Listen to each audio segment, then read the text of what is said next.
looked like one of our rezoning cases for the first Monday in January got pushed back. That's exciting. Now we just have 2 hearings that night. We always pay for it later, so let's be sure to enjoy it that Monday evening. 1 minute to air. The live stream has started.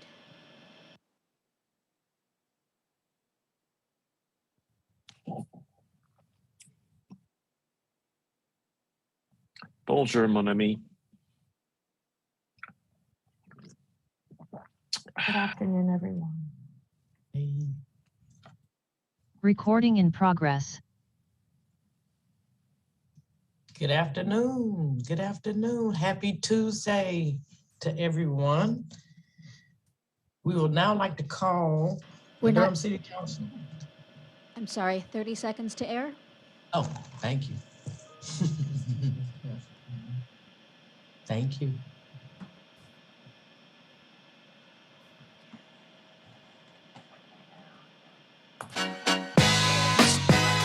The open has started.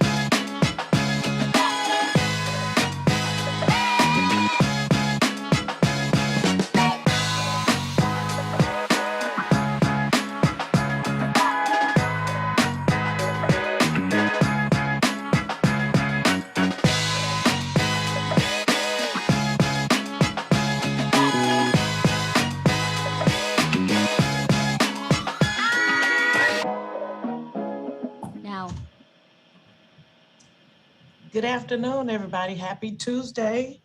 We would like to call the Durham City Council work session to order for this the 21st day of December 2021 at 1 p.m. We certainly want to welcome all of you who have joined us via the internet. I am here in City Hall today, and we welcome you to our space together this afternoon. We have a full day today, and so we're going to get started. Madam Clerk, would you please call the roll? Mayor O'Neill. I am present. Councilmember Mayor Pro Tem Middleton. Councilmember Caballero. Here. Councilmember Freeman. Present. Councilmember Johnson. Here. Councilmember Reese. Here. Councilmember Williams. Here. Thank you. All right. Well, at this time, I'd like to recognize any of our city council members for any announcements or any comments.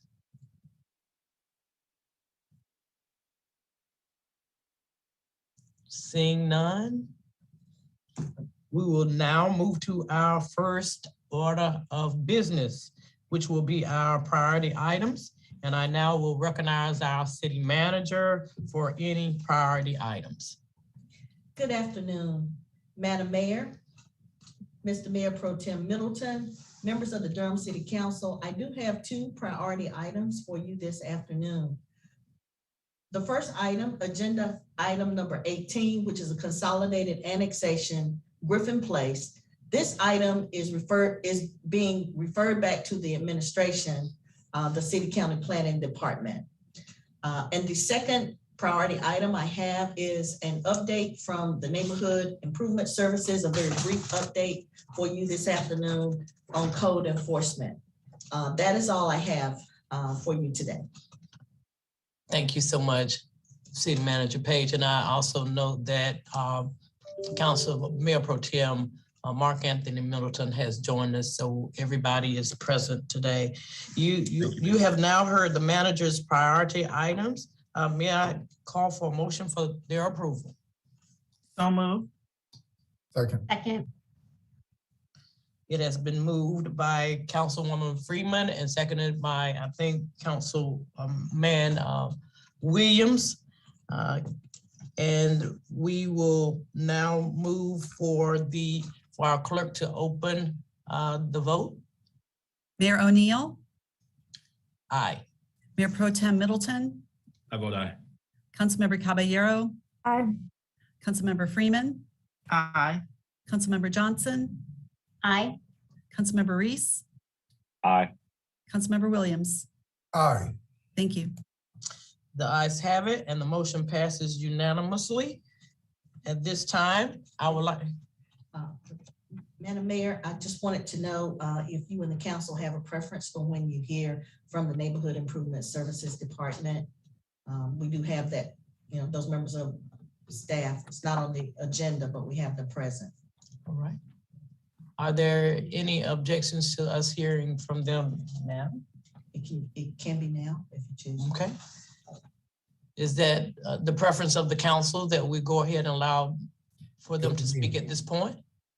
All right. Madam Mayor, Yes. might I recommend that we at least just read into the record the departmental items, go through that list, and then after that, perhaps after we get those on the record, then have the, with your permission, ma'am, if I could recommend that. Second that recommendation. That'll let staff that don't have pulled items, they can go back and do their regular jobs. Good point. Thank you. All right. So we would Thank go you, to, thank you so much for that. We'll make that adjustment and move to the departmental items and move that into the record, read those into the record, beginning with the city manager's office. Number 2 is a resolution. I'm sorry, Madam Mayor, forgive me. Did we do priority items get priority items from the attorney and the clerk yet? And then, No, we I'm did sorry, not. I wasn't clear. We should do those first, and then I would recommend us reading the priority items. If we could finish the priority items from the attorney and the clerk, and then read the administrative consent items, should have been my recommendation. Forgive me. All righty. Okay. We're agile and flexible, so we can just Yes, ma'am. turn right back around. All right. And we will now move for the priority items by our city attorney. Is that the Good pleasure of the afternoon. body? All righty. We're on one accord now. Hi, Attorney Rayburn. We're ready for you Good now. Good afternoon, Mayor O'Neill. It's good to see you. Thank you, Mayor Pro Tem Middleton. And good afternoon, members of the Durham City Council. This Durham City Attorney's Office does have one priority item today, and that is a request for the council to hold a closed session for attorney-client consultation at the end of today's meeting. The motion for that, Madam Mayor, would be to hold a closed session pursuant to North Carolina General Statute 143-318.11A3 for attorney-client consultation concerning the handling of litigation for the following cases: Tony Scott Jr. et al. Versus the City of Durham et al. And the citation for that is 20 CV 558, and that's a federal middle district court case. And the second case would be Daryl Howard versus City of Durham et al. And the citation for that is 17 CV 477, and that's also a middle district case. So if the council could pass a motion to go into closed session at the conclusion of today's proceedings, that would be very helpful to the office. May I have a council person to make that motion? I'd like to make the motion and ask that our attorney email that motion to us. Sure, I will do it. Thank you. Thank you. Second. Is there a second? Second. All right, it has been moved by Councilwoman Freeman and seconded by Councilman Reese. I would now ask our clerk if she would call the roll for the vote. Mayor O'Neill, Aye. Mayor Pro Tempore Middleton, I vote aye. Councilmember Caballero, Aye. Councilmember Freeman, Aye. Councilmember Johnson, Aye. Councilmember Reese, Aye. and Councilmember Williams. Aye. Thank you. That motion passes unanimously. Thank you.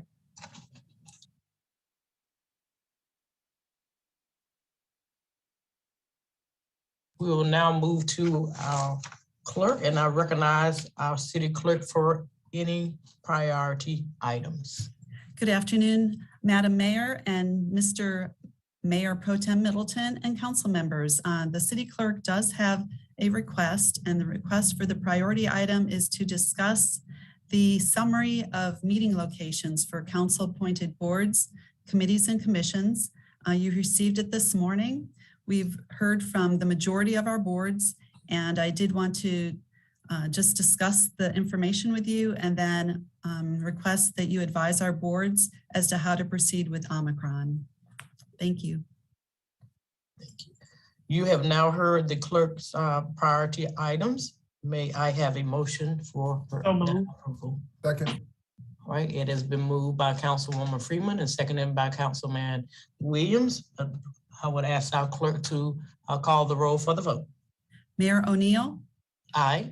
Mayor Pro Tem Pour Middleton, I vote aye.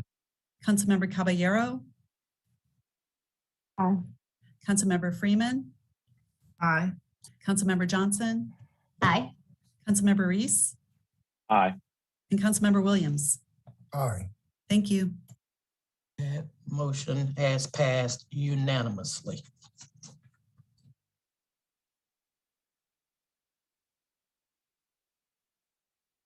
So now we will move to our administrative consent items on our agenda.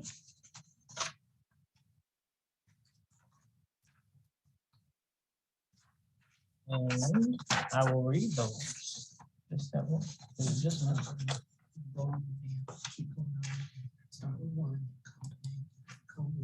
All the way to the, yeah, all the way through. All the way through to the public hearing, which would be Okay, got it. the consent is the 15 and 16 is a presentation. And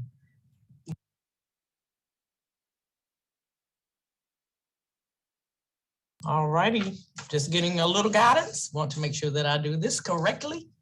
All right, now we will start with item number 1, is approval of our city council minutes. Number 2, our resolution designating the National Incident Management System, NIMS, as the standard for incident management. Number 3, the amendment to contract number 18353, which is a 3-year grant contract with Legal Aid of North Carolina to provide legal representation to residents facing eviction. Pull Number that 4. item. Can we pull that item, Mayor O'Neill, please? Sure. Pulling item number 3. Okay. Number 4, a multifamily housing facility to be known as Hardy Street Apartments in the city of Durham. Number 5, option contract with Southside Revitalization Phase 3 LP for the 3rd phase of development at the Lofts at Southside. Let me We pull pull that that, item. Madam Mayor. All right, there were 2 voices that I heard, I believe.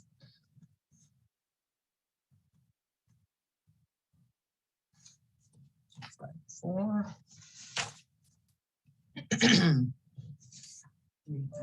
Number 5. We're on number 6, I'm sorry. Number 6, we're at the contract with Legal Aid of North Carolina to administer Durham Expunction and Restoration Program, the DEAR program. Let me pull that item, Madam Mayor. All right.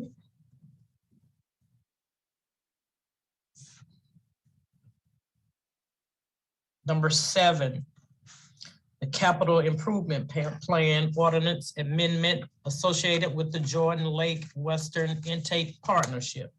I'm gonna pull that item, Madam Mayor.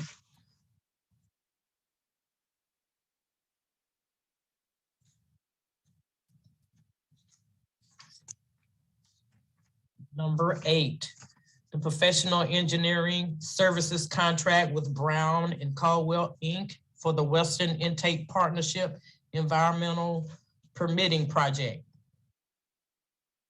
Number 9, professional engineering services contract with CDM Smith Incorporated for the Western Intake Partnership Regional Water Treatment Facility Preliminary Engineering Project.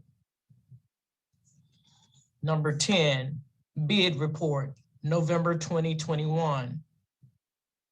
Number 11, the cooperative group purchase contract, 5 knuckle boom refuse trucks. Madam Mayor, I don't want to pull that, but I do just want to say how cool I think the name Knuckle Boom refuse trucks are. Thank you, ma'am. All right. Number 12, change order number 4 for the construction contract with Geosurfaces Southeast Incorporated for CM Herndon Road Park Soccer Field Conversion Project. I'd like to pull that, Madam Mayor.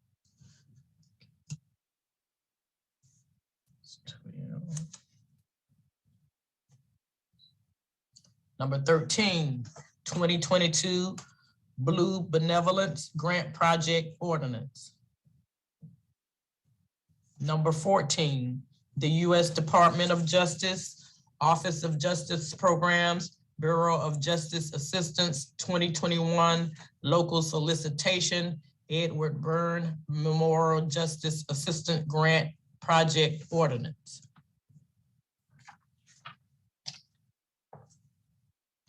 And number 15, Voice over Internet Protocol, Cisco Maintenance and License Agreement with Presidio Network Solutions.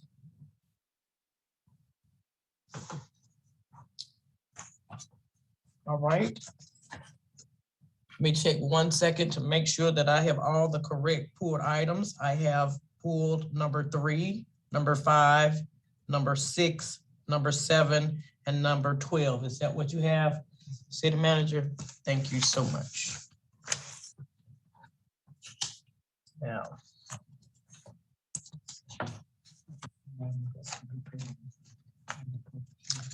We'll also have presentations.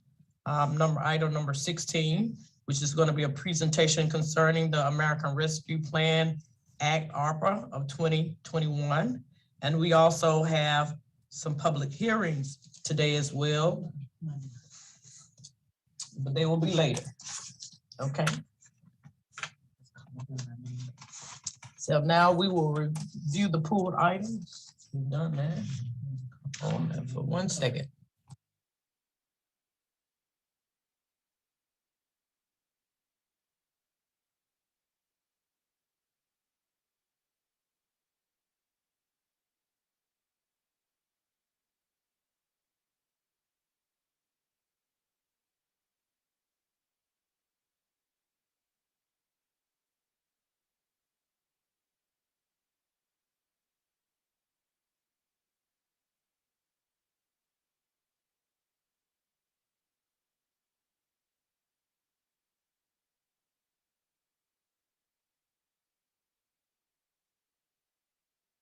Bear with me, you all. I want to make sure I do this right. So we have public hearings. Number 17 is going to be the consolidated annexation 2211 Page Road. Number 18, consolidated annexation of Griffin Place. That was referred back. Also, you have the consolidated annexation NC 55 and Hobson. And I believe that's all for public hearings. Is that correct? All right, thank you. We're moving slow like turtles today, but we're gonna get it right.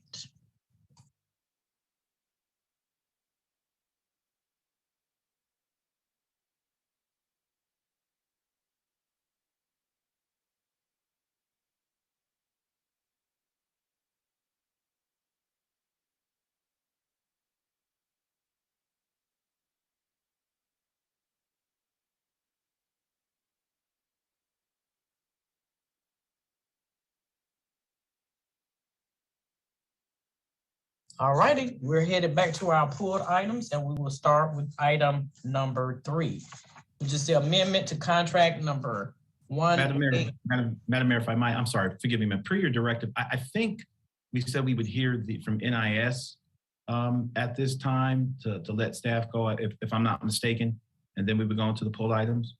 Okay.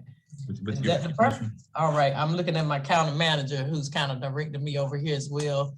Yes, I know. I'm sorry. We're coming at you. Forgive me, man. So I'm going to take directions from both. We definitely want to honor our staff's time. So we will definitely go back to hear from NIS on that issue. And then we will go in the order of the pool items. Is that the preference of the council? Yes, ma'am. Thank you very much.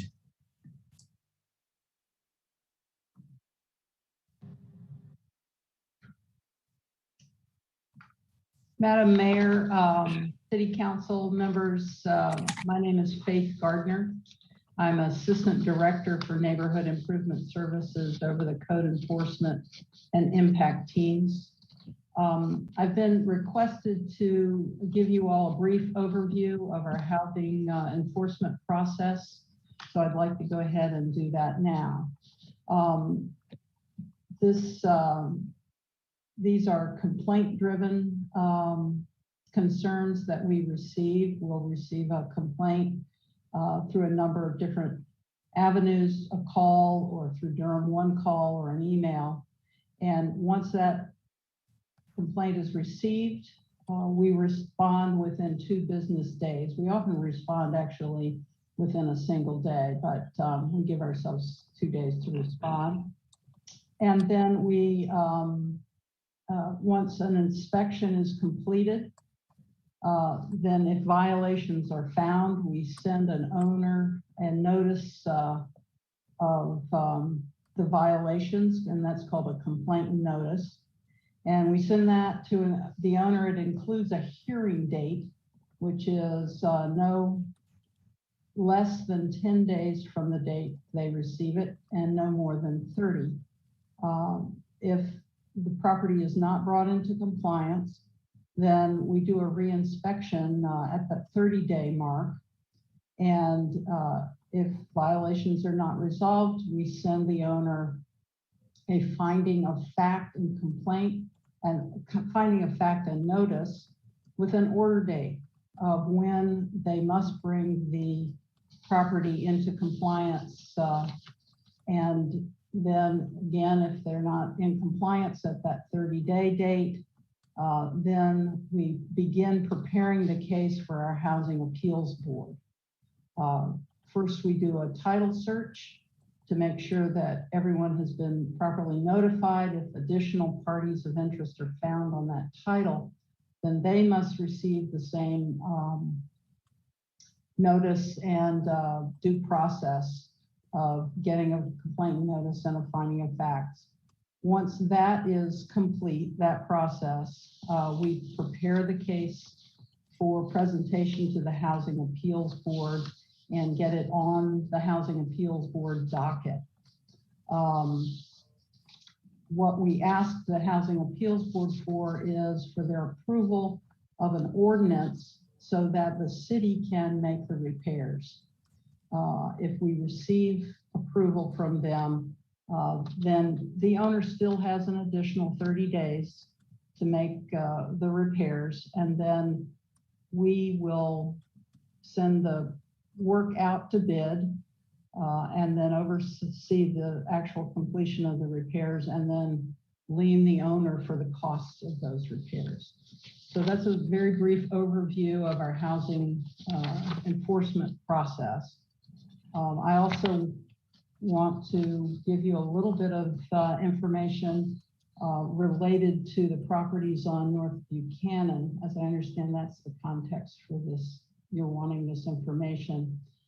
So the process, the properties that are owned by Be Well LLC or were formerly owned, there's multiple owners in these 6 parcels right now. So there are 6 parcels, each with a duplex on it. And we have only 2 housing cases on those properties since 2018. One is on 1021 North Buchanan. We received a complaint from a tenant, a resident, and we were unable to inspect on Friday, so we inspected yesterday. They were unavailable on Friday. Then we also received another concern about 1023, which we also inspected yesterday. We also received information today that there is a property at 1103. One of those duplex units had a concern, and we've been unable to, we've gone out there, but no one was at home for us to inspect, so we'll pursue that. The there were no violations in the 2 units that we inspected that would require removal of tenants to correct. There were violations, but none that would require the resident of the unit to be removed. So if there's any questions, I'd be happy to respond. All right, Councilman Reese, I see your hand, and then that'll be followed by Councilman Williams. Thank you, Mayor O'Neill. Good afternoon, Ms. Gardner. Thank you for being with us and walking us through that process. I want to make sure I understand the time scale that you described for us during that kind of recitation of how we get from a complaint to the city putting a lien on a property after kind of fronting the cost to repair. But before I get there, you mentioned that this process is complaint driven. Why is that? Thank you, Councilman Reese.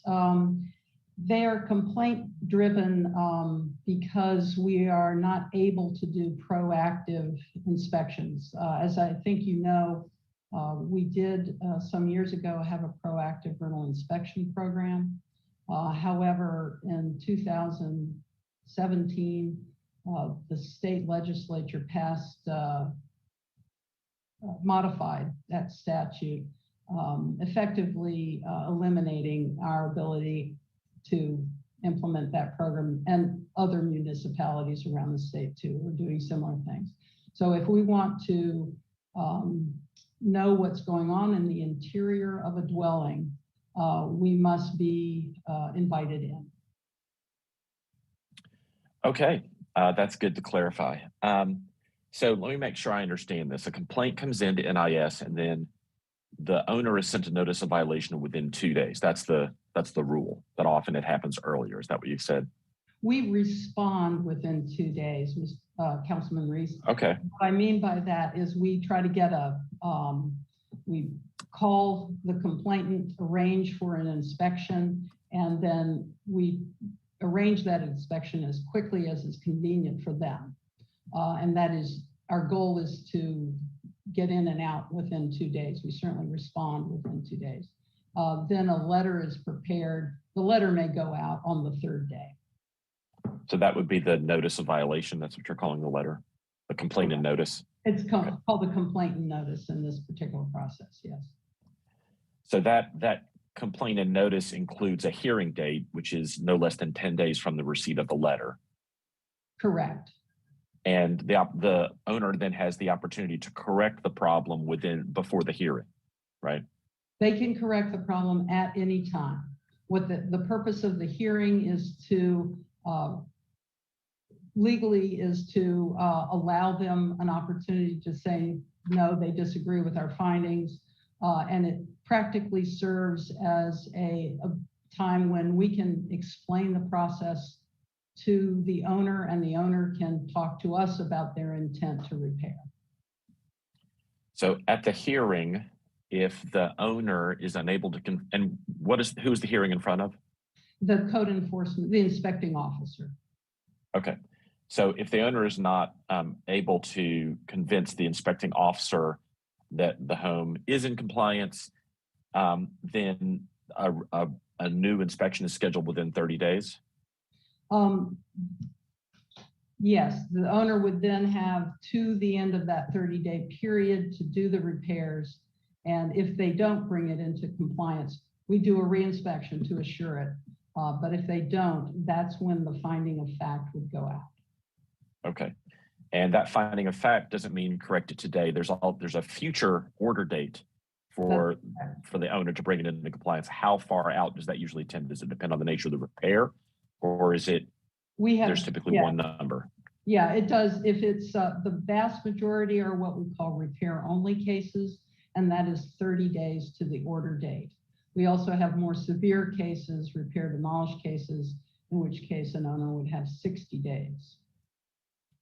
And then, so if it's not into compliance after at the order date, there's all this stuff that happens with the Housing Appeals Board. Generally speaking, how long does it take from that compliance date to the hearing before the Housing Appeals Board? It depends on if there are additional parties of interest. So we currently, it takes anywhere, it depends on the priority we put on the title. We have one property records person who's doing that title work for us in-house, and that may take three weeks, 3 or 4 weeks.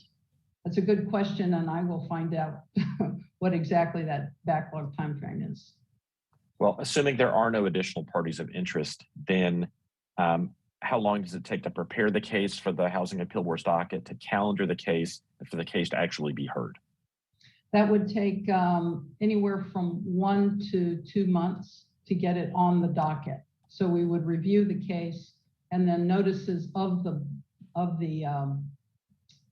hearing itself before the Housing Appeals Board need to go out as well. So we need to allow sufficient notice time.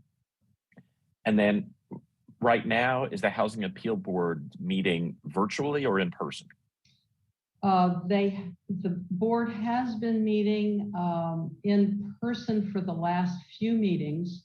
We'll see whether we're able to meet in person in the coming months. For most of the time during the pandemic, the Housing Appeals Board meetings were suspended because of the nature of the business of the board. It is not practical for them to meet virtually.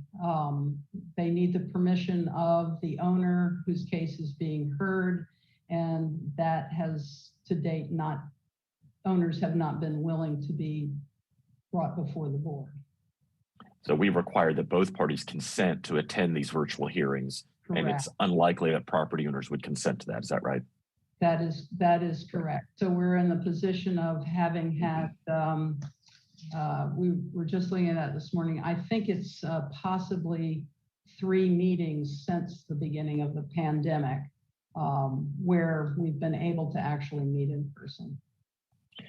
So assuming everything goes as planned, the Housing Appeal Board hears the case and issues some kind of determination that the city is authorized to move forward with the city-initiated repairs. Then the owner has an additional 30 days after that to fix it. Correct. Part of what is stated, what they do is through your empowerment, through the council's empowerment, they issue ordinances. And the part of that ordinance language is to allow them an additional 30 days to move forward. And that's when the city then puts the work out for bid. That's not when hammers start hitting nails. That's when we prepare the bid to go out to potential folks who will actually do the repairs. Is that right? That is correct. And how long does that process usually take? The bid process itself will take only 2 to 3 weeks. We have had difficulty in getting bidders for repair work. Okay. And at that point, if we ever get to that point where we've been able to hire someone to do this work, they go in and repair the broken floor or the broken seal, the leaky ceiling, or whatever it is that's caused the initial problem. What is at the city's expense? Then what happens? Then a lien is placed on the property. And can you explain what that means? That means that for the cost of the work and the filing of a lien is literally placed onto the deed. And that means that just like unpaid taxes, we're actually behind unpaid taxes and who gets paid first. So if that property is sold, the city is, that lien needs to be cleared for the sale. And there is a potential for the city to foreclose. So, Ms. Gardner, how often, in your experience, does the city engage this entire process and go through to placing a lien on someone's property for repairs that we have initiated and paid for?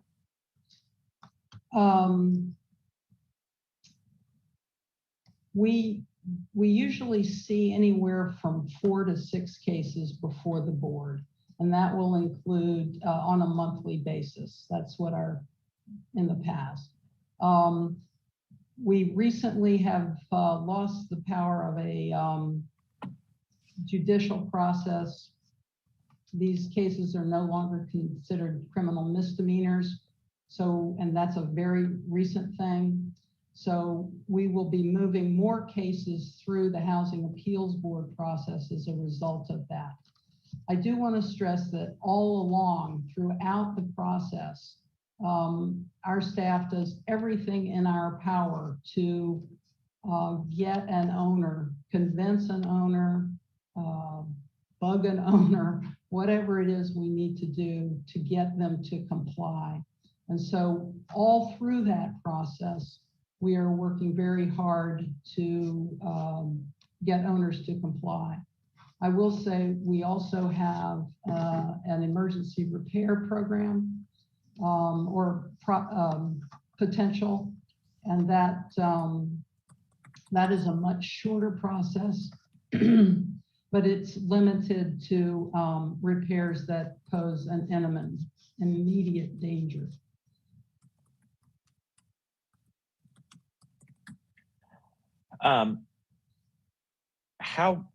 What is in your experience, what is the typical range of time between when a resident, a tenant files a complaint with Neighborhood Improvement Services and the city begins to, or completes work to complete city initiated repairs? How long does that usually take all in?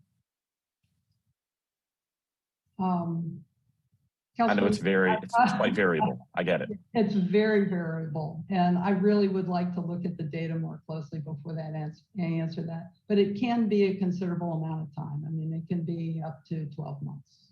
Well, let me try this. What's the fastest you've ever seen it happen? Let's try that.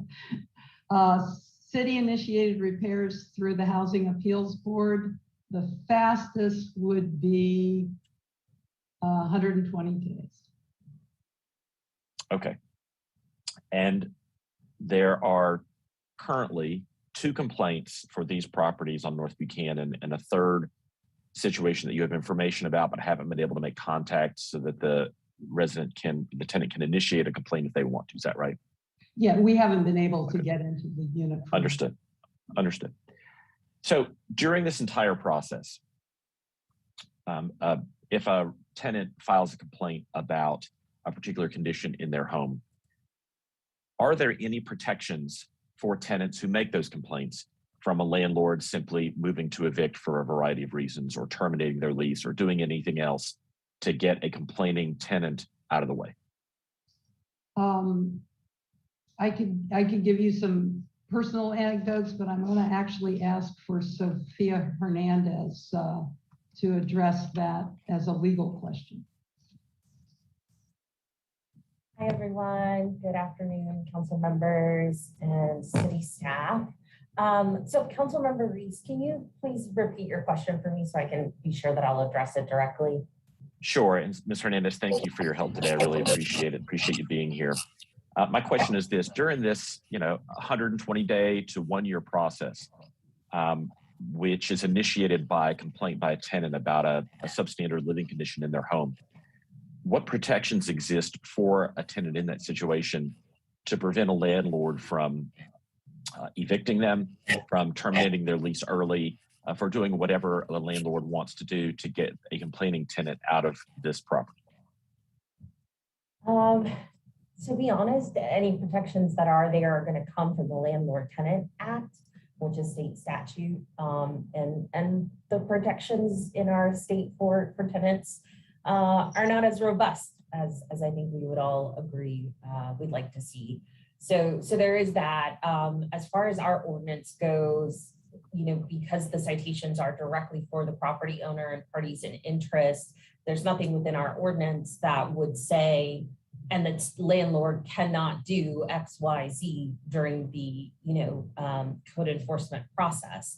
I do know that NIS does not issue notices of vacate. And so, as Faith mentioned, the code enforcement goal is definitely compliance, but it is by no means to affect the tenant's housing condition. And so while citations are issued, there's never an order to vacate. There's never the push of, because these citations, code enforcement is somehow pressuring the landlord to vacate or evict the tenants in order to create these repairs. Mr. Hernandez, I heard you say that our ordinance does not include a list of things a landlord cannot do during this process. Why is that? Again, it's because of the Landlord Tenant Act and our sort of preemption to get into that field, right? When the state statutes very thoroughly dictate and govern a certain area, our law says that we as municipalities then are preempted or in a different way prohibited entering that same legal arena, because it's the General Assembly's intent to fully dictate the law there. I think an example would be like the Motor Vehicle Act, right? That's a state statute and it's a very robust, this is how the state governs within our state laws regarding motor vehicles. So for the most part, with limited exceptions, municipalities are preempted from passing laws that are contrary or affect motor vehicles. One last, just one more thing, Mr. Hernandez. Assume the best. Assume an owner receives this notice of violation and says, oh my gosh, I got to fix this apartment, and goes in and does the work, does it perfectly. What protections exist in the law to prevent a landlord then from saying, I just expended $50,000 repairing this apartment. I'm sorry, I'm going to have to increase your rent 60% next month.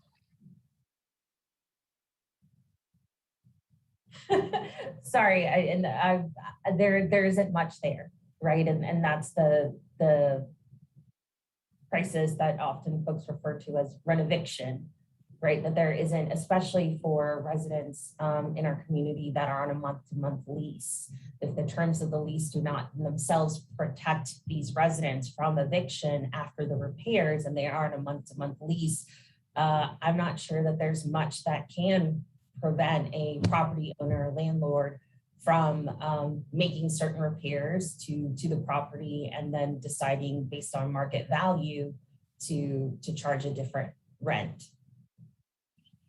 And just one last question for you, Mr. Hernandez, I promise, and then we'll get back to Ms. Gardner.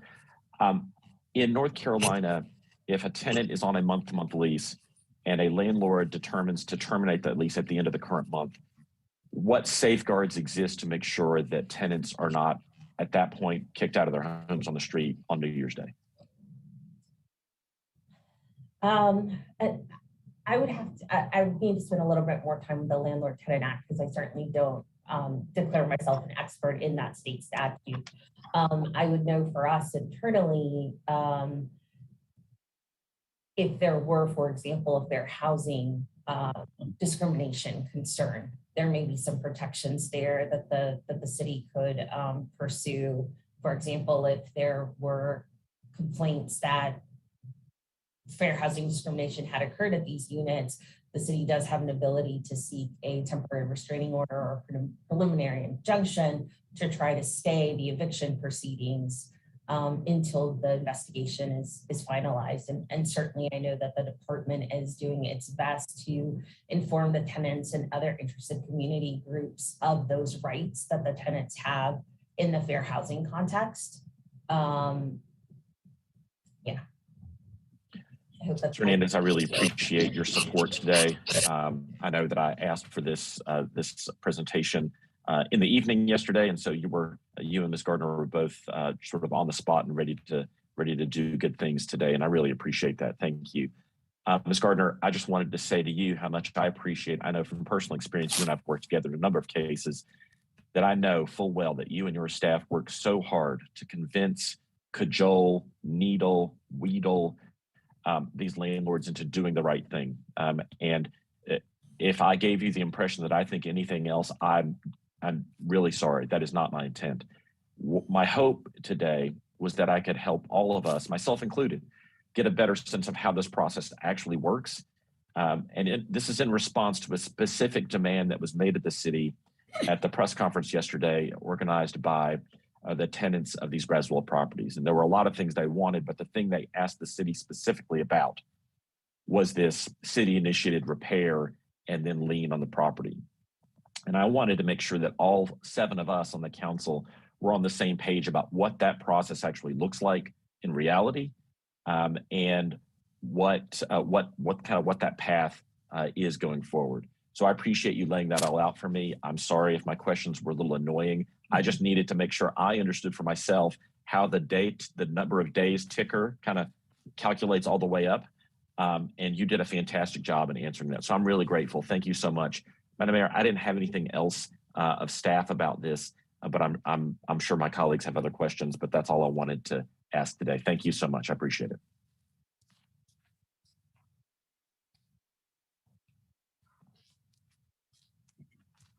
Councilman Williams.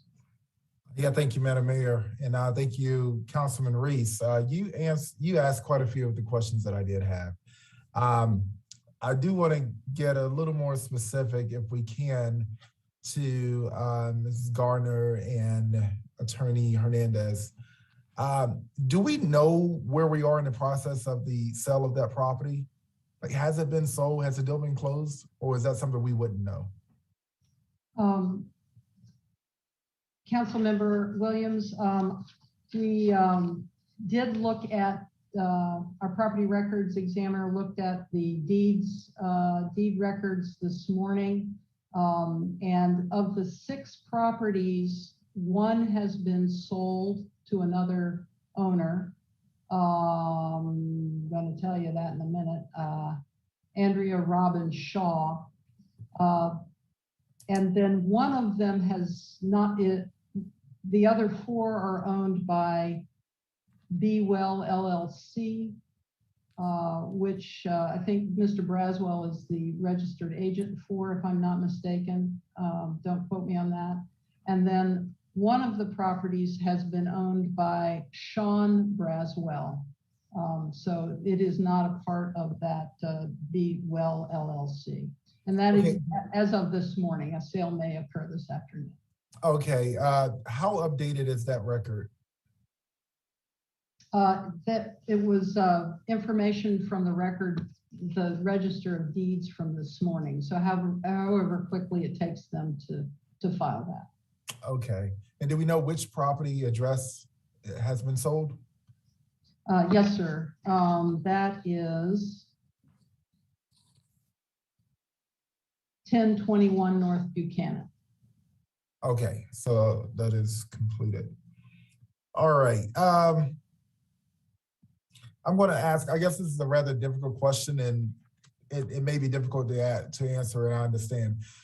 Do we know the nature of renting residents? How often it is that they actually complain or file a complaint to the city on the conditions of their living space, dwelling space to the on their landlord? Councilmember Williams, I can certainly pull records to find out how many cases we have in a fiscal year. I apologize, I'm a little bit called on the spot. It is in the thousands. Gotcha. Thank you so much. Thanks for weathering this pressure. So the process that you were explaining earlier, it takes 4 to 6 months for us to activate. But the state of North Carolina allows legally 30 days to evict. Is that understanding correct? That's my understanding. Sophia, is that your understanding? Yes, it is. And if I can clarify, the 4 to 6 months to, as you noted, Councilmember Williams, is for the city to do some physical repairs, just as Ms. Gardner has been indicating. The goal is always to not get to that point. The goal is to actually get compliance before that point is necessary. And so of the thousands and thousands of cases that, complaints that are filed yearly, very few end up there, because for the most part, there is compliance with the owner and progress made. before that 4 to 6 month process is necessary, or that activation, let's say at that 4 to 6 month mark is necessary.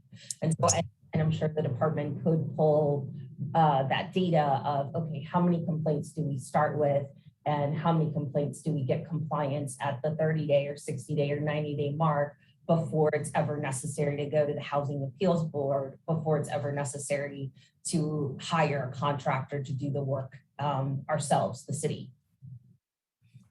So aspiring toward a perfect world here, Ms. Gardner, what would you say would be needed for us to expedite this type of process sooner than 120 days?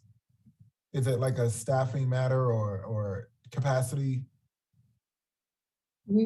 I think we would need to address that at the state legislative. Okay, gotcha. Just trying to understand the venues here. And in regards to the, I guess, assessing the complaints, would heat during wintertime be considered an imminent danger? Yes, lack of heat. Yes, it is. Okay. And if I All can right. remember Williams, so lack of heat in the winter months sort of falls in its own unique category of an emergency repair. And so our ordinance and the department has a process for which it handles emergency repairs. So in that case, it's a very tight timeline. I believe that once we receive the complaint and it's sort of verified, a notice of violation is issued, and the owner has 72 hours to create, to make the repair. Otherwise, the city does take action. And so an emergency repair does fit into a different category than the general standards of fitness list of the housing code. Thank you. And last question. We may have talked about this, but we talked about it so much, I'm not sure we stated it. We have about 12 families, more or less, that are being evicted within a matter of a week and a half now. Is there anything we can do at the city level? There is essentially nothing we can do at the code enforcement level. Okay. All right. Thank you for your answering these. I'm basically trying to understand the venues and the venues and where capacity lies. And I'm assuming we could ask the county if they have any resources, but we definitely have work to do at the state level to better protect our residents here in Durham. Thank you so much for your time and answering these questions. Thank you for your question. Thank you for your questions. Councilwoman Freeman. Madam Mayor, if I might, before we go to Councilmember Freeman, if she would just suspend for a moment. I noticed that Director Stansel, being your other set of eyes, Director Stansel had made herself visible. And customarily when staff pops up like that, they may have wanted to add something to a previous answer before we got too far down the road. With your permission, Madam Mayor, I just wanted to see if Director Stansel wanted to chime in on something. I was just going to make the point that Attorney Sophia Hernandez made, that out of the 1,000 cases that we have every year, we only have a few that go through this entire process. So staff work very closely with the owners and the tenants to try to bring the properties into compliance as soon as possible. That is our goal, not to have to go through this long process. And so there are very few cases that have to go through this process. Thank you. Thank you, Councilwoman Freeman. Thank you. I wanted to just make sure there was a little bit, there were some things that were a little bit unclear, but I think we'll get to it. There was a question, I think Faith Gardner mentioned the 2 days for, I guess, going out for inspections. I just wanted to make sure that I was making a clear response, and that's Monday through Friday, like 8 to 5 only. That is correct. And that's in English and in Spanish? We do have bilingual staff on the code enforcement team who are available to work with our officers who are strictly English speaking to facilitate inspections and communication between Spanish speaking residents. And then I would just wanted to figure out if there was a plan in NIS around, or in code enforcement specifically around addressing a couple of other languages, as we've had an increase of folks who are now residents in our community that don't speak English or Spanish. Just making sure that there is a plan around that. And then just noting to Councilmember Reese's points around, I guess, tracking. I know that for Northeast Central Durham, we have a really good tracking mechanism with our subcommittee and the conversations we have on a bi-month, like every other month basis. But it comes out to about 4 times a year. So quarterly, we're hearing on open cases and actual pending cases and then closed cases for a specific area of the city. It might be helpful to have that for the entire city.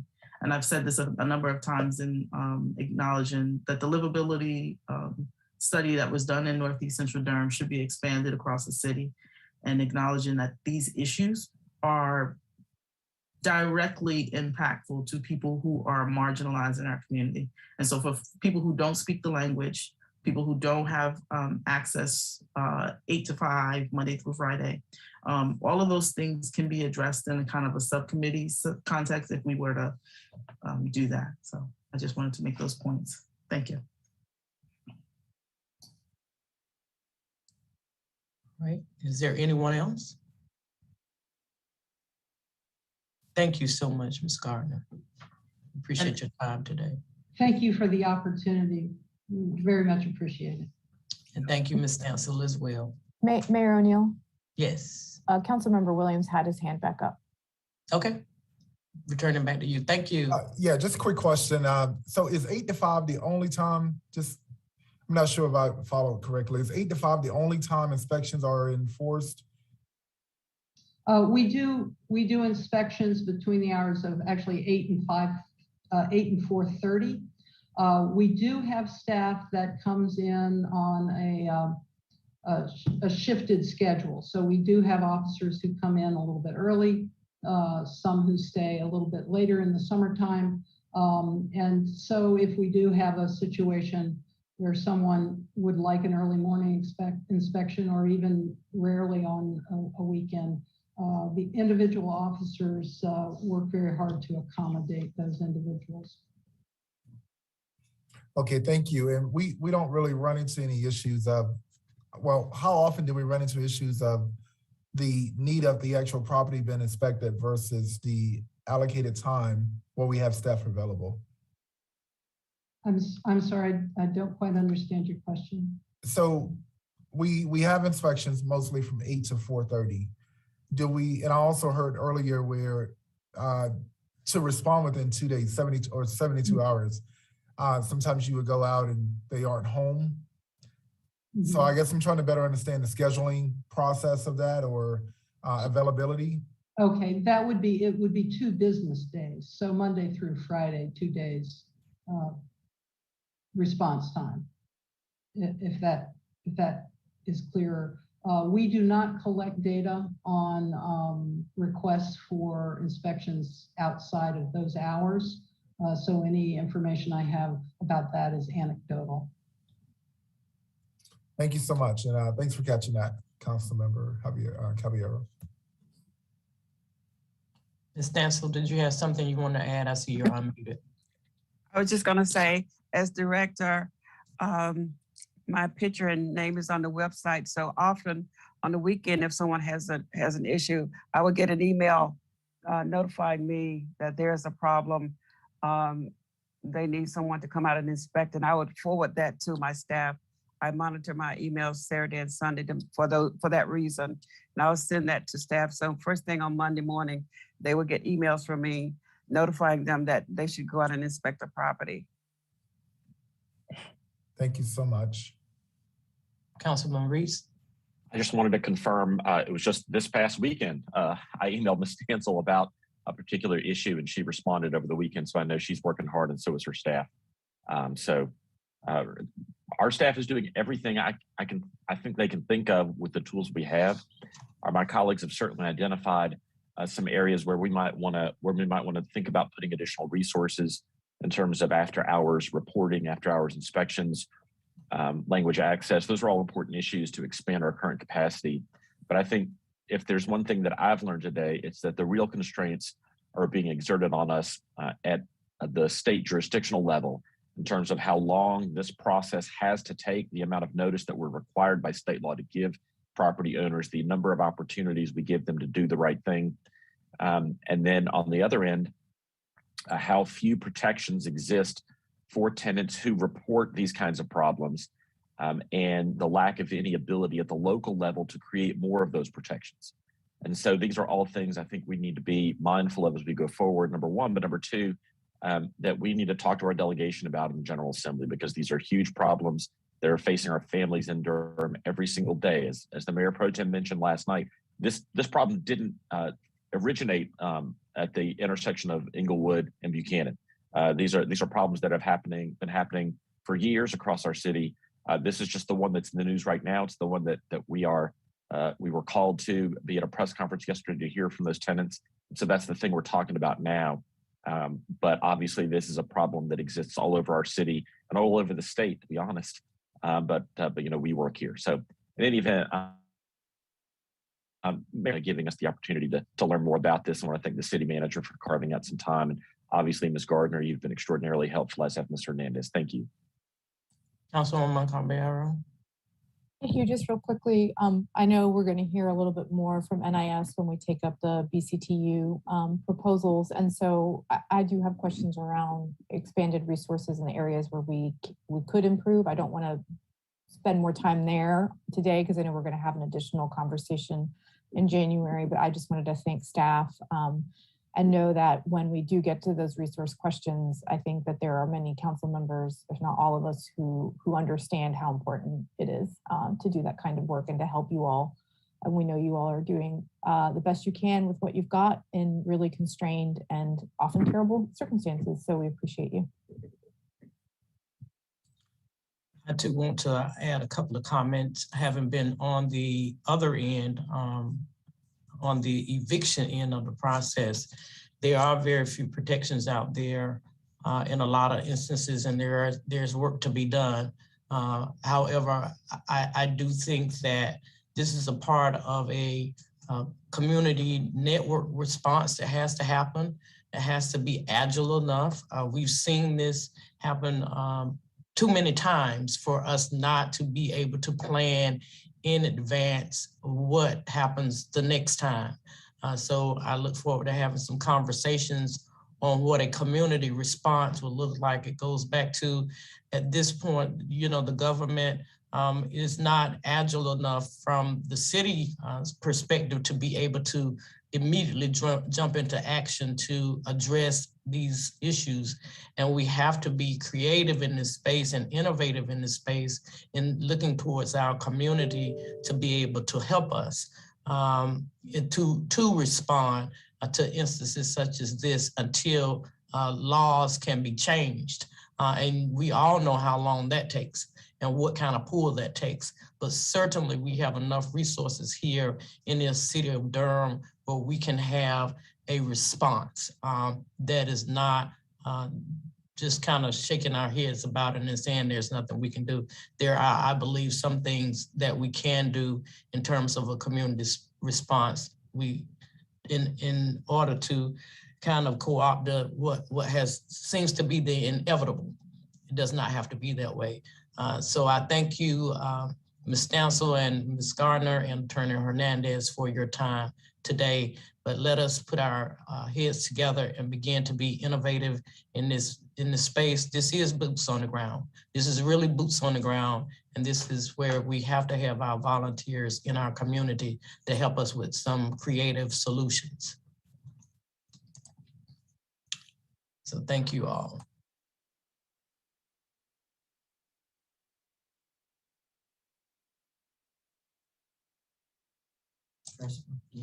We will now return to our first pulled item, which is item number 3, the amendment to contract number 18353, the 3-year grant contract with Legal Aid of North Carolina to provide legal representations to residents facing evictions. I believe that item was pulled by Councilman Reese, and we have a number of speakers who will be given 3 minutes apiece to speak, but I would turn to Councilman Reese first. Mayor O'Neill, I'm happy to hear from the speakers before I ask my questions. That sounds great. Hi, Ms. Lotto, by the way, good to see you. All right, thank you. I will call, I believe, the first person, and please, Madam Clerk, keep track with me. I'll also have my city manager to making sure that we hear from everybody that's on the list, and we have quite a number of speakers today, and I'm glad of that. The first that I have will be Ms. Larissa Seibel. Hello, can you hear me? Yes, we can. Thank you. Thank you so much, Mayor O'Neill, and the community response is needed.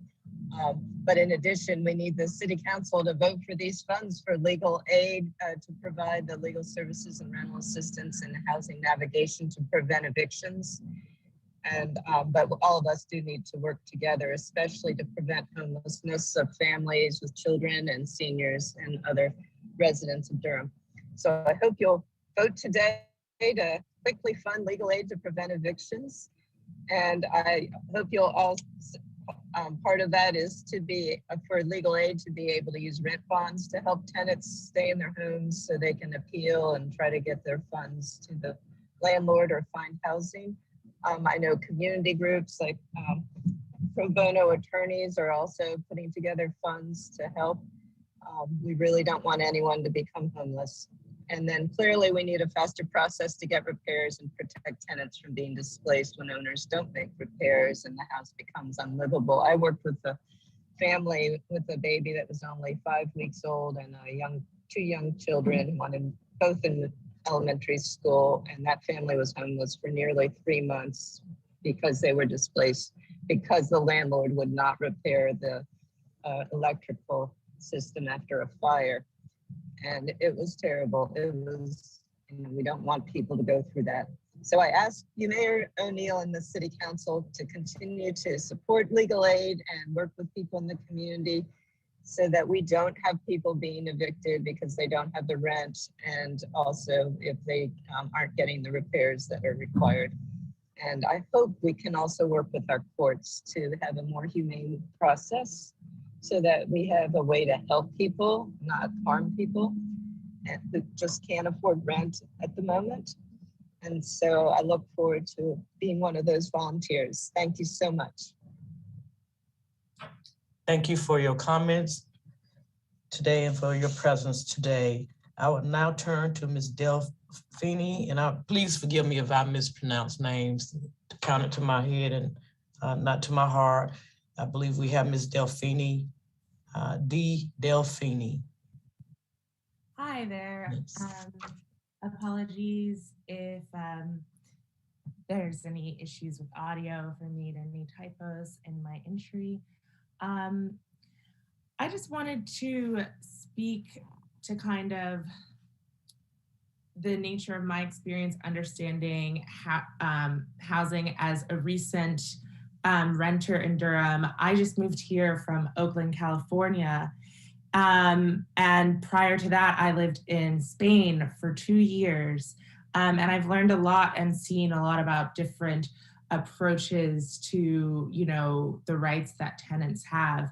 And I'm currently living in downtown, and I rented in March. I started my lease in March, and I think I maybe just missed the kind of huge raise in rent. Like if I'd rented 3 months later, I would not have been able to afford this. And I am terrified of what happens, come the end of my lease. And I just want to say that this is not just an aspect of like people who can't afford rent, or who are low income residents, as some of the narrative is going. Like, this can really happen to anyone. I'm like college educated, I'm in the middle of a career change and was just in the hospital for a week. So my circumstances have changed. Thankfully, I have some family support, but I'm just really so disappointed to see that our state and city and local has really left it to people volunteering, to just add some simple humanity. I mean, there are very simple things that we can do in the legislative space to give like basic rights to tenants. And you see that nationwide, globally happening at various scales. And I don't know that much about, I may need legal aid come March. And so I'm really hoping that this, for the people I see, for the neighbors I see struggling with housing right now, and also for myself, I'm like, I might need this as well. So I guess for folks who are listening in, you know, I just want to say, like, don't think of this as something that only happens to other people. You know, home ownership among people in my age group, I'm 31, is like completely different from past generations. So this could truly happen to anyone. And that's all I really wanted to say. I hope we are supporting this, but it truly is a Band-Aid if we're not creating, you know, legislation that supports people at a broader level. Thank you for your time. Thank you for your comments today, and welcome to Durham. It will get better. I now turn to Ms. Sarah Diamato. Good afternoon. Thank you, council members, for considering this request for additional money to support our program. I'm the program director of the eviction diversion program at Legal Aid, and currently we have seven attorneys, including myself, who represent tenants facing eviction in Durham, within Durham city limits. We also do cover other residents in the county as well. We still only represent about 10% of all tenants facing eviction in the courts at this point. And that's in part because of our capacity. And then also, you know, just trying to get more awareness so that when we have incidents and events like what we're seeing right now with the Braswell Properties, where people reach out to us for assistance and know that we are an available resource. We have luckily started to do some expansion within our program, and we are hoping to do more. In January, we will start having a clinic again on Monday mornings from 9 to 12. We do hope with this additional funding, this would allow us to give us more of a courthouse presence. Currently Central is there from 9 to 12 on Wednesdays, and Duke, their civil law clinic, is there on Fridays. And then with all of the additional court watchers that we've had, I can't say thank you enough, because the more people that become aware of what's going on in the courthouses and in the courtrooms and in apartment properties, the more action, more things get done, as we're seeing right now. So we are still, you know, we probably get about 20 cases a week. And not all of those are folks who are facing a court eviction at the moment. But we would like to be able to expand that capacity to assist more individuals as well. And then to tie in, you know, I heard the comments, all of the discussion about the city and neighborhood improvement services. And I would be curious to see how many of those complaints are actually initiated, because legal aid suggests to a tenant that they contact neighborhood improvement services for a complaint. So they're a very valuable resource for the work that we do. And, you know, I think it's just everybody working together to deal with this. You know, by the time, as has already also been mentioned, it is, you know, it actually, if I wanted to evict somebody today, I could walk down to the courthouse and file a paper, the courthouse, for the complaint and the summons to initiate a summary judgment proceeding. So I think it is a myth in a sense that 30 days is required. Sometimes it's only 10, sometimes it's nothing. And the reality is that many landlords file to evict without giving any notice, and a judgment is entered against them because the tenant did not know or the tenant did not have legal representation. So a person could actually be evicted and padlocked out of their house in North Carolina, you know, within 20 days of receiving their court papers. So Thank it is you, a very Ms. swift Diamano. We appreciate your comments today. Thank Thank you. you so much for all the work that you're doing as well. I now turn to Ms. Ajax Willie.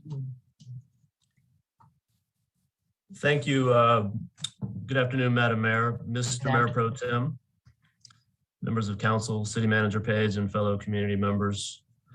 Durham Can's housing team considers Durham evictions as a primary issue. We engage with tenants, landlords, community lawyers, court officials, other organizers, members of city boards, committees, and task forces, nonprofit leaders, developers, and city and county leadership to better understand and evaluate how we as a community can act to resist Durham's trend of unjust and unnecessary evictions. We focus deeply on the threat of eviction as experienced by public housing tenants and other subsidized housing renters. Even now, as the Durham Housing Authority prepares to resume lease enforcement on 200 tenants for non-payment of rent in early 2022, the Durham County magistrates are struggling with bloated dockets of private landlord-tenant cases, including at J.J. Henderson Seniors, that shocked the public conscience. Volunteer court watchers, organized through their Durham Can member institutions, act as independent observers during summary ejectment cases. We are gathering both qualitative and quantitative data for the purpose of organizing collective power. Beyond the contract for you today, we seek bold and radical steps to confront the economic violence against Durham tenants. It won't be enough to fund NIS enforcement and community lawyers at eviction court. We have to confront the bad actors in the landlord market before they post unjust notices of termination. We need public tools to restrict the ease of filings for summary ejectment, because as soon as that happens, it remains on public record, possibly ruining a family's credit, which is virtually impossible to expunge. There's a terrifying ease with which Durham landlords today can evade their repair responsibilities, ruin their tenants' credit, and obtain a writ of possession. Because of our housing shortage, the prospect of eviction in Durham is not a small claim anymore. It's a devastating financial injury. It's a crisis we cannot tolerate, where the self-interest of capital erodes human dignity. And last night, council spoke powerfully on the tenant-organized direct action at Braswell Apartments. Today's reality is some Durham landlords use eviction as a blunt instrument for profit. We stand in solidarity with the Braswell tenants and organizers, and we especially echo Councilmember Freeman's reminder last night that this situation is in fact already prevalent across the city. Thank you. Thank you, Mr. Woodley. I will now turn to Mr. Spencer Bradford. Good afternoon, Madam Mayor, council members. Thank you for the opportunity to speak. I'm Executive Director of Durham Congregations in Action. DCIA has been paying close attention during the past couple of years to the mounting eviction crisis in Durham, and for longer than that, to the challenges of affordable housing in our community. And we strongly support the allocation of these additional funds to our friends at the legal aid for their eviction diversion program. We've heard very helpful and disturbing reports from them in the previous months about what they are facing in the eviction crisis, and what the residents that they are seeking to assist are facing. So we are happy to support this measure. We also have received consultation from the Bull City Tenants Union, and we want to encourage the council to continue to develop in consultation with the tenants union advocates ways to navigate the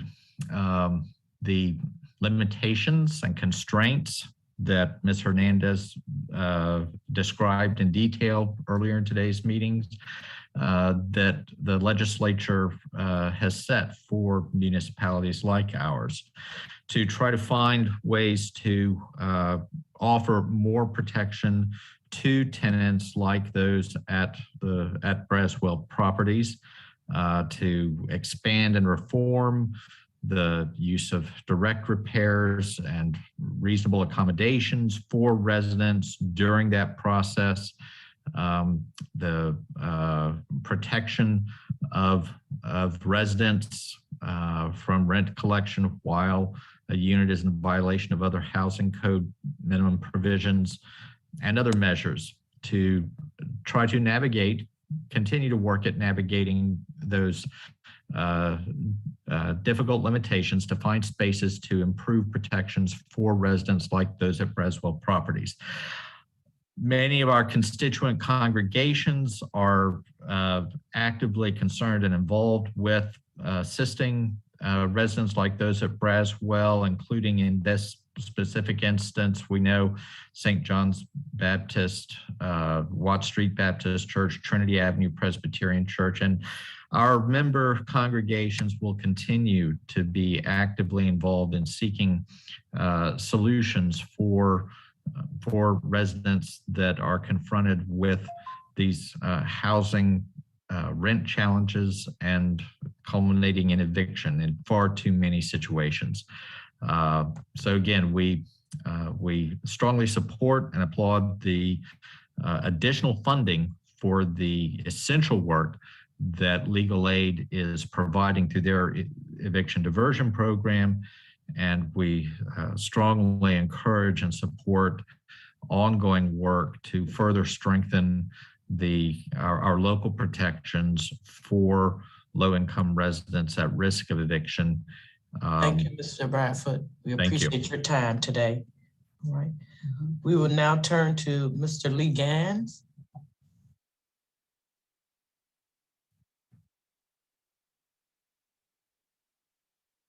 Madam Mayor, there were some technical issues with Lee Gans. They are trying to get in, and I believe Madam Chief of Staff is working on it. All right, we will come back to him. We will now turn to Ms. Stella Adams. Good afternoon, Madam Mayor. Good afternoon. Members of the council. I want to speak on the record in support of legal aid getting these additional funds, but I also want to highlight one of the things that was discussed, and that is that North Carolina Central University's clinic serves 1 day a week in the courthouse, as well as the clinic at Duke University.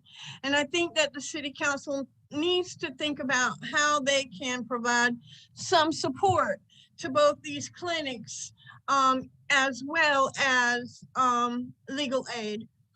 I was at Braswell Properties yesterday. As you know, I am a fair housing advocate.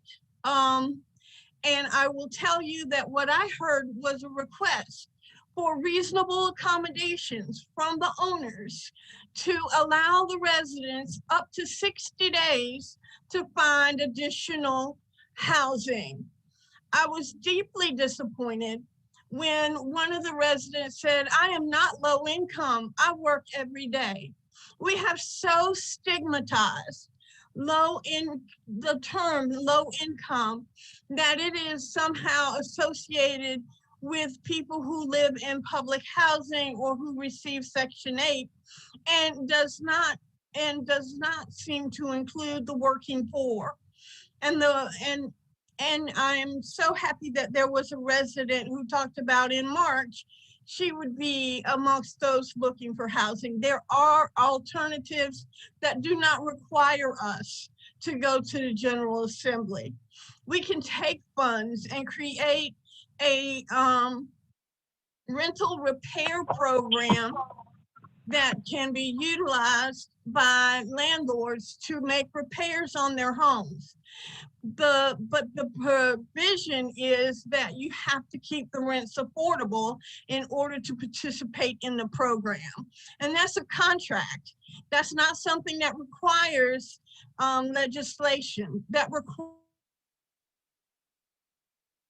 requires imagination, and Durham has the imagination to make a difference. We can save these folks from eviction on next Friday by implementing complaints, requesting a reasonable accommodation from the landlord to extend the time to search for housing up to 60 days. Let's just say it out loud and let's just do it. The law in North Carolina allows the congregations in action to file a complaint on behalf of the tenants. It allows Durham Can to do it on behalf of the tenants. It allows the tenants themselves to do it. All we need to do is get that accommodation. That's all that's really being requested. And then we can work from there. But we cannot allow the residents of Braswell Properties or any of our residents to become homeless on the 31st of December. And let me just say for the record, because I say it every time I'm on the record, there better not be one public housing resident evicted who has applied for ERAP funds in round 1 or round 2. Not one. Thank you, Ms. Adams. I appreciate your time today. Thank you so much for that. Lee Gans is back. Mr. Gans, Mr. Lee Gans. Hi there. Can you hear me? Yes, sir. You may proceed. Okay, You have wonderful. 3 minutes. Thank you so much. Okay, thanks so much for, I wasn't sure how to share the links and got kicked out. So thank you so much for working to get me to be able to make the comments today. So I'm Lee Gans. I'm a policy team member for Bull City Tenants United. And I am here today to speak, on behalf of the tenants of the Braswell Properties. And I want to thank the council for giving us the opportunity to speak today, and also for Faith Carter and Ms. Hernandez for speaking about the information that they have about the processes for these things. I understand that y'all were trying to get information and have people brought in to give information about whether, the city can meet the tenant's demand. Something that I do want to make very, very clear here, though, is that as far as on our end of Bull City Tenants United policy team, none of the information that was presented today was new information for us. And our demands do not flow out of any sort of misunderstanding or lack of awareness of the processes involved. I want to specifically use my comments, given what was presented, to address the things that were brought up about the city's ability to use the emergency repair powers, where they can issue an order that a landlord has 72 hours to make urgent repairs that are threats to the tenant's safety. I want to say there was discussion of what the criteria was for when the city can use that power. For one thing, the General Assembly granted the city of Durham that power unanimously in 1993. And the city has wide latitude to define what counts as a threat to the tenant's safety. The city has not defined that for us. And the thing I would really like to know, if it exists, which to my research that I've done, it does not, is cite the specific law or ordinance anywhere that defines what the city is allowed to say qualifies as a threat to tenant safety for which they can use that 72-hour power. I also want to say that we're completely in accordance that what we want is for the landlords to have to take responsibility and address these issues, and not for the city to have to get to the point where they issue the lien.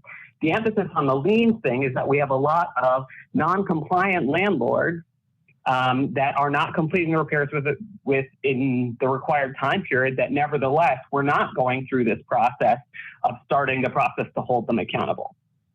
So that is just to clarify that we want the city to start using this 72-hour repair protocol to get these things done as fast as possible, and define the criteria for what counts for it in a way that will actually help tenants.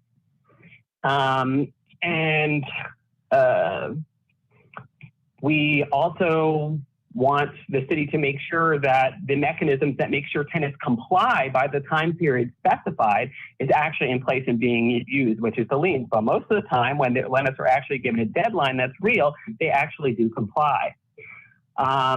And it's good to hear from Faith Gardner that violations were found were not so severe that tenants actually need to be removed from the homes. But we would like those to be defined as things that need to be addressed within the 72 hours. So thank you for your time and listening to us today. I was glad to have the opportunity to clarify. And please find a way to intervene to support the tenants in Walltown. And we look forward to addressing what else the city can do to protect tenants' rights on January 6th when we discuss the ordinance. Thank you. All right, thank you so very much. I will now turn it back to Councilman Reese. I believe that we have had an opportunity to hear from all residents who had signed up for this particular item. Well, I just want to, before I get to the item, I just want to thank everyone who spoke today. This is an issue that's so important. That's why we've spent most of the session today talking about the specifics around what the city can and can't do. And I look forward to working with the folks from Bull City Tenants United and Mr. Gans to learn more about what the city's kind of fleshed out authority is under that emergency program. I'll be asking some more questions about staff about that later today, and hope to hear more from Bull City Tenants United about what they think we can do, and we'll talk to our attorneys and we'll figure something out. But in any event, I wanted to ask about item number 3. First of all, Ms. Lotto, welcome. Thank you for being with us and for your patience as we heard from our passionate residents. This is fantastic. I'm really excited about it.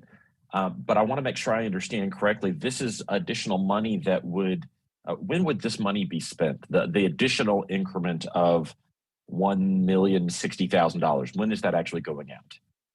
This would, Karen Lotto, Community Development Department. This funding would begin to be available January 1st of the coming year, so January 1st, 2022. Okay, well, that's fantastic. That's not how I read the memo, but if that's how it is, that's awesome. The only other thing I wanted to say is that one of the folks from, I think Legal Aid or Durham Can or both mentioned court watch folks who don't have legal training who've been down to the courthouse to do court watching. I just wanted to thank Councilmember Caballero, who's been down there multiple times, both on court watching, but also to be to provide language access support to residents, even to the extent of, I think, walking some folks up to the water department to apply for support there. So I just wanted to thank Councilmember Caballero. Ms. Lotto, honestly, I misread the memo apparently, and I appreciate you clarifying that. It's great that the money will be available to legal aid as soon as possible, and appreciate your bringing this forward and intend to support the matter next Monday. Thank you. That's all I have. Thank you. Councilwoman Caballero. Thank you. Good afternoon. This was actually a question. It might be more for Sarah D'Amato and not for staff, but I'm going to ask it anyway. Within the memo, and I was very grateful to see it because this has been an issue that we're seeing at the courts. This is why I've been going more often, is that some of the cases that are presenting need additional language services, in this case, mostly in Spanish. I want to personally thank the folks at Central and at Duke who are there on Wednesday and Friday. It has been a lifeline. Legal Aid is not able to provide services for folks who are undocumented in most cases. So without those legal clinics, our residents who are undocumented who are facing eviction would have no support and no access to attorneys. And so those attorneys who are there and their law students are incredibly important. I also want to thank the folks at Durham Tech who pivoted really quickly and are pulling together volunteer interpreters to show up at the courthouse for folks who may need it for those legal clinics. It's been an incredible thing to just view exactly what we're saying, community being pulled together to support our residents in crisis. Within the contract, it talked about additional staff who are bilingual. And so I was just wondering, since Legal Aid can't represent most cases of undocumented residents, what is going to be the support? Right now, my understanding, what I've seen is if Legal Aid can't take that case, then it gets sent over to Duke or to Central, but they don't necessarily have those additional that additional capacity for language interpretation. So what happens in that circumstance? Yes, ma'am. I will defer to Ms. D'Amato because I know legal aid has been working on that particular issue. Thank you.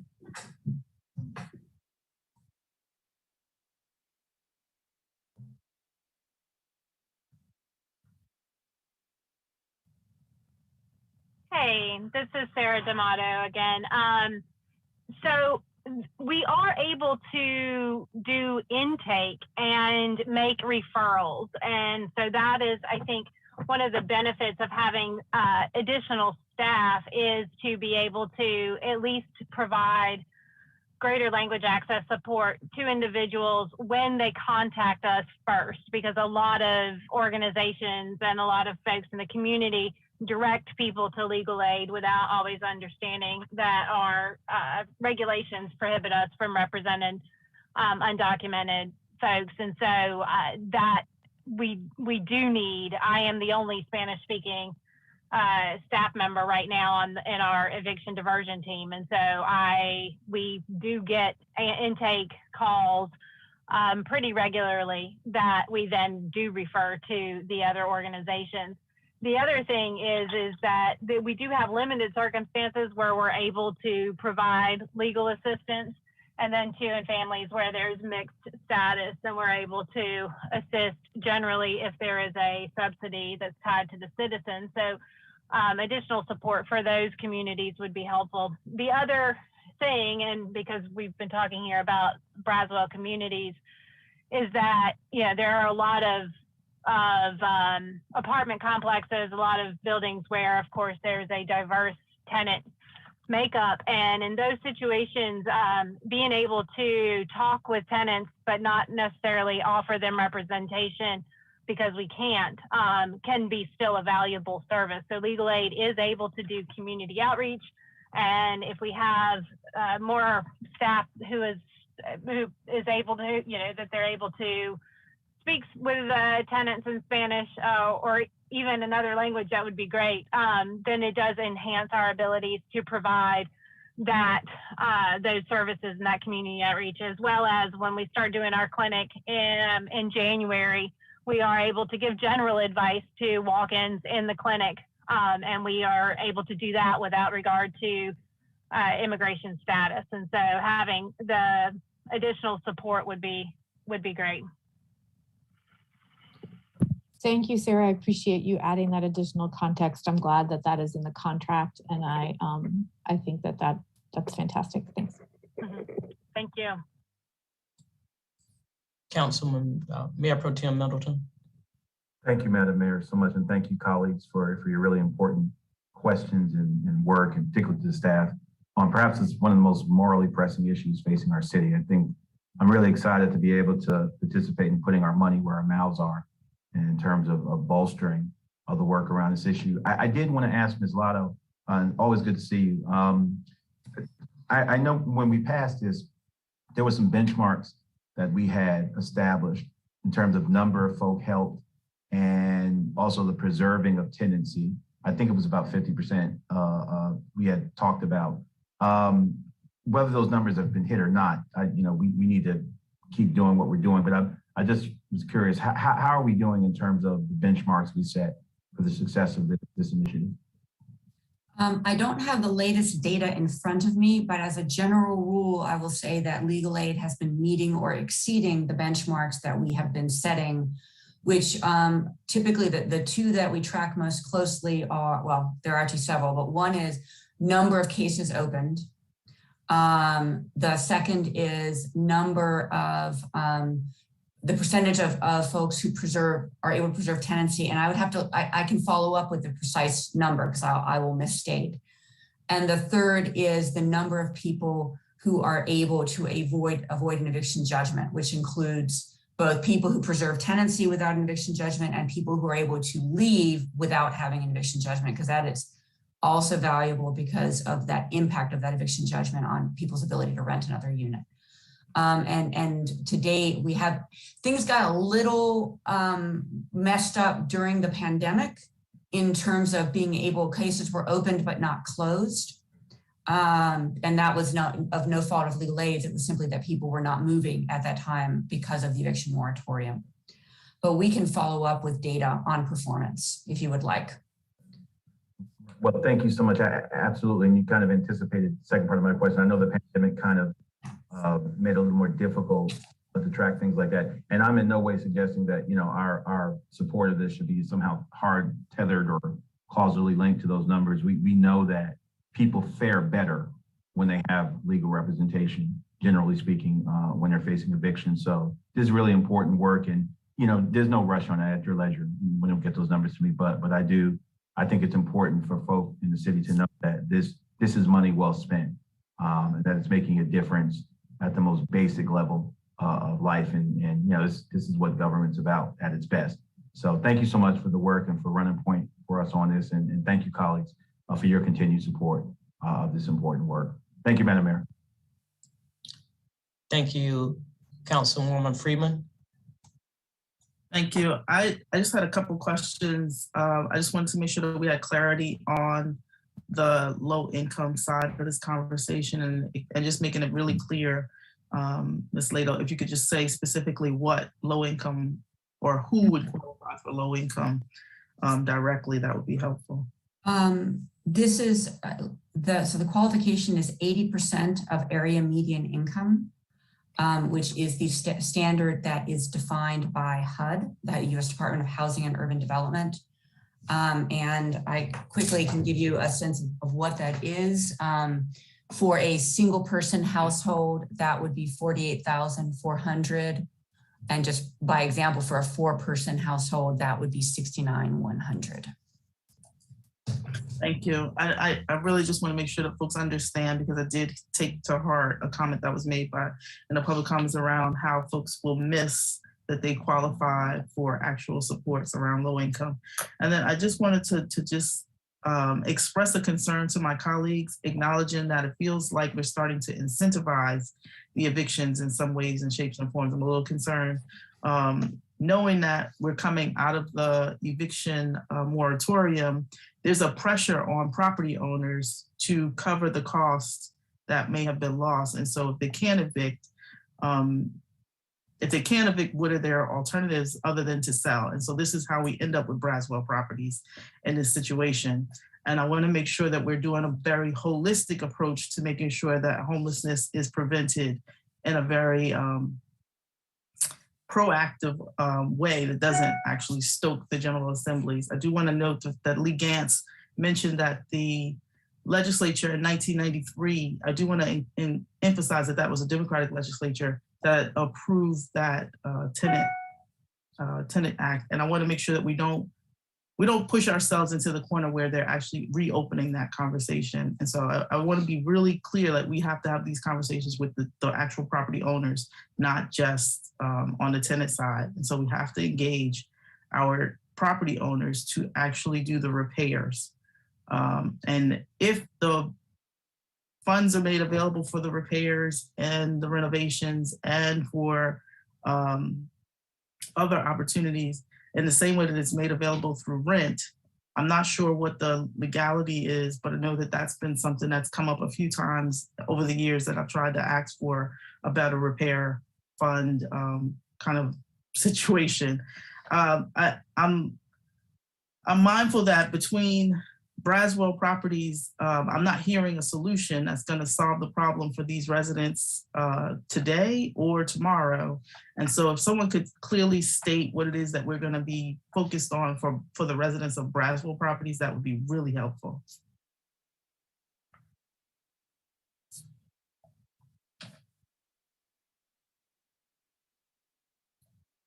And that's my concern, because I think I don't want to just continue to have the conversation. I want to figure out what it is we're actually going to do. And that's it. Thank you. I think I see a hand. Councilwoman Johnson, followed by Councilman Reese. Thank you, Madam Mayor. I just wanted to appreciate our staff for getting this additional funding to legal aid so quickly. I know that there's a lot going on in the Community Development Department, and we're seeing more and more items from you every agenda dealing with the eviction crisis and all of the affordable housing work that we were already trying to do. We had a great report from the director a few work sessions ago about all of the efforts that that have been in place, and all the efforts that are continuing. And we are doing a lot. We still need to do more, but I'm glad that this money is going to get out to the community. I had one technical question, which is it was previously stated that this funding would be available at the beginning of January, but we're not meeting until January 3rd. Is the administration want us to approve this, to suspend the rules and vote on this today, or are we okay to wait until the 3rd? And I misspoke, Ms. Councilmember Johnson. I should have stated that it would be available following council approval. Okay, thank you. So on the 3rd, and is that when the applications will be released, or are we already collecting? Is Legal Aid already collecting applicant? I'm sorry, if this is going to additional staff, I'm guessing, right? Correct. This is for so Legal Aid is aware that this funding is in the works, and I would defer to them, but I presume that they have been kind of trying to gear up for this in the hopes of council approval. Great. So those staff will be online sooner rather than later. I will need to defer to Ms. Tomato to give us an update on the actual staffing situation. Cool. Right. At this point, I think between the launching of also the rental assistance program, and then we did have to cover 2 vacancies within our existing staff for staff attorneys. So we are looking at it. We are trying to find qualified candidates. I will have fingers crossed that we will have those positions filled by the end of January. The other pull has been, of course, our Legal Aid statewide eviction diversion program, which did also pull a number of qualified candidates out of our pool. So, but I am eager and ready to start hiring folks. And like I said, I would love to have a totally full staffed unit and team by the end of January. That sounds great. Thank you, Sarah. And thank you for all the work that y'all are doing. I'm really glad the city is able to support your Legal Aid continuing to serve our community in this way. I once heard a statistic that the Triangle area had the highest number of unemployed lawyers per capita in the country. This was several years ago. This may not be true anymore, but we do have some pretty excellent law schools in our region. And I'm hopeful that we'll be able to get this program staffed up so that y'all can continue helping tenants. Thanks so much. Thank you, Madam Mayor. Thank you, Councilman Reese. Thank you, Madam Mayor. I just wanted to respond briefly to Councilmember Freeman's call for us to be mindful of landlords in this process and make sure that we consider their interests as we talk about the eviction crisis that's facing our city. I think, one of the problems with the way that the system is structured from a state level that we are required to follow is that the option that we have as a city to initiate repairs on our own of even under the 72-hour urgent or emergency repairs program, the way that we recoup our funds is by putting a lien on the property. And that gets paid to us when the property is sold. And so either the landlords can raise rents to pay off the lien, or they can sell the property and the proceeds will go to pay off the lien.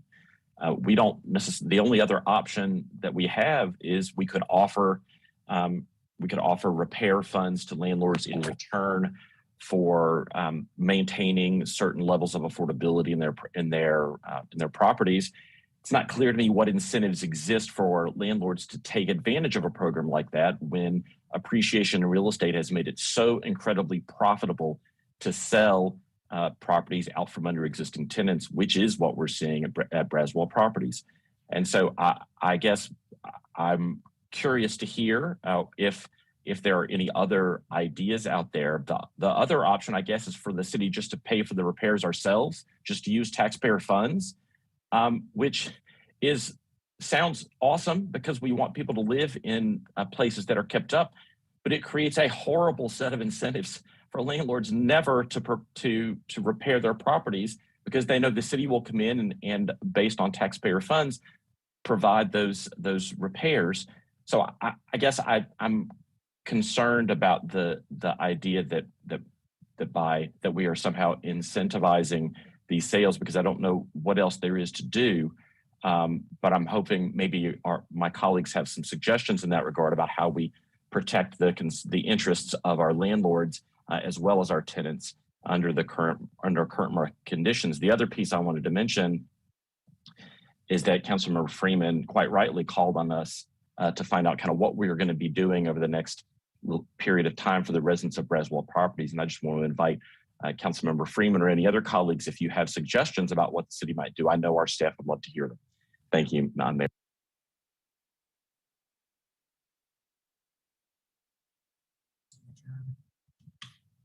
Anyone else have any comments? Councilwoman Freeman. Thank you, Madam Mayor. And I do appreciate Councilmember Reese making sure to clarify that is not what I'm trying to insinuate in any way, shape, or form, that we cover repairs. If anything, we should be purchasing the property and figuring out how to make sure that they can stay in it collectively as owners. That would be my first suggestion. But I think that we're in a specific situation based on how our market has heated up, and it's not going to go silent. And so I think we're going to see more and more of this, as we did with Lincoln Apartments almost 10 years ago. There has to be a proactive way to address property owners who can no longer cover the repairs.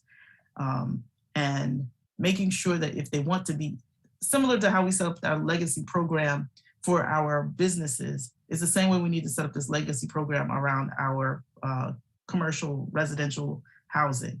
And so there are property owners who have been willing to part with the properties to DCLT, for instance. I work really closely with Selena Mack to make sure that happened for at least 54 units.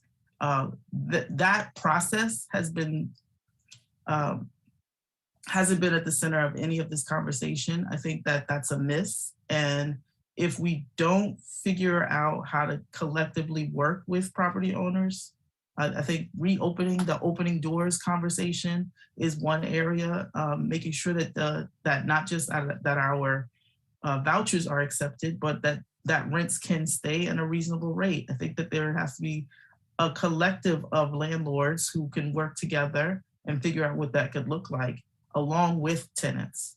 And so I think when we make it adversarial is where we bring in the kind of issues that we saw that our staff has alluded to around the general legislature. So when we did PRIP or proactive inspection program, that was because the response came from a landlord going to Raleigh and requesting for that response from the general legislature to Durham. And so I don't want to go in the back and forth. We want to figure out what will solve the problem now. That's all. Thank you.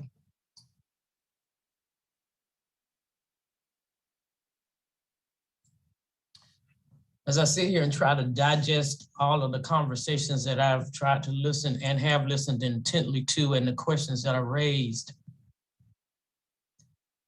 it still comes to my mind that we cannot, and you all know this intuitively as I'm thinking aloud, that we can't wait until it comes to the courthouse door before we begin to solve problems. You have possibly 2 magistrates who sit there to hear these cases, and the way that these cases come in, having supervised those magistrates, all you do is create a backlog. We have to be able to case manage these cases, these instances, before they hit the courthouse door or are in the need of legal services. So one thing, we have to educate our community. The second thing is, I sit in downtown Durham, in particular at City Hall, and I think, and I look around this area, there are lots of empty apartments across the city. And that's when the community has to come in and figure out how, and I have no problem in saying it out loud, that those apartments, how do you allow those apartments to remain empty? We as a city A lot of us know people who own property, and yes, landlords need to make money, but surely there's something wrong when we have apartments that sit empty and people need them.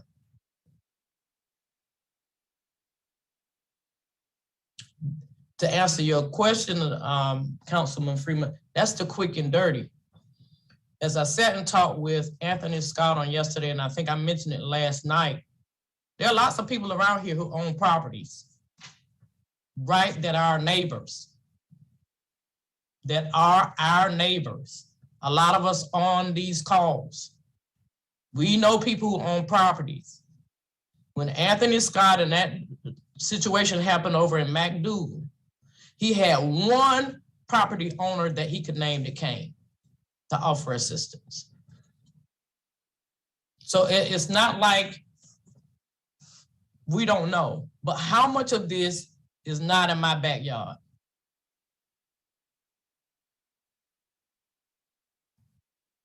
How much of this is I can help, but I won't? Because, so even for us, for the city, and I'm a lawyer, I'm trained as a lawyer and a judge, even for us to sit and make a contract with someone else or to come up with some suggestions, the government is reactive and it's gonna take some time. And there's always the threat, if you don't do it right, if you rush it, it means nothing because someone will come and sue and have it thrown out. So you're right back at square one. We as a community have got to see each other. And we've got to be willing to step in the gap when the government cannot react in an agile fashion. As the government, we also have to be able to develop a safety net because we know these things are coming and begin to be proactive about that and how we do that. Now, I'm still learning. It's been 2 weeks of trial by fire for me in different areas. And I'm up for that task. But what we can't do is think that the 7 people that sit before you, or the attorneys involved, or the lawyers at Legal Services, or the 2 clinics at the law school, and I've supervised that school as well, can solve these issues. Money is not going to do it. It's going to take people who hold other people accountable. And we can't hide behind capitalism because that's people too. Those are people. So where are the property owners? Because not all property owners are in distress. Where are they? And what can they add to this conversation, knowing we have these families who are going to be put out. City government will effectively go on holiday, as will everybody else. What and how will we react as a community?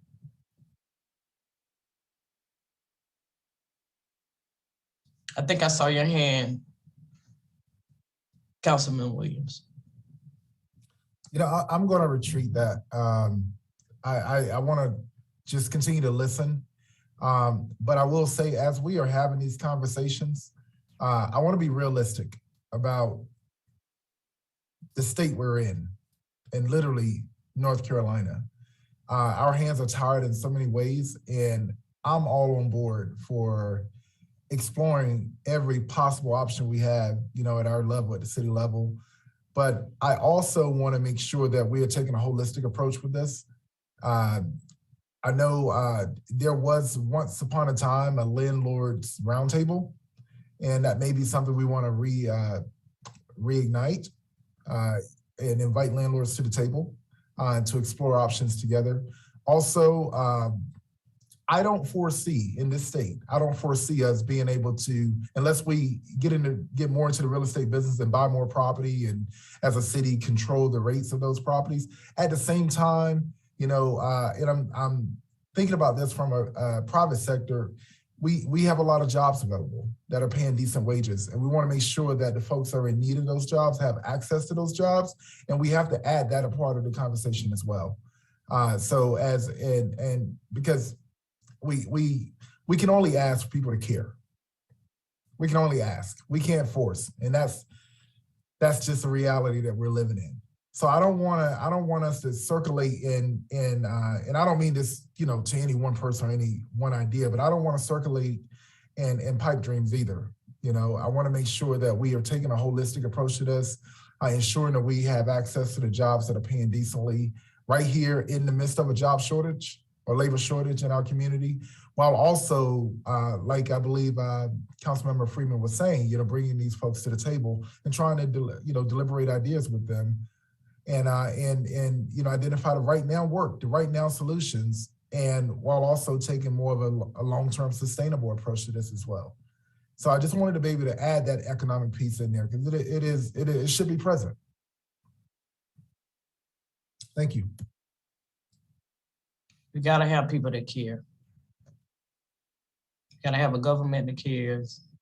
We have to have individuals that care. We gotta begin to see our neighbors. And I think that we can in Durham. I just believe that we can. And so I want to thank everybody who cares enough to speak out and actually are doing things about it. Now let's put our heads together and let's get to work. I will talk to our attorneys. I've heard a couple of ideas. I'll be learning more from my fellow colleagues as they educate me on all the intricacies so I can get up to speed. But these are very real issues that we can really solve. I believe in the Bull City. I just believe that. I do think that we have a person, Mr. Jim Savara, who was on he was a walk-up citizen, and I would, before we go to the next pulled item, I would defer to him at this time. I'm sorry, Mr. Savara, if we missed you earlier, I would defer to you for your 3 minutes, sir. Well, thank you very much. And let me add some more comments on housing issues while we extend this very interesting and important discussion. I just wanted to bring to the council's attention that the applications for the low-income homeowners relief program that the city is supporting with the county has had very few applications so far. According to the Director in Social Services, only 186 at the end of last week. We've also learned that the staff members at the Department of Social Services available to help people file application. Apparently it's only one staff member, and that person is booked up through the end of December. So there are going to be people who are interested in the program that are not able to get their applications in time. And I would like to ask the council to communicate with the county commission and let them know that you would support an extension of the deadline for this program. We recommend extending it, and this we is at the Coalition for Affordable Housing and Transit recommend extending it through the end of January. We've been advising persons interested in the program that if they can't get the application approved before their tax bill is due, it makes sense to go ahead and pay the full tax bill. Under that situation, if their application is approved, the grant will come to them rather than going to the tax administration office. So the county commission will be meeting first Monday in January. And I hope that the city council can indicate that they would support an extension of the deadline to involve more people. And again, thank you for letting me add this to the discussion. Thank you so much. And thank you all for that detailed and very helpful for me discussion in trying to understand this very important issue. We now turn to board item number 5, which is the option contract with Southside Revitalization Phase 3 LP for the 3rd phase of development at the Lofts at Southside. And I thought I heard 2 voices asking that item be pulled. I thought I may have heard Councilman Reese, and I believe it may have been Councilwoman Freeman. Is that correct? Okay. I would refer to you two. We do have, I believe, 2 speakers for this particular item. Mayor O'Neill, I'm happy to defer to the speakers and then to Councilmember Freeman since I've been talking a lot today. Councilmember Freeman.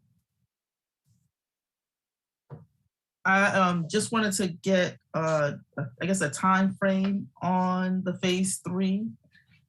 And I just wanted to kind of gauge where we are in the conversation, because I'm feeling like the 2012 plan may not have included the current highest impact and use for this site.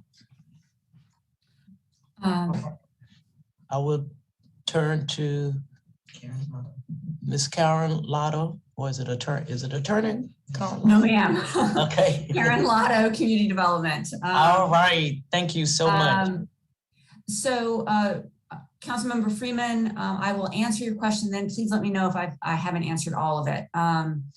So right now, what we are moving forward with is an option agreement that allows McCormick Barron Salazar to submit an application for tax credits. The current thinking is that they are going to submit what are called twinned applications, a 9% and a 4% application for 100 units. These applications, the preliminary application would be submitted in the end of January. The full application would be submitted, assuming all proceeds well, the full application would be submitted at the beginning of May. And the awards would be announced in August. Construction typically would begin, the financial closing would be typically in the first half of the following year, so the first half of 2023. And construction would typically begin over the summer of 23. And usually construction will last 12 to 18 months. So we would be looking at unit completion in the second half of 2024, if I think I kept track of my years correctly. And it's all residential. Correct. It is all residential. And is there anything that would prohibit it from including any space or commercial space, open space or commercial space? I would need to follow up with you on that, or perhaps Judith Moran from McCormick Barron Salazar. The 2 speakers are with McCormick Barron Salazar. Could answer that question. I would need to follow up in terms of checking on zoning. That's fine. To understand what is allowed on the site. That is not a use that we have discussed. Thank you. I would reiterate that Ms. Judith Moran and also Ms. Tracy Smith is here. And I will tender those persons to you for any comment that they may have. And then if not, we'll turn it back to Councilman Reese. This is Judith Moran. Can you hear me? Yes, ma'am. Yes, good afternoon. As Karen just indicated, that has not been discussed, a mixed use, any commercial use.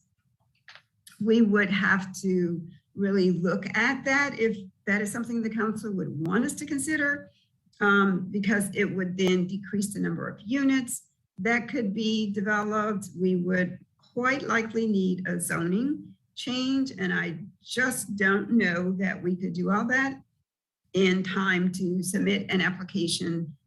Preliminary applications are due January 21st.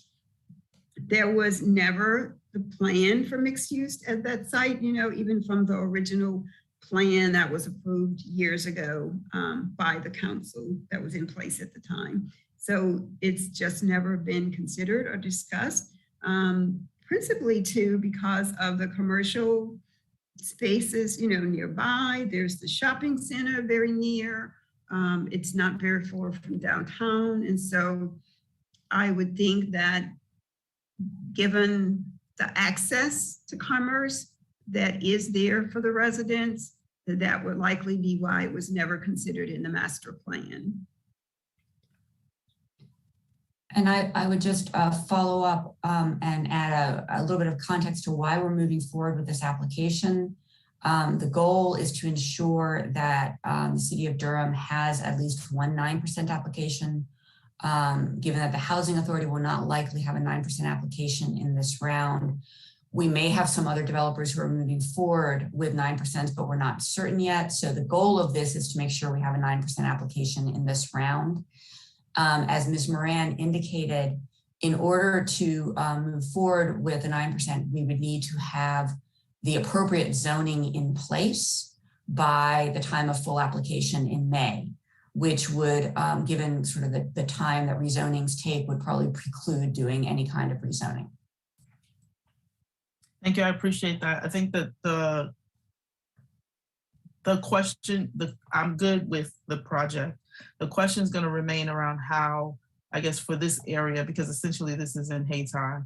And I know that there's been a lot of displacement. There's also a lot of commercial gentrification that has been brought to my attention. And I just want to make sure that if it is at all possible, that we can address it where we can. So I'm good. Thank you. Yes, ma'am. Councilman Reese. Thank you, Mayor. I just wanted to confirm that we don't have folks, residents who are waiting to comment on this, or they just folks who are involved in the project and ready to answer questions. That is correct. We do not. Great. Awesome. Ms. Lotto, hi again. I thought that the second phase of the Willow Tree Apartments was also getting up to the starting line for the 9% tax credit for this coming year. Am I wrong about that? Was I inventing that? You are correct, but it has already been awarded credits. It was awarded credits in August. It went in last round, and it was awarded credits. And so we hope to get to groundbreaking for what's now being called Ashton Place over the summer of 22. Okay. Yep, I have forgotten that. That's right. That was good news we got in the midst of the pandemic. So yes, sir. Yeah, I just think it's really important that we keep projects in the pipeline, and really appreciate the administration moving forward to get this one where it needs to be. Obviously, we've had honestly mixed success with non-city or non-city directed 9% tax credit projects in Durham, and we really need to keep that in mind. So I appreciate the administration's agility in moving on this so quickly. Also, just wanted to say I'm a big fan of mixed-use projects. But I think with this particular piece of property, I think maximizing residential capacity is super important, because it's a situation where we can get what we want because we own it in terms of density. But also there are some fantastic commercial options within a couple of blocks of this property: grocery store, drugstore, restaurants. And so I think the need is somewhat less acute for that kind of project than it is some of the annexations and rezonings we've seen in more far-flung parts of the city. So just wanted to say I'm definitely in support of this, and again, really appreciate the administration's diligence in making sure that we have a 9% tax credit in competition every cycle, so that we can keep those dollars under control. So thank you, appreciate that, and that's all I have, Mayor O'Neill. All right, back to Deidre, Councilwoman Freeman.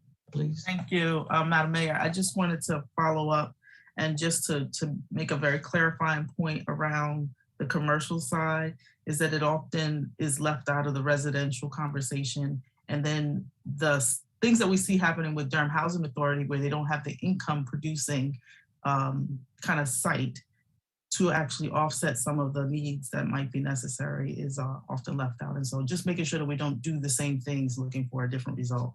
So we did this with Few Gardens, and we now have Franklin and Franklin Village, Eastway Towns, and Calvary Place, and there's no commercial around it. And so I'm just being mindful of that.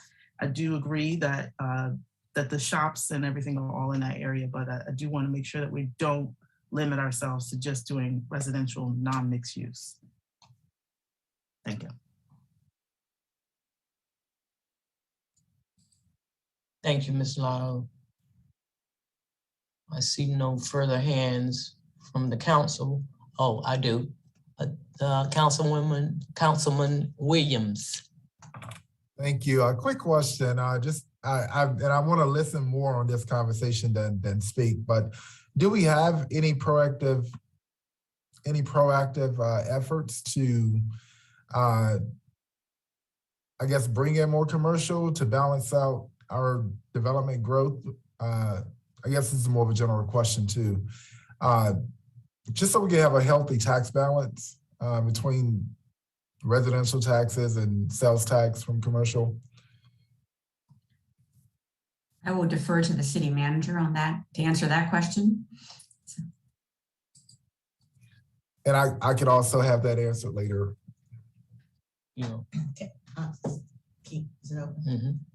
Yes, Council Member Williams, we certainly do have, the overall community building portfolio, where we have, our economic development team along with our community development team.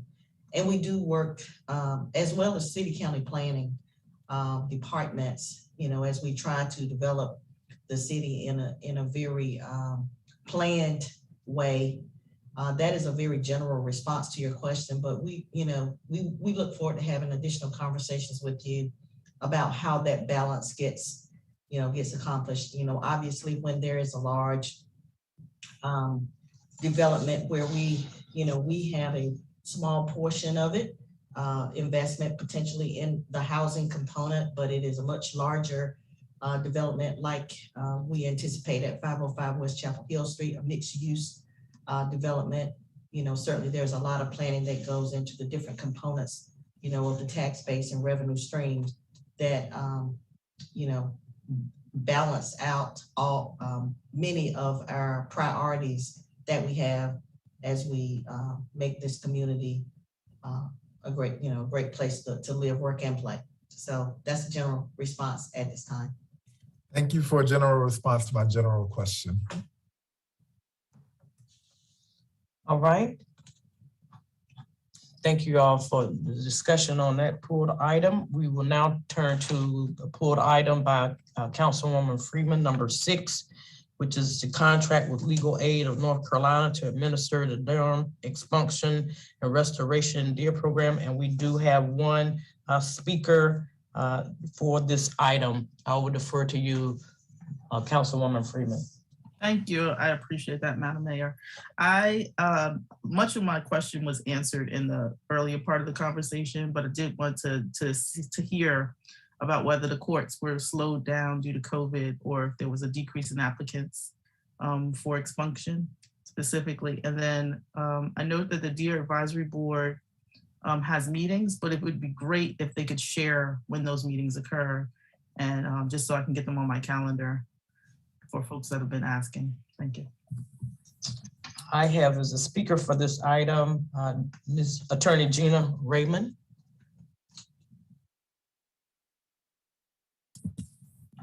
Hi, Madam Mayor, Gina Ryman here. Nice to be here today. I can also defer to Ryan Smith, but I will just say that we do have at least quarterly or every 2 months meetings with the Deer Advisory Board. The next one is on January 6th. We are still doing those by Zoom, but I'll be certain to share the meeting notices with you all, and especially Councilwoman Freeman. And I think I heard Councilman Williams discuss, that there are jobs available and people need to, get these jobs so that, they can move ahead with their lives and be able to afford rent. And I think that's what Deer is really helping to do. So many people have prior justice involvement. Many cases have been dismissed, so they're not even convictions. And yet they're just really, as many of you on the call know, just really ties up and makes their records look really bad. So we are happy to be doing this work. And we did see, when the courts were closed, we did see some slowdown in referrals, but our advisory board is really focused on doing outreach, making sure that we're reaching out. We have a subgroup called Latinx Outreach, where we're trying to reach Spanish-speaking folk, and also we have a race equity subgroup. We're kind of working on that. We're working with the DA's office, that they've done some initiated work on to expunge raise the age convictions, which are convictions for 16 and 17-year-olds that now are no longer convictions. So they're trying to go back in time and get rid of those. We're trying to assist with that. And finally, one of the, besides just doing expunctions, we've actually expunged over 1,000 charges since July of this year. But we're also trying to work on a petition generator, which will help people do this much faster and perhaps even someday be able to do it on their own. So I'd be happy to answer any questions or defer to Ryan to add to what I've said. Thank you. And thank you. I'm sorry, Mrs. Smith. You are our resource person. I'm getting it. So you're up now. Thank you. Yeah, good afternoon and happy holidays, Mayor O'Neill, Mayor Pro Tem Middleton, and members of council. Ryan Smith, Director of the Community Safety Department. I believe Ms. Rhyme did a great job, I believe, answering Councilmember Freeman's questions, but I'm happy to answer any additional questions you all have. I will say, since Gina is here, certainly how much I appreciate her leadership and Legal Aid and the great work they're doing, not only leading this work, but really continuing the collaborative spirit that is DEER and continuing to pull together and convene the DEER Advisory Board, which I think is one of the strengths of this program. But I'm happy to answer additional questions. Just one additional question. Mr. Smith, just checking in. I'm not sure if this will come up later, but it would be great to hear if you have any numbers on folks who are out of county that we could start to try to push in on, just noting organizing around. I think there's Orange and Wake County at the very least, and in person and some of the others as well. And Councilmember Freeman, just to clarify, out of county for both like matters of expungement but also for driver's license related, I just wanted to clarify. Definitely for driver's license and for expungement. Gina, I don't know if there are specific things that you would like to address there. I know that Legal Aid is providing support to Durham residents who have issues in surrounding counties, and they do track that, and we can share that back with council members as a follow-up, as well as we do have a lot of data on, one of the challenges we face in driver's license restoration work is Durham can do everything that we can, but we have many residents who have issues in surrounding counties. I think some of those counties are beginning in some ways to do the things that DEER is, but that is a real barrier, and we're happy to provide updated information and data to you. Gina, I don't know if you had any more context you would share at this moment. If you're still there, Gina, sorry, you may have. And Gina, yes, I'm still here. I Okay. am still here. I was on mute, sorry. I did count that we did do 18 different counties, not just Wake and Orange, on the expunction side for Durham residents who had out of county problems, and were able to do that mostly through the mail, but we will work on tracking we're working with the clinic at Campbell on the driver's license issues, and we're involved in a statewide advocacy group to try to work together so that we can actually provide Durham County residents relief in other parts of the state. Thank you. Councilman Williams. Yeah, this, she said that DEER, gosh, I'm sorry, I want to make sure I get your name right. And hello, Ryan. Raymond. Attorney Raymond. All right, I'm just going to ask the question. I can't find the name. It's you're looking for Gina Raymond, Attorney Gina Raymond. Raymond. Okay, yeah. So who directly does DEER work with in regards to work job placement? Well, we actually had worked with various community groups throughout the year. We had 2 clinics this year, or that last year and this year with TROSA. And we're willing to, we've also been working with families moving forward to do outreach there. But we're also interested in procuring more partners to kind of directly, work with folks who are trying to reduce barriers to getting jobs. So if you have any other recommendations, be happy to follow up and we can do some outreach and coordination with them. You and I are going to be best friends really soon because there's an entire private industry that's just looking to support this type of effort. So I look forward to being in touch. Thank you. Councilmember Williams, Councilmember Williams, just let me know how I can support that. And Councilmember Freeman, I will make sure that council is aware of the dates of upcoming advisory board meetings. Thank you. Got it. Sorry. Councilwoman Johnson, I believe your hand is up. Thank you, Madam Mayor. And thank you, Ryan, for the information. I have a question. This is not about DEER, but about the kind of partner program that was started in the innovation team office, Welcome Home. And I'm just wondering what's happened with that program as well. I'm happy to provide very high level. So that program moved on to the Office of Economic and Workforce Development. And it might be, it might be that, so that program is still going.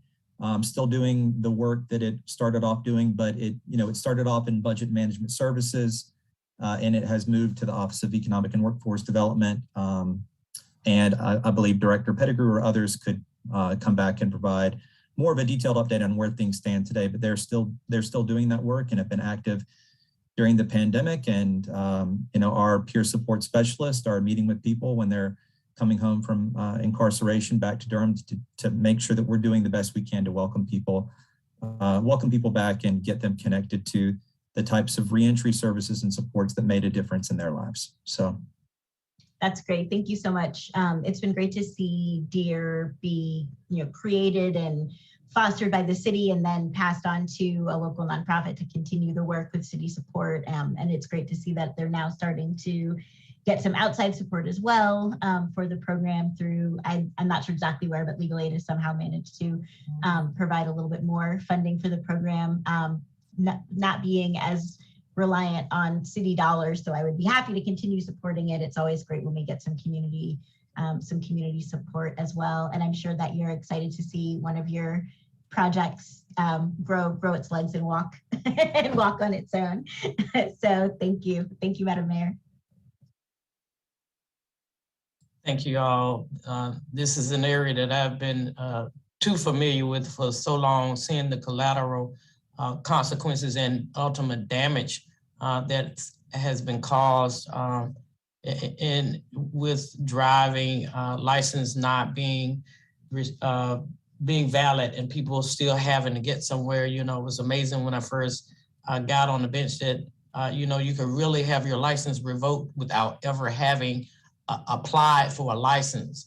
And so you just saw a lot of instances where people had no other choice but to drive to work, and then they would continue to pick up driving while license revoked, ultimately be permanently revoked, and could ultimately end up incarcerated behind that. So I watched and in full disclosure, I know Gina very well, have watched her work over the years. Also, a good friend, Judge Craig Brown, who took an interest in this process and has been very instrumental in helping to make this a reality. I'm so glad about this partnership with the city. This is one area that I've seen the innovation. I think we all have, and how I think that it is catching on across the state.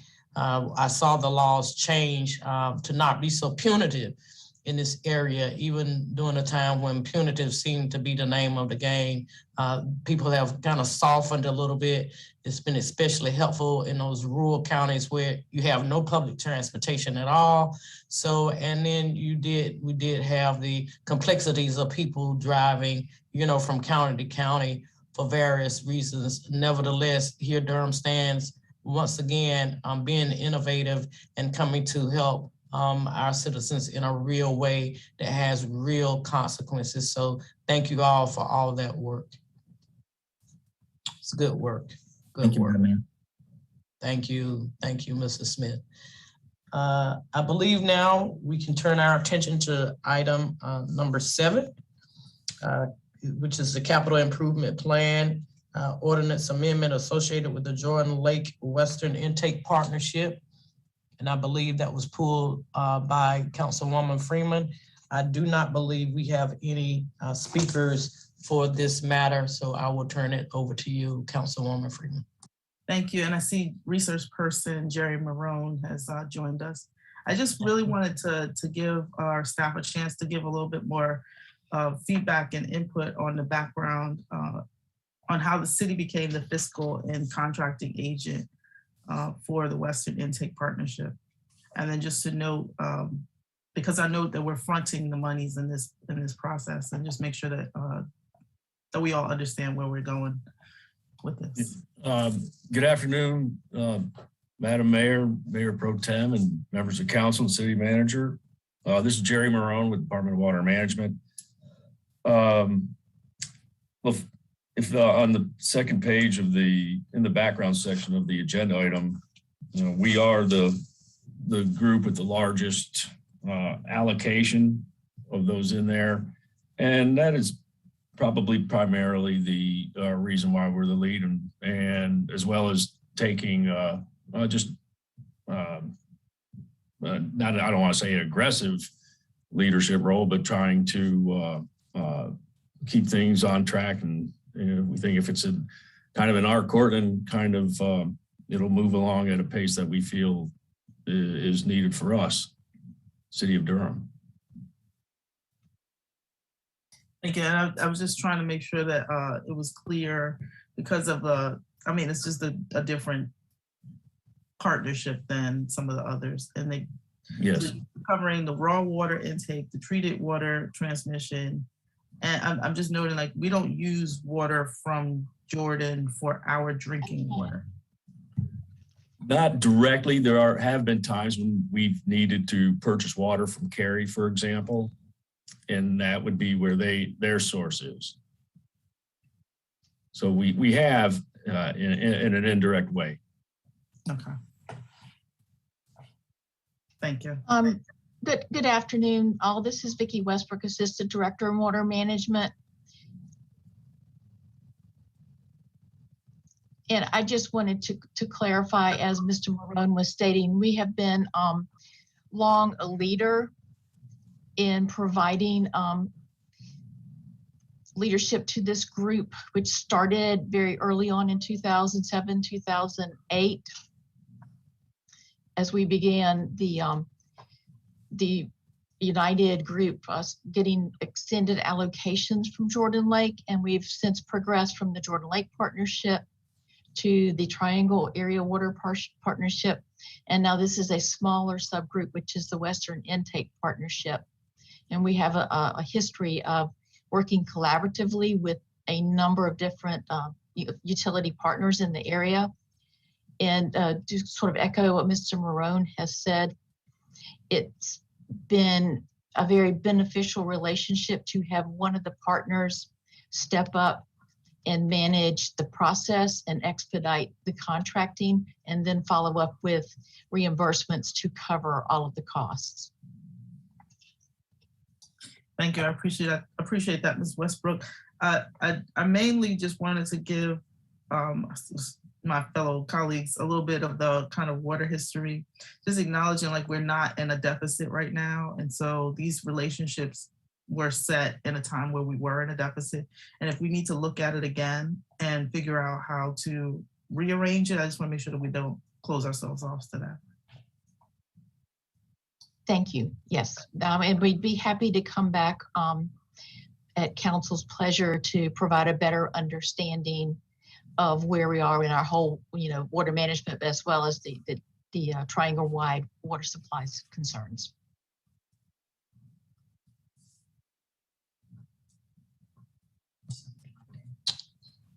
All right, Councilwoman Caballero, I see your hand. I see your hand raised. Yes, thank you. I just had a real quick question for Vicki, if she can come back on the screen. Yes, ma'am. Yeah, I thought the goal was eventually to structure it the way the UNRBA is structured for that side. No, ma'am, not necessarily. We have two very large, with two basic groups that we're working with. One is the larger group, the 13 members of the Triangle Water Partnership. It's more of a planning tool, a collaboration on looking at demands across the region, those sorts of things. This is a smaller specific group looking at building a water treatment facility on the western side of Jordan Lake. Currently, there's only one intake on Jordan Lake, which is owned and operated by the town of Cary. So there's multiple reasons for us to carry forward with this project. One of them being the whole resiliency and redundancy of having the ability to pull from multiple places within Jordan Lake. I believe what you may be referring to is the Jordan Lake One Water process, which is sort of similar to the UNRBA. Yeah, thank you.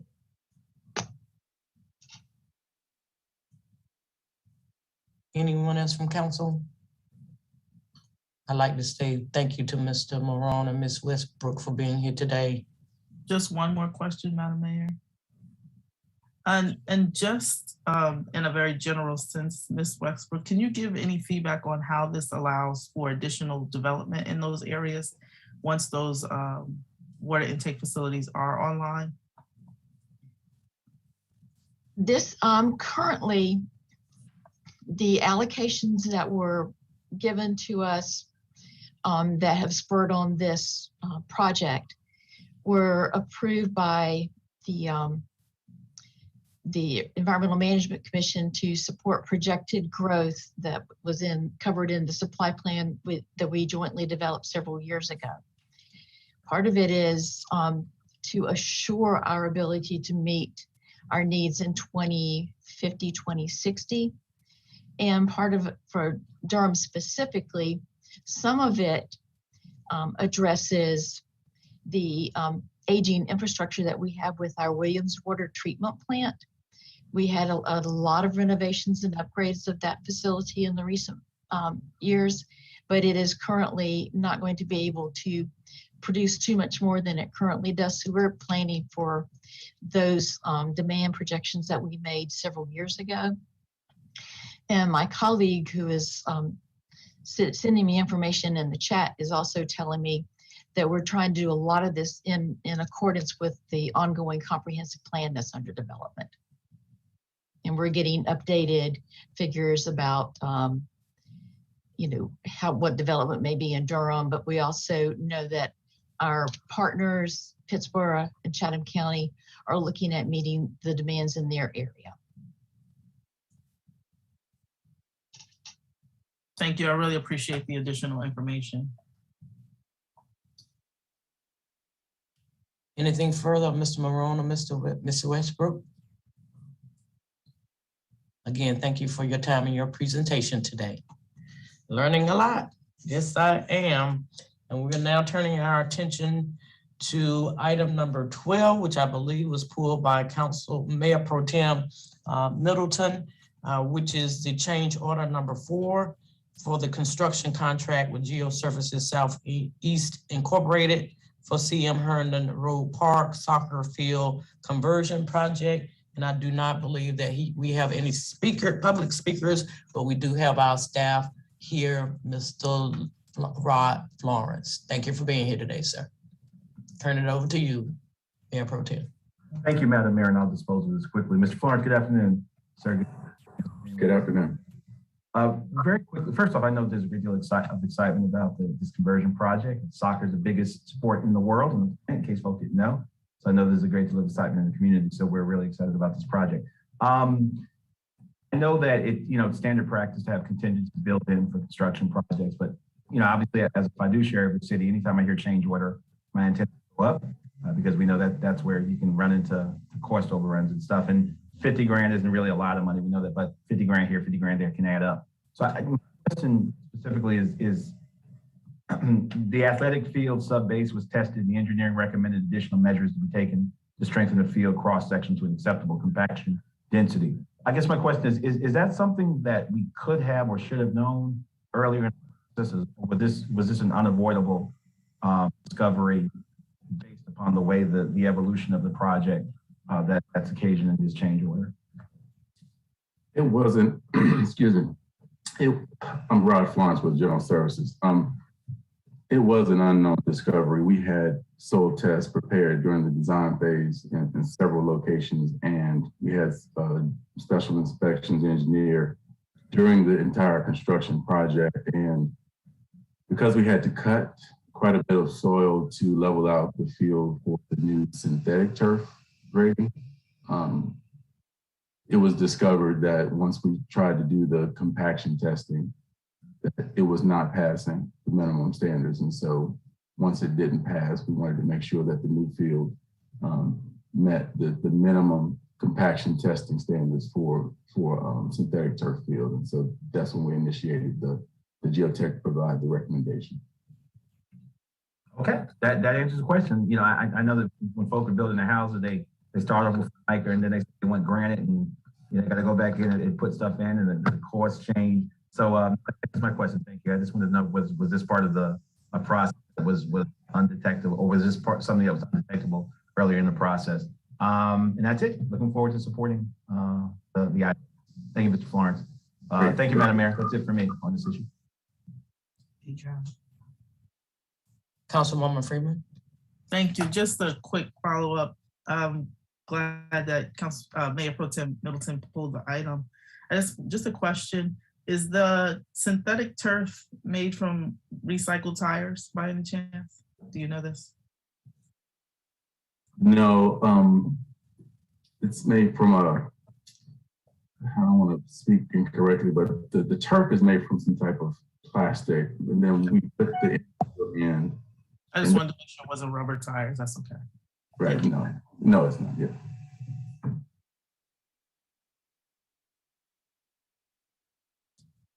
Any further questions of the council? All right. Thank you, Mr. Florence, for being here today and for your presentation. Thank you, sir. All right, I believe that we have covered all of the pulled items, and we will now turn our attention to our presentation. And I believe that we will have a presentation from Ms. Bertha Johnson on the American Rescue Plan Act of 2021, which is item number 16. Good afternoon, Mayor Pro Tem, and members of council. Bertha Johnson, Deputy City Manager. I'm going to attempt to share my screen here.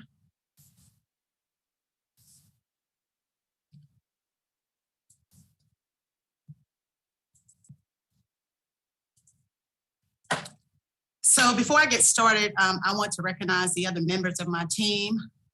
Leela Pedersen, our Fuse Fellow, who is not with us today. She had planned vacation for this week. And Jeff Hart, our NCCU intern, who finished his semester with us last week. So it's just me today. I want to start with just a little refresher. Most of the slides you have seen before, either at the September work session or part of the orientation we did for the new members.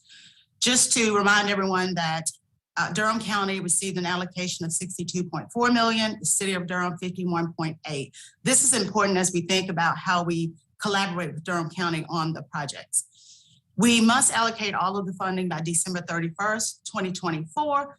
The funds must be spent by December 31st, 2026. The reason that is so it gives subrecipients an opportunity to complete their reporting to us so that we can get our reporting back to the appropriate agencies. Just a reminder of the eligible use of funds. Nothing has changed here. They are broad categories. Although the American Rescue Plan does allow for flexibility, there are some explicit rules behind these categories. So these are the core areas we really focus on.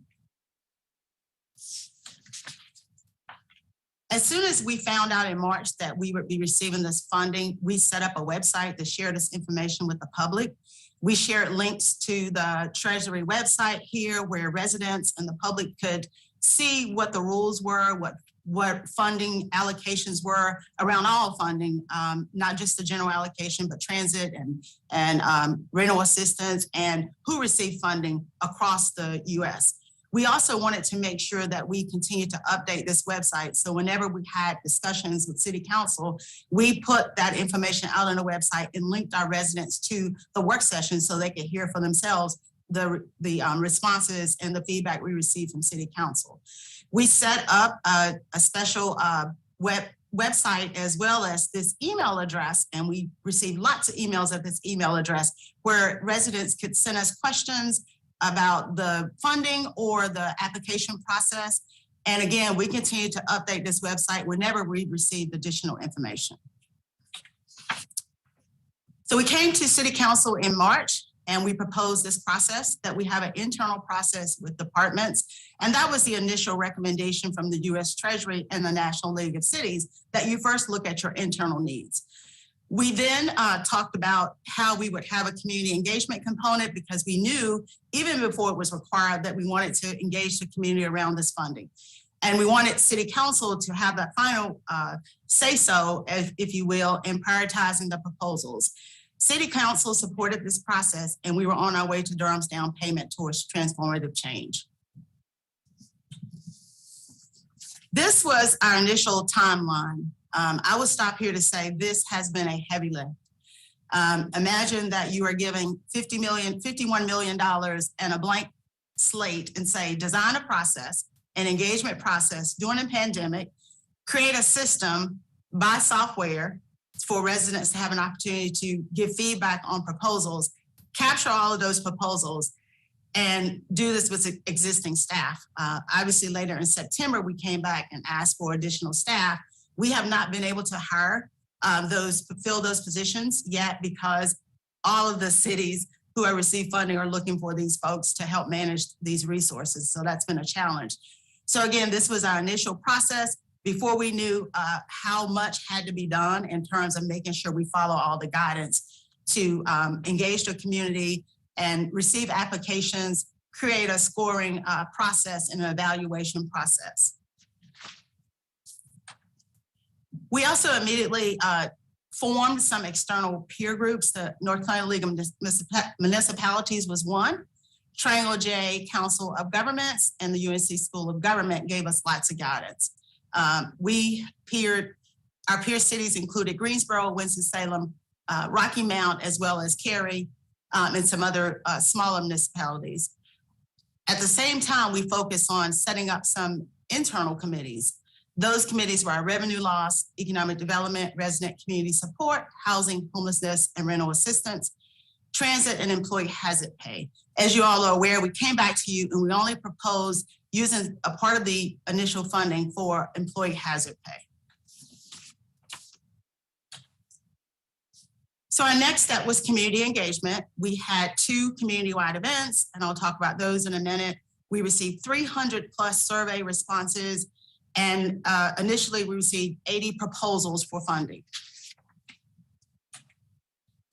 So throughout this process, we've heard from hundreds of residents through our website, through our meetings, our budget healing events that we hosted with Durham County and North Carolina Central University. We've had meetings with individual community-based organization groups who asked us to meet with them just to talk through the process. Some of the groups wanted to help us design how we vetted the proposals and how we developed the matrix. We were open to all of those, and we met with anyone who asked us to meet with them. Not to count the numerous individual phone calls we received from residents discussing the proposals and the funding. We publicize our opportunities in the local newspaper as well as magazines like Spectacular. We work with participatory budgeting to share information with those residents who had engaged in the PB process, which were thousands of residents. Again, we set up an email address so that residents could reach out to us. And we had our intern respond to those email requests within 24 to 48 hours. Before our July 31st deadline to submit proposals, we received more than 80 proposals. We reviewed the eligibility first, and every project that was deemed eligible was invited to submit a final application. So there was an initial proposal where it was just basic questions about the project. And then if they met the first step, which was the eligibility, then they were invited to submit a full application. Part of the challenge with that, the final applications were not due. As a matter of fact, they were due election night, and we asked residents, emailed us and asked us if we would extend it until the next night so that they could finalize their proposals. But part of the problem was that we had to actually purchase software, purchase a system to use, because it is a pandemic where the review teams and residents could upload their proposals as well as review teams could review the proposals, remotely. So that was a challenge that took us a while because there were not a lot of, obviously, organizations set up to do this because we didn't know this was going to be a resource. So here's just some of the images and outreach materials from our engagement events. The QR code links to our survey where residents could at any point go into the system and provide feedback on the proposals, ideas, or suggestions, or even ask to volunteer in the process. So at the first session, we brainstormed around asking our residents, how do you think what order do you think we should prioritize proposals? And as you can see here, and we've shared this with you when we met in September, the area was economic impacts. And you'll see how we did some additional work as we talk through this around that particular area. So at the second session, because health was one of the topics in the first session, we asked the participants to rank your top 3 to 5 health concerns. Now, there are 2 reasons this is really important. We did this polling in the room, it was live, and so the persons in the room could actually see the results. Those were people who were going to submit proposals, right? And so they could see, and they could probably would know that we would use this information to design the process in the scoring matrix. So the other folks in the room were reviewers. So there were people in the room who were not going to submit a proposal, but they wanted to volunteer and be a reviewer. So they also had privy to this information as they thought about what the priorities are when they reviewed the applications. We asked them again, top 3 to 5 housing concerns. No surprise there, I'm sure. And then we asked them to rank their top 3 to 5 employment concerns.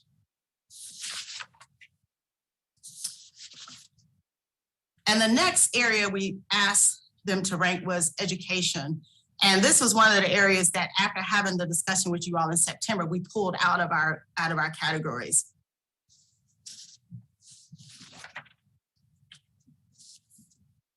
And then we asked them finally to rank the criteria you think is most important when evaluating proposals, because we wanted to use this to develop our scoring matrix. And as you can see here, racial equity was the #1 criterion that was selected by the folks in attendance. And each of these events had over 100 residents attending, and many residents who could not attend, we sent out the survey link to them after the meetings to say, hey, you weren't able to attend the meeting, we sent you an invite, please use this link to give us your feedback.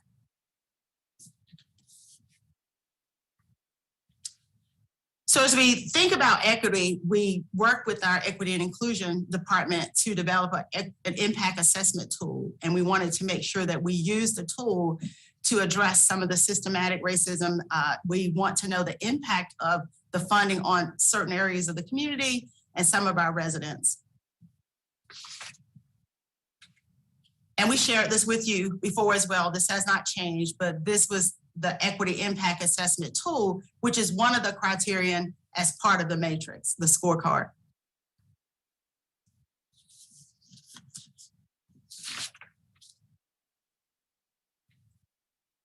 And so here's the scorecard. When we brought this scorecard to you in September, the only area that we changed was around education.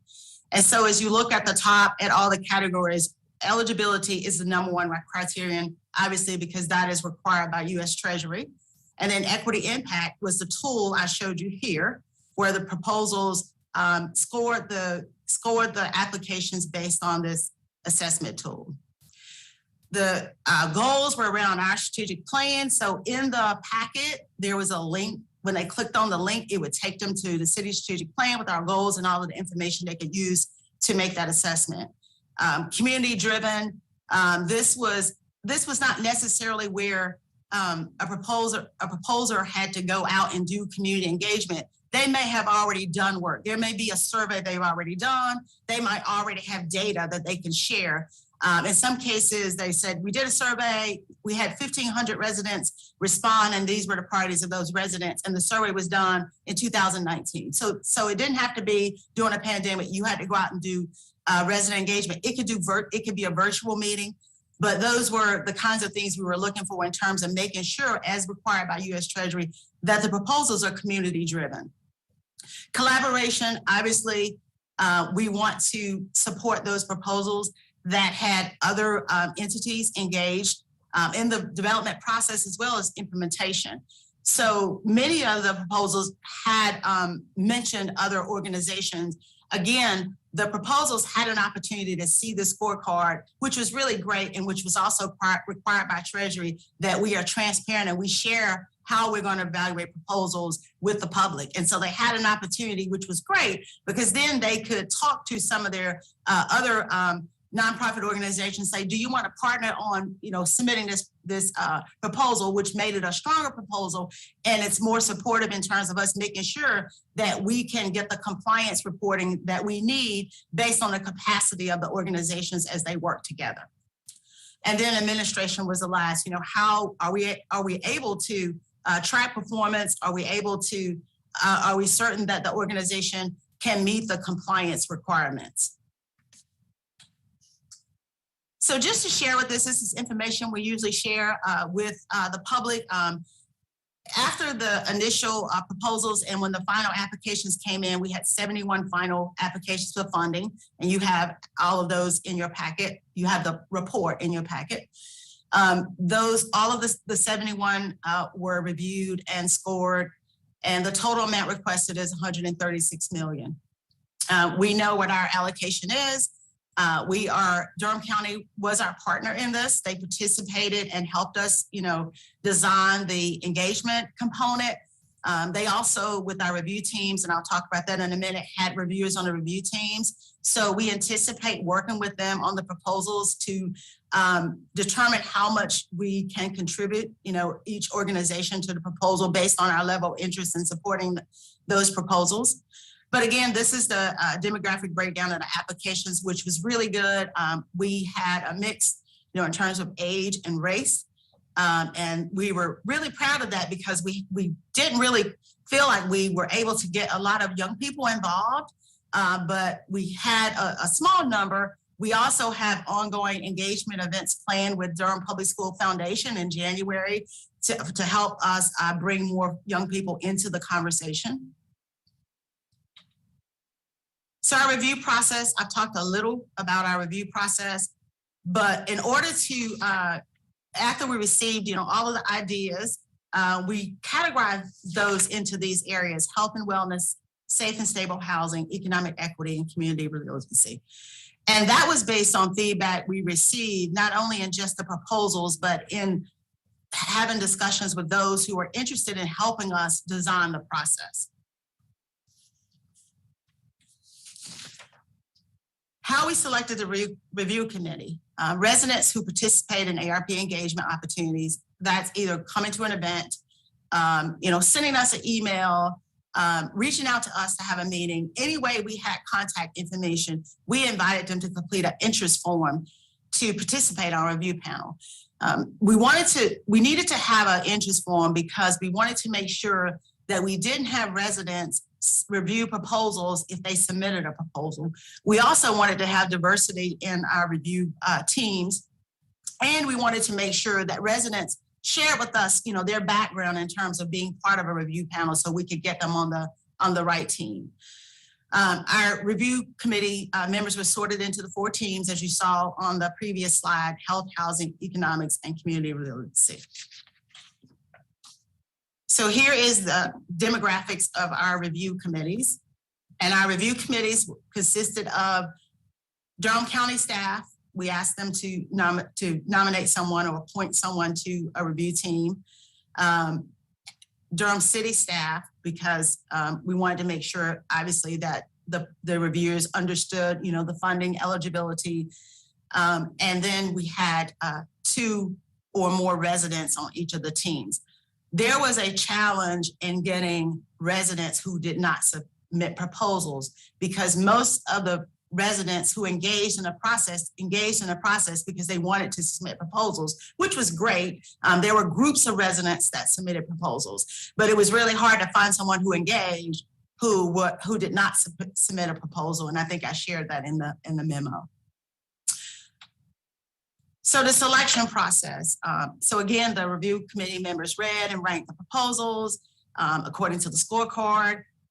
It was not a lot of subjectivity in that, right? Because we had the scorecard and the scores were 1 to 4, and they had the city and county staff in to answer any questions but obviously there may be other proposals that are not ranked high on there that may be of interest to this city council. So one way we could look at the next step, and this is what we want to talk about really today, is what is the next step in this process? It has been a long process. We didn't anticipate the process taking this long, but we're right along with our peer cities. We're all finding that it has been a real challenge. Where do you stop engaging? Every time we want to bring something forward, we need to meet with another group. We need to do more engagement. When all of the proposals came in, the final applications are 5 to 7 pages. There are 17 questions. So obviously we didn't want to just initially come out and ask the council, read 80 proposals, 17 questions, 5 to 7 pages. And so the ranking does help in that aspect. We could consider for our selection process, a cutoff average score. That would be one option without, you all having to read all of the proposals. Again, there may be proposals that are below the cutoff score, but the cutoff score is important, that we need to make sure that we meet the eligibility criterion that matters and that's required of the U.S. Treasury. So there are things like, I don't think I mentioned this one. It's probably because where we have where we all are on the screen, I couldn't see that last column, but one is the census tract. And so it's a census tract, that the one that was developed by HUD, that they recommend that the funding is used in, because it's the lowest income and highest poverty rate. And so that's the last criterion we look at. So when we think about a cutoff score, when you start getting down to lower cutoff scores, then you may not be able to get across the hurdle of it being eligible based on U.S. Treasury, but it does not mean that we couldn't try to help strengthen the proposal by getting additional information. Just like with some of our other processes, we've asked organizations or agencies to collaborate and work together to have a stronger proposal. So what you have in front of you, obviously, is a snapshot of the proposal, just enough information for you to you don't have who the proposal is, you don't have the details, but we have all of that information. It is public information. It is available to whoever wants to see it, but we really want to talk today about how you want to move forward and what we want the next steps to be with this first round.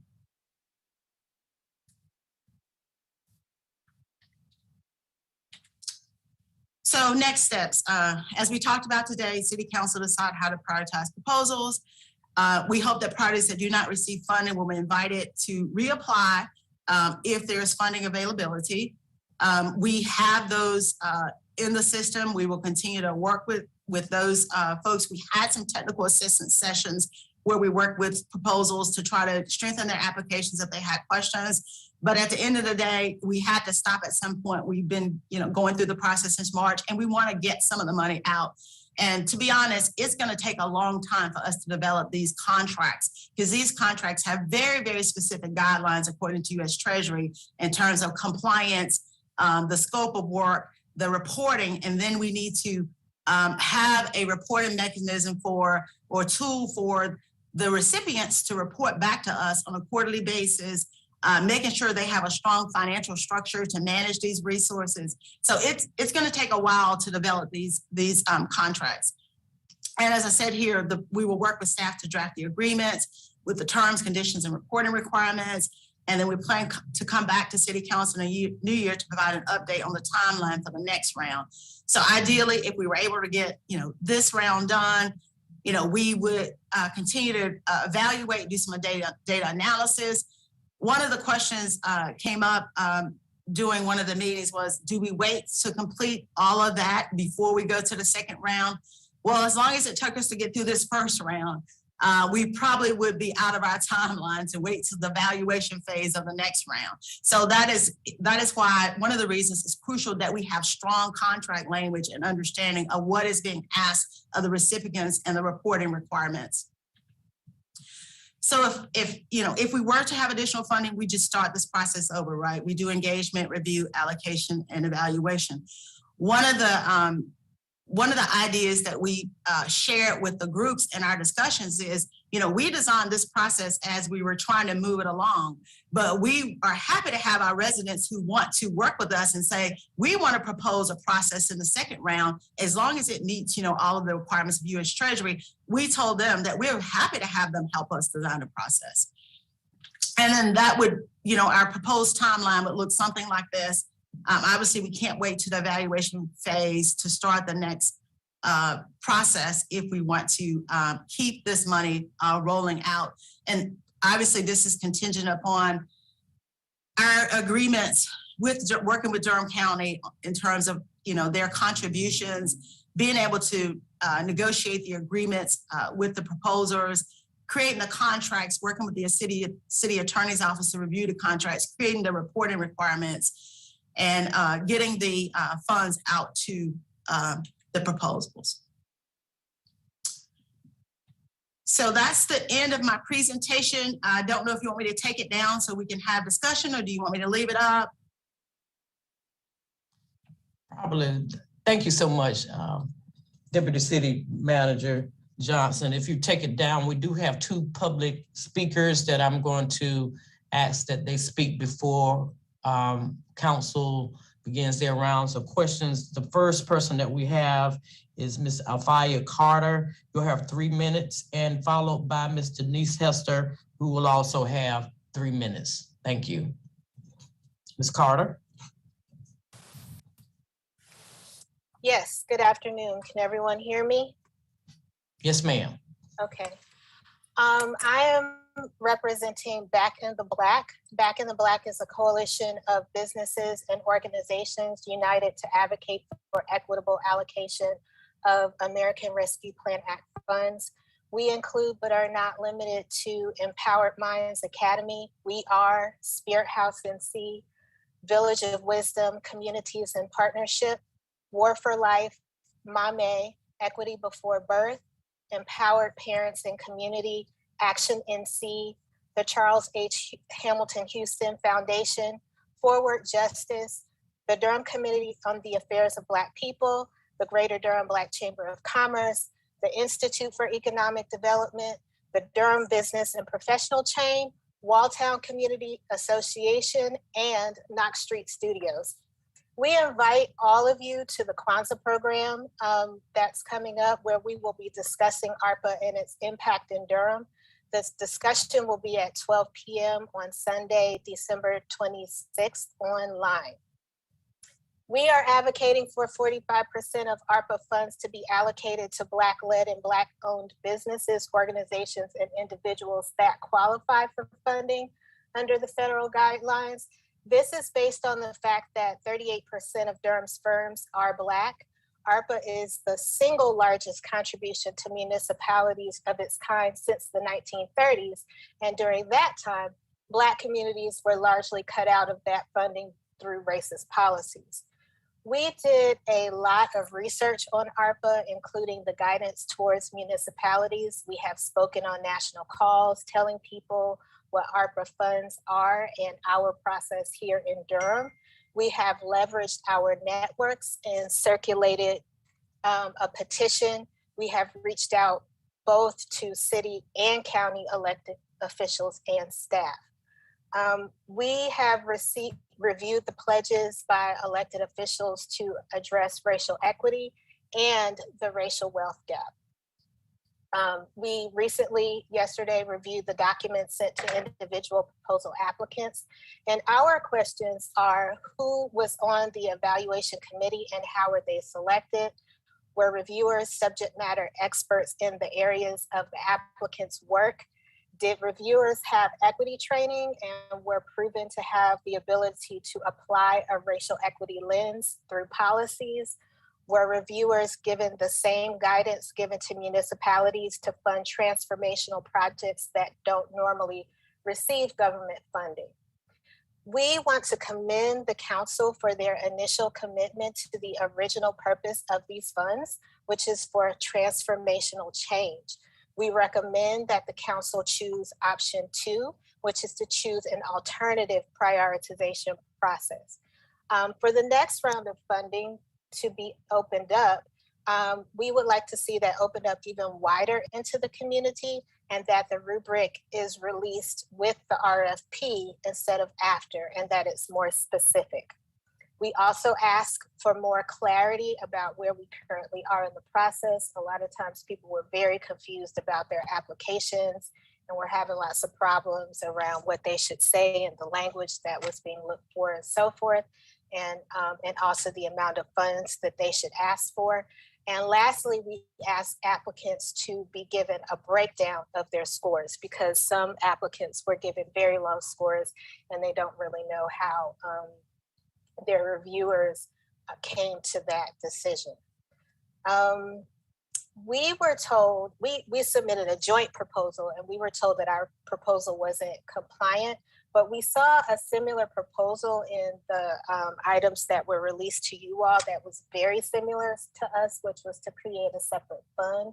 And so we're not necessarily asking for an answer for that right about now, but we do look forward to working with both the council, all of the elected officials, and the staff in the future to ensure that we are not repeating what happened in the past. That's the end of my comments. Thank you, Ms. Carter. I'll now turn to Ms. Denise Hester. You'll have 3 minutes, ma'am. Thank you, Ms. Carter. I'll now turn to Ms. Can you hear me? Yes, ma'am. Okay, thank you. Good afternoon, everyone. I just had one question, more so than a comment. In the ranking of the eligible uses, economic impacts were listed as the highest priority of the rankings. And but there was no prioritization within the economic impacts parallel to public health, broadband, employee pay, and so forth. And I was wondering why, if economic impacts was ranked number 1, there was no breakdown on the ranking to help guide the selection process.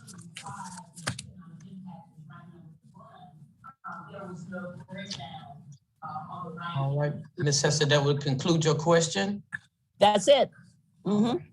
Thank you. I would now open it up to council and also open it up to our Deputy City Manager Johnson to answer questions as they come forth. We're now open for discussion.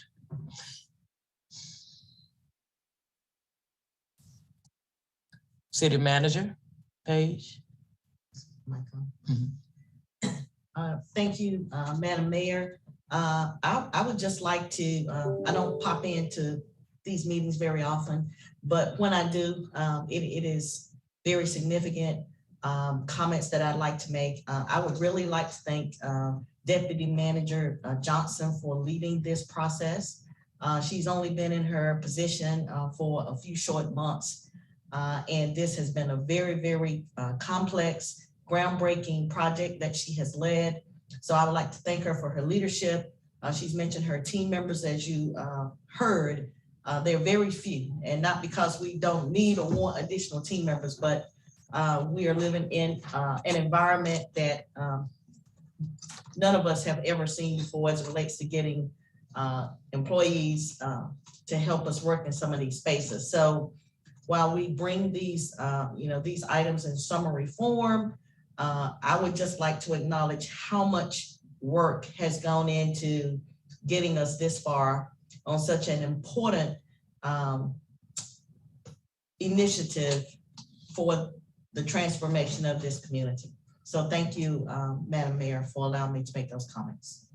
Thank you so much. Now, as you all know, this is pretty much my first presentation to this extent on the process, and I would invite some of my colleagues' comments about how that process has played out in reference to how the city council has been involved or not in the process. So let's just have some discussions. Councilwoman Johnson. Thank you, Madam Mayor. Before we jump into discussion, I just had a couple requests for information from the administration around a couple of different things. As one of the speakers mentioned, I think it would be helpful to see, rather than just the aggregate score, but the score for each portion on the rubric for each of the projects. And would also be interested in more information about the about each project. I don't know if there's, I agree with you, Bertha, that we're not gonna, reading 70 applications doesn't feel necessary and feels like something that most of us would not necessarily want to spend a lot of time on, especially when we know we can't fund all 70 of those applications. But I would be good. I don't know if part of the application included some kind of executive summary or like program narrative or just something to give us a little bit more context for each of the projects than what's in the report, which is pretty short. And it gives me a little bit of a sense of what each project is. I would like a little bit more context if possible, without having to read whatever 80 times 12 is pages, if possible. And the last question I had was in terms of evaluating proposals. Some of these are for relatively small amounts of money, given the amount of money that we have, like $100,000 for this oral health project. And then others of them are for, 4 million plus. And I'm wondering if y'all have thoughts on how we would consider funding for groups that have asked for these larger amounts of money if we don't have enough money to fund everything that we want to fund. And also for some of these nonprofits that are pretty small, like $1 million or $2 million addition to their budget might, triple or quadruple the total amount of money that they've had before and would require, in my opinion, a significant amount of assistance, like for the organization to figure out how to scale up to that level. When a small organization gets a huge amount of money, it's more than just how do we do this project? It's like, how do we establish the organizational infrastructure that would allow us to do the project? And I'm a little bit worried that we don't at the city have the resources to help organizations get to that point, though I would like to help them get to that point, and be able to resource groups to scale up and continue to be able to provide services to the community at that scale. But I'm wondering if anyone has some ideas about how to get like technical assistance or other support to some of these smaller organizations if we were to give them these big chunks of funding to make sure that they could actually incorporate that into their programming and make good use of it and continue to have an impact on the community beyond that.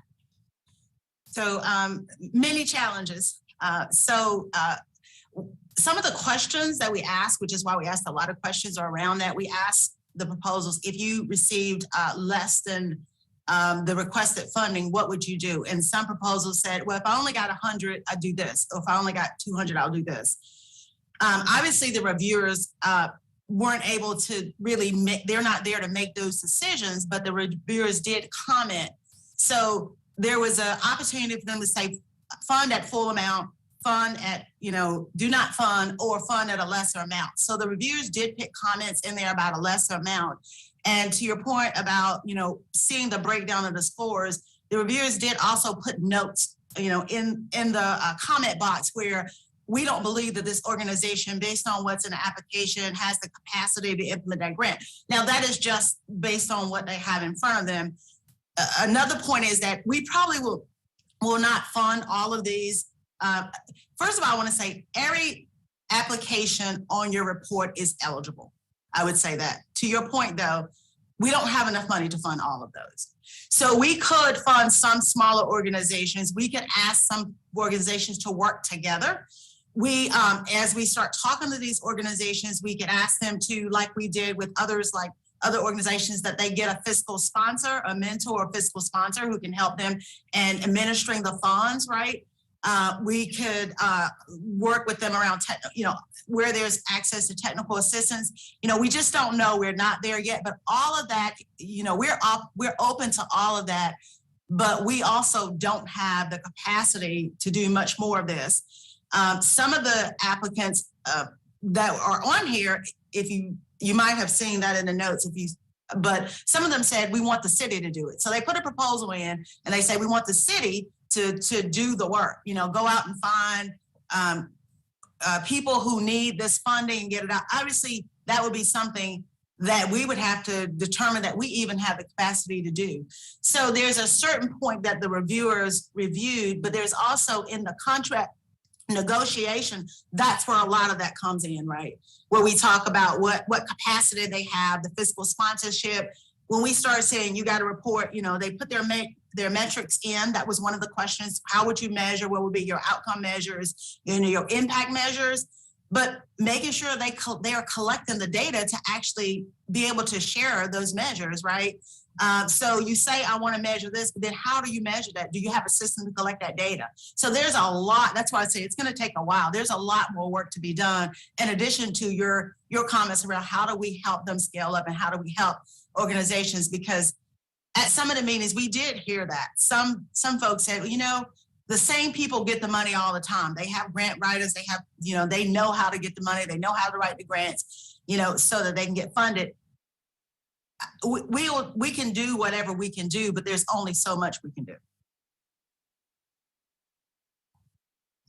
Thank you. That's helpful. I wonder if there are other nonprofits or even business development groups in Durham or other places in North Carolina that we could fund to help if we were to give a large grant to a small organization because we're excited about their idea and we really like the project and we think they can do it, but just need a little help. Is there are there organizations that we could also provide some funding for, maybe even out of this pot? I don't know if it would be eligible, but some technical assistance funding for some of the smaller groups that we're trying to help. And Bertha, the more that you talked about the applications, the more I felt like I do actually need to read them or at least skim them.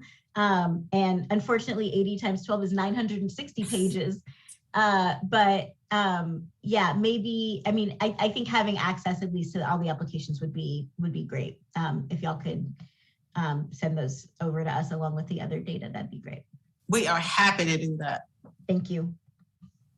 We do have another public speaker. If you hold on for 1 second, Councilwoman Caballero, I see your hand raised, and I believe her name is, and forgive me if I don't pronounce it right, I'm taking it down. It's Malat is the last name. Quisa, yes. Ms. Malat, you have 3 minutes. Thank you so much, Madam Mayor and members of City Council. My name is Keisha Malat. I am a resident of Durham, North Carolina. I'm here just to uplift around the ARPA funds, request that at least a portion of the funds go to support local reentry efforts, particularly around peer support specialists that would be able to employ both those directly impacted by the justice system who are current Durham residents and those who may be returning home from incarceration over the next couple of years. I'm deeply interested in this issue, just committed to it both personally and through my work, and believe that we have a lot of really strong partners that are in the city and county of Durham who would be committed and have capacity to help carry forth a program like this that could already build on the existing infrastructure. So just wanted to uplift that specifically and hope that a portion of those funds will support reentry, as those who are directly impacted by the carceral system are often treated as second-class citizens and not given the opportunity for a fair chance for employment, and also often overlooked in terms of getting the supports that they need in order to not recidivate in the community. Thank you. Thank you so much for your comments. Councilwoman Caballero. Yeah, Bertha, just real quick. So obviously the amount is way more than the city's allocation, and it seems like it's not clear what the county is doing. I'm just trying to understand. I didn't go back and add, I saw the thing around the cut score around 24 or less. I didn't go back into the packet to add up to what that amount is. So like, what's the amount if we did it with the first recommendation? 20, fund everything that's a 24 or above. What's the amount there? 33, that's around 33 million.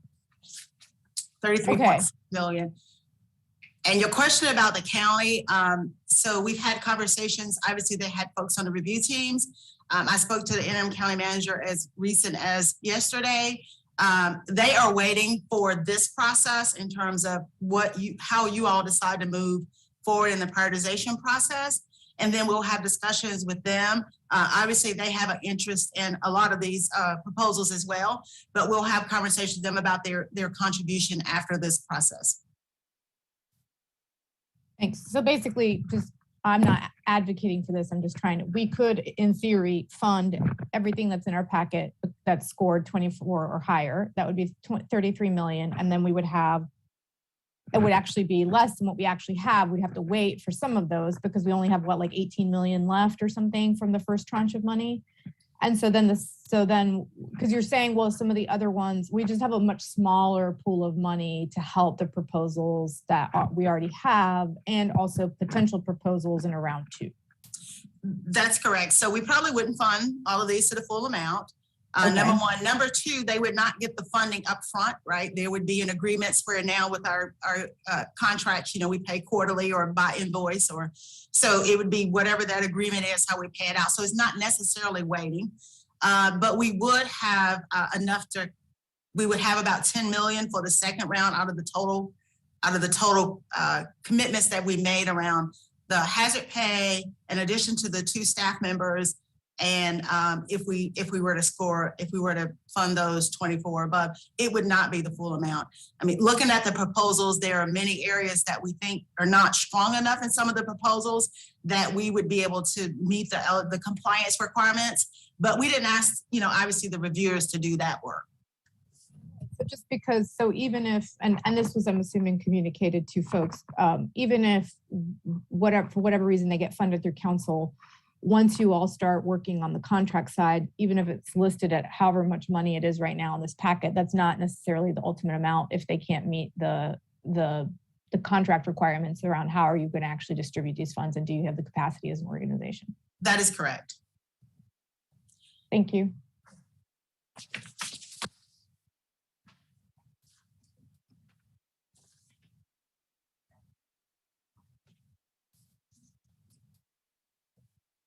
I see Councilwoman Freeman and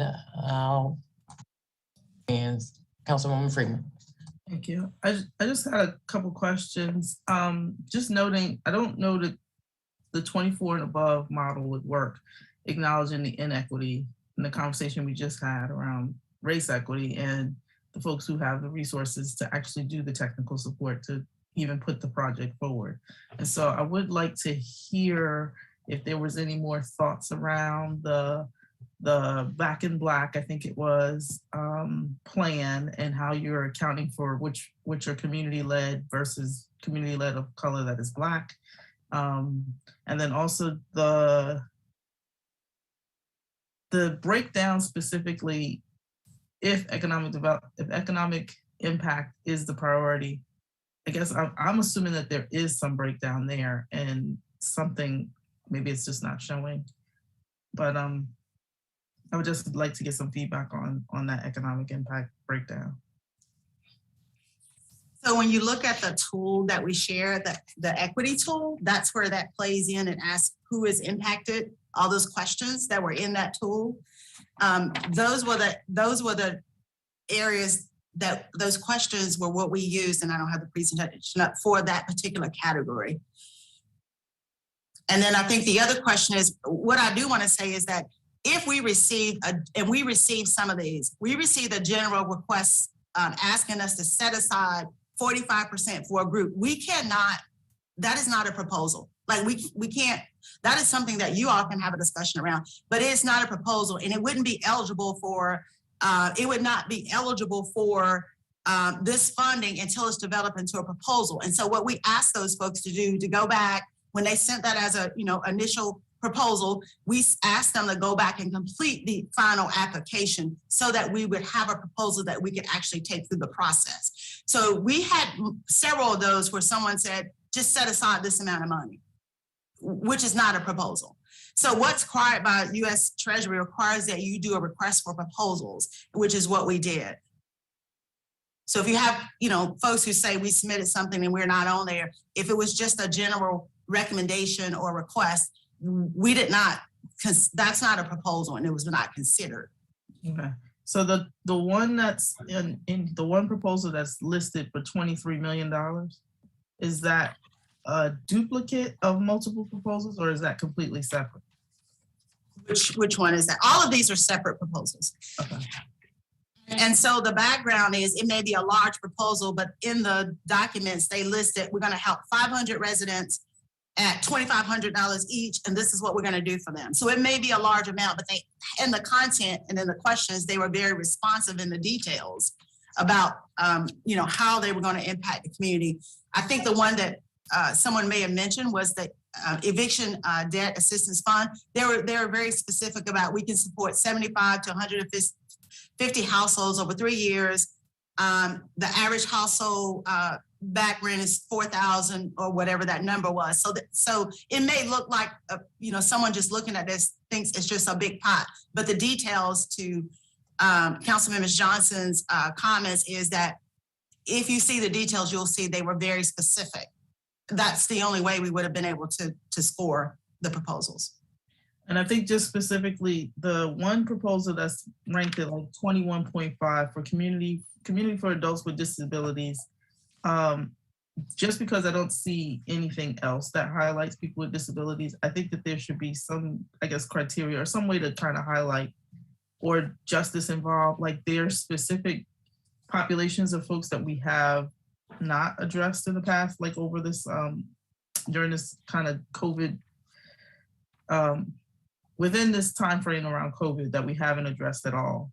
And so I would love to kind of find a way to highlight folks with disabilities and folks who are doing reentry work. And there was one other that.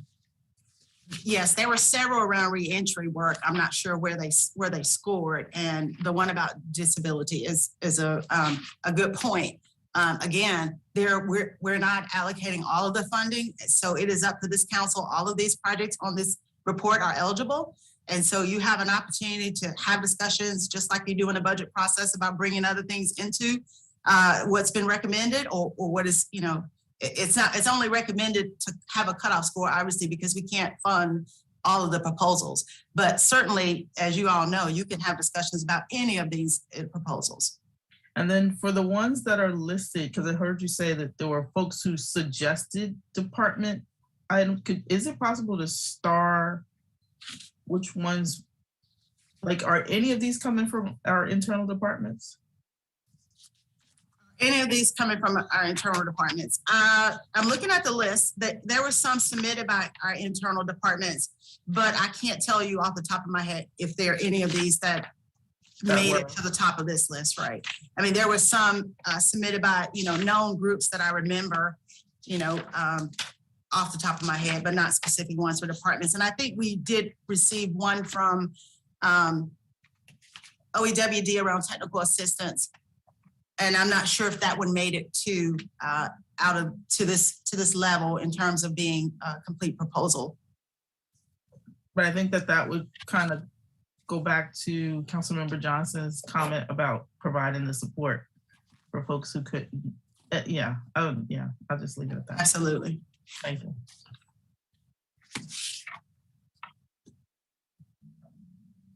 All right, Mayor Pro Tem. Thank you, Madam Mayor. Good afternoon, Deputy Manager Johnson, Deputy City Manager Johnson. I appreciate you being with us today in the presentation. I want to thank the staff also for just the incredible amount of work and the quality of work that you've done around this at this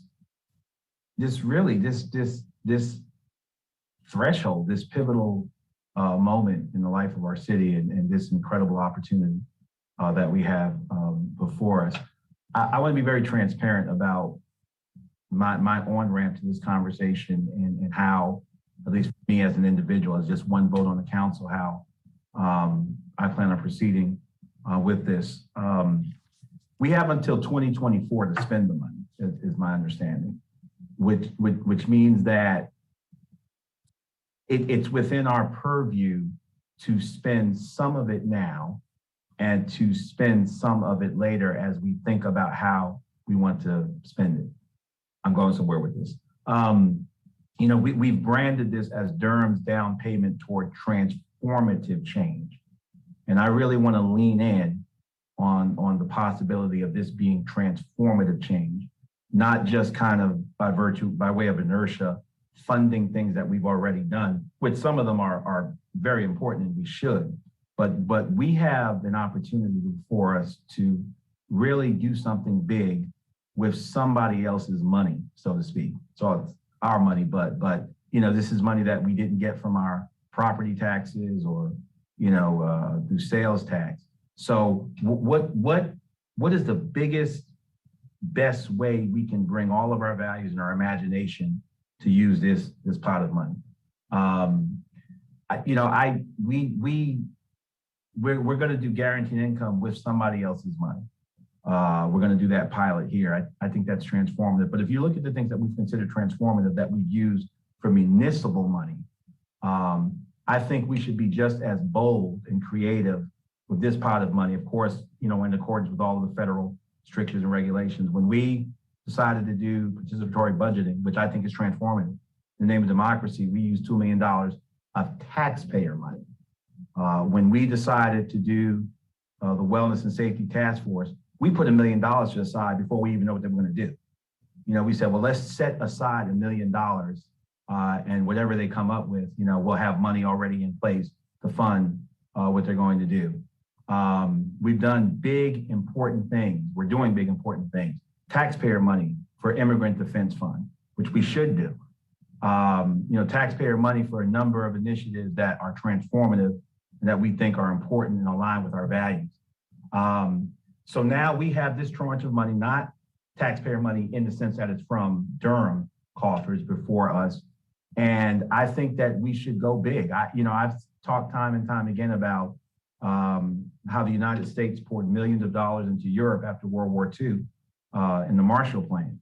And that we need the same type of investment at the municipal level for our legacy communities here in the neighborhood. I will tell you, as much as community groups have captured our attention as a council and as a city when it comes to transforming how we think about public safety, the initiatives that the Back in Black initiative put before us have captured my imagination in terms of what we can do in terms of really addressing historical racial inequity, a Haiti community that was dissected by 147, the lingering effects of redlining in our community, joblessness. We have this incredible opportunity, I think, to do something big, to strike a blow. We have a racial equity plan that our racial equity task force that, a little known leader named Lane O'Neill was leading a while ago. We know her name now. That's sitting as a document that's initiatives now that are going to need to be funded. We have folks that have organized to talk about really doing something big in terms of transformative racial equity work in our city. That resonates with me. And I don't think for me with the prioritization menu that's been put before us, I think the work that's been done in the scorecard should be preserved and we should use that. But I am totally here for saying that there's a big or a significant part of this money that we're going to hold back for a minute, hold back spending while we can move forward on whatever X amount with the scoring protocols that we have in place. But I'm here for saying, you know what? Alas, now's the chance. We've done it in other areas. We've gone big. We've started a whole new department with taxpayer money for community safety. Alas, here's a chance for us to do something big for racial equity with somebody else's money. And I think that we should be deliberate and we should take our time and we should take seriously the proposals that some of our community stakeholders who may not have traditionally been funded, who may not have been traditionally been as organized, or may have had the wherewithal to affect elections in our city. But I think we should take very seriously some of these proposals to do something to close the gap of disparities that have historically been woven into our country's economic systems, justice systems, and have iterations here in the city. So I guess what I'm saying is I honor the work that's been done in the scoring protocols and the metrics that have been established, and maybe we should apply that to a certain amount of money. But I also totally support I won't say hold back, but not spending a significant amount of money right now. We've got to 2024, and perhaps give some of those folks a chance to turn their big ideas into specific proposals, and let's see what they look like, to give them an opportunity to put them in the appropriate form to get funding. And I'm not talking about just funding folks who have traditionally gotten money before. I'm talking about some new initiatives and some new organizations, maybe not new to us, not new in terms of their work that they've been doing in the community. I think that we should very seriously consider, if 40%, 45%, whatever it is, a significant amount of this money that we don't move on now, even as we can fund some other things, to look at what that would look like. What would a massively funded initiative or initiatives, a package of initiatives aimed directly at racial equity, as pointedly as we've aimed funding at rethinking community safety, as pointedly as we've aimed funding at thinking about some other things, and that was taxpayer money from our checkbook. Now we've got this other money. What would that look like if we took advantage of this opportunity to seriously fund, to the tune of tens of millions of dollars, initiatives aimed at closing the racial disparities and gaps that have been woven into the fabric of this country? So I say that to say I resonate with the idea of not spending a big chunk of this money in anticipation of some concrete proposals coming down the pipe from stakeholders in this community whose voices matter just as much as other stakeholders in this community, holding back a big chunk of that money to see what we can do to strike a serious transformative blow for racial equity in our city, even as we apply the scorecard work that we've already done towards another portion of that money. So that's where I am today. I cannot say enough about the staff, as always, and the work that we've done. And I don't think it's not mutually exclusive that we use the metric and scorecards that have been put before us for some of these projects. But I also think, colleagues, that we ought to take very seriously the idea of not spending a big chunk of this money with an eye towards what would a transformative, radical blow to racial inequity look like for Durham using this money, of course, in accordance with federal standards. Thank you, Madam Mayor. Thank you, Councilwoman, Councilman Williams. I see your hand is raised as well.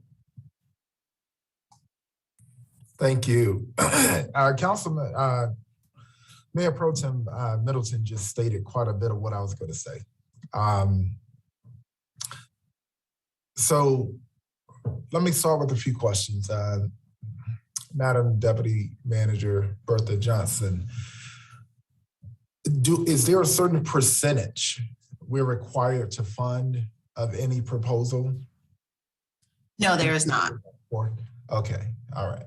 So we can, based on what Mayor Pro Tem was just speaking of, we can sort of set how we move forward with the percentage of spending per proposal and then reserving for maybe an extension of the process or something like that.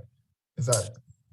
That is correct, but remember, you still have to have an RFP proposal and open it up to everyone in the public. You can't just have one group submit proposals. So you still have to have and that's why we said with the second round, if people didn't propose or their proposal was not strong, then they could apply in the next pool, but they would still have to apply because it has to be open up to everyone in the public. Right, community engagement component. Yes. Good, that's good to know. So I'm gonna go on the record and say this. First of all, the work that has been put into this, I was looking at the metrics, just having a diverse pool of engaged participants, just meeting from all of the points that you did in the team. That's commendable. But I want to talk to the public. We've been on the sidelines when it comes to economic development for a long time. And this is not to undermine what work has been done, maybe at the city level, local government level, the county level, and even the folks who are those risk takers that we honor on a daily basis, the local small business owners here in Durham. However, we have a fiduciary responsibility to make the dreams and aspirations, accessible to the citizens and residents of Durham. We also have a fiduciary responsibility to ensure a decent quality of life. And I really hope that we could look at that from a broader lens. I'm looking at the proposals here. And it, not to devalue the proposals that met the actual threshold of 24 and up, but I'm also looking at, what's happening in our community. I'm looking at the problems that we are currently facing, how they became worse during the pandemic. And the pandemic is the reason why we have this once in a lifetime pot of money. So I really hope to see more proposals that are more reflective of the needs that are present, and that's in addition to these proposals that I do feel are very present or reflective of some of the issues, but I think we can go bigger. I think we can do more, and when I say on the sidelines of economic development, I think we started getting there when we started talking about technical assistance, because we have a fiduciary responsibility to be accountable as well, but here we are with this big pot of money. And if we don't handle this very sensitively, if we're not really careful, then therefore we're going to get this big pot of money. It's going to drop right in the city and it's going to evaporate because we put money into a few ideas that are good, but not necessarily we didn't exhaust or maximize how we can really use these funds to take to really address the current issues we have. For example, and elections have consequences. So folks elected me here, so I'm going to talk about this. But locally owned small businesses are collectively our largest employer and are also currently taking the biggest hit economically, especially if you're outside of the downtown corridor. Taking the biggest hit. And I don't see any proposals in here that address that at all. And when I talk about small businesses, I mean like any type of collaborating organization that supports and strengthens locally owned small businesses to make sure that that they are, strengthening themselves internally, access to capital, access to, or just better bookkeeping, support organizations like that to where it's more sustainable, more long-term to strengthen our local economy. Now, I'm not saying that, I'm not saying that small businesses need to apply. I'm just saying that I hope that there's someone out there in the next wave that will see that as a problem, as a need, and actually apply. Because that's going to have a long-term effect. That's going to strengthen our entire city economically.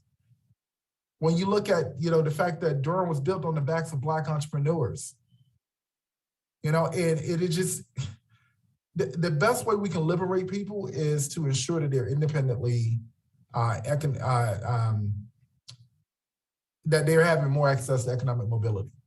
And I would love to see more that addresses that specifically.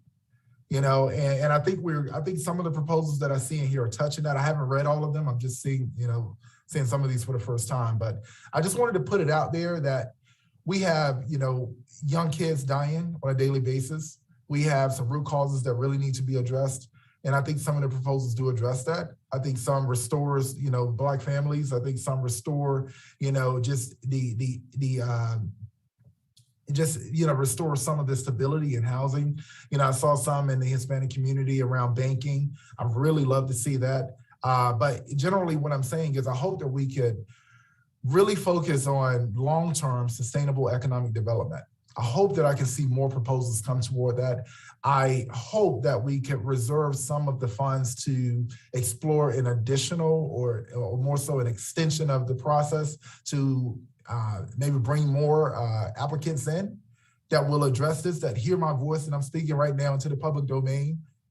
That we can have more of an economic mindset to address, the public safety issue, an economic mindset that addresses the housing issue.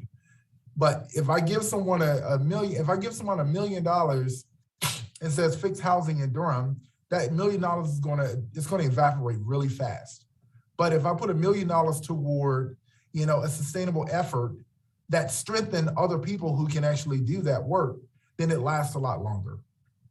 So I hope that we don't take all of this money and purchase a really big, expensive meal, and you're fed for an hour, but more so, just invest long term. So thank you for that, letting me ramble on that. But I just wanted to put it out there, and I hope folks are listening.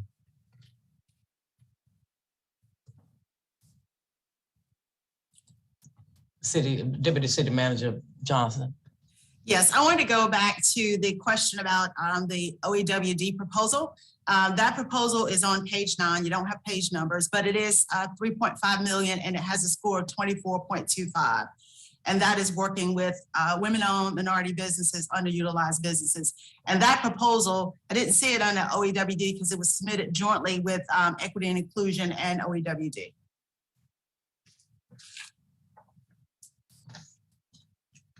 Did anyone else have any comments?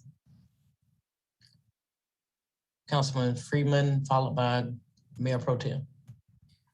Thank you. I appreciate Councilmember Williams highlighting that. I did want to note for him that there is a Black Wall Street Hub amplifying Durham entrepreneurs community proposal in the list at 26 as well.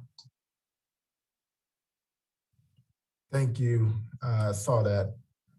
I just hope we can go bigger. Mayor Pro Tem. Thank you, Madam Mayor, and I thank you, colleagues, for this great discussion. And Deputy Manager Johnson, appreciate you so much. I did want to say, I know that there are some organizations and interests out there that have been hurt during this pandemic and are needful. And I want to be very clear, as much money as we can get out the door immediately for those that are waiting, I want to do it. And I think the work that you've done, the staff has done in terms of providing us with these scoring rubrics and scoring protocols are useful. And I totally support moving on those immediately. I know there are folks that need money, but I do want to go back to the more strategic kind of long-term thing about doing work for racial equity. And Director Johnson, Manager Johnson, I did want to ask I think you raised an important point about the need for RFPs, but there are some things like when we buy equipment and stuff is differentiated from like service delivery sometimes, right? Because there are times when we enter into contracts with particular interest for service delivery that we don't do RFPs for. Is that correct? That is correct. So the guidance is around if either you do bids or you do RFP, Right, okay. unless it's less than $10,000. Got you. Okay. Yeah, that's helpful. So thank you. So yeah, I just want to again reiterate that as quickly as we can get. I think the only thing we've used the money so far for was for pay for our own folk and which was the right thing to do. Stabilize our own workforce. And I think that for those organizations out there that have been hard hit during this pandemic, we should our ability to turn this money around and get it out the door as soon as possible. I think, this metric and these protocols that you brought to us are as good as any. But for the remaining tranche, that big tranche, I think we also still need to be inviting those stakeholders, those community stakeholders to the table to help them clarify their ask and clarify their vision and put it in the forms of proposals that are actionable, that go to the heart of our concerns about equity, and particularly addressing historic inequities in this country. I think this is a wonderful opportunity for us to do that. I don't want to squander it while we also move with deliberate speed to stabilize and help folks that have been hurt during this pandemic. That'll be it for me. Thank you so much, Manager Johnson. Thank you, Madam Mayor. And thank you, colleagues, for a great conversation. I wanted to take some opportunity to respond, but I did want to listen and give everybody the benefit before I try to give you my thoughts about it. First of all, this is a good problem to have. So we're kind of looking sad and gloomy. This is a great problem to have, right? We've got a windfall. And we got an opportunity to bring the people who've been closest to the pain close to the power, right? Our staff has done a great job in gathering all the information in our community stands ready. Now, as the leaders of how this money is going to be dispersed, I think that we have to set aside some dedicated time to understand and figure out how we're going to use this money to begin to build a system that's sustainable, because we know that we are not going to get a windfall like this probably again. So we want to make sure that our impact will last beyond us. And I know that our community partners in their individual organizations, they want the same thing. So I think we're all in agreement. The question is how.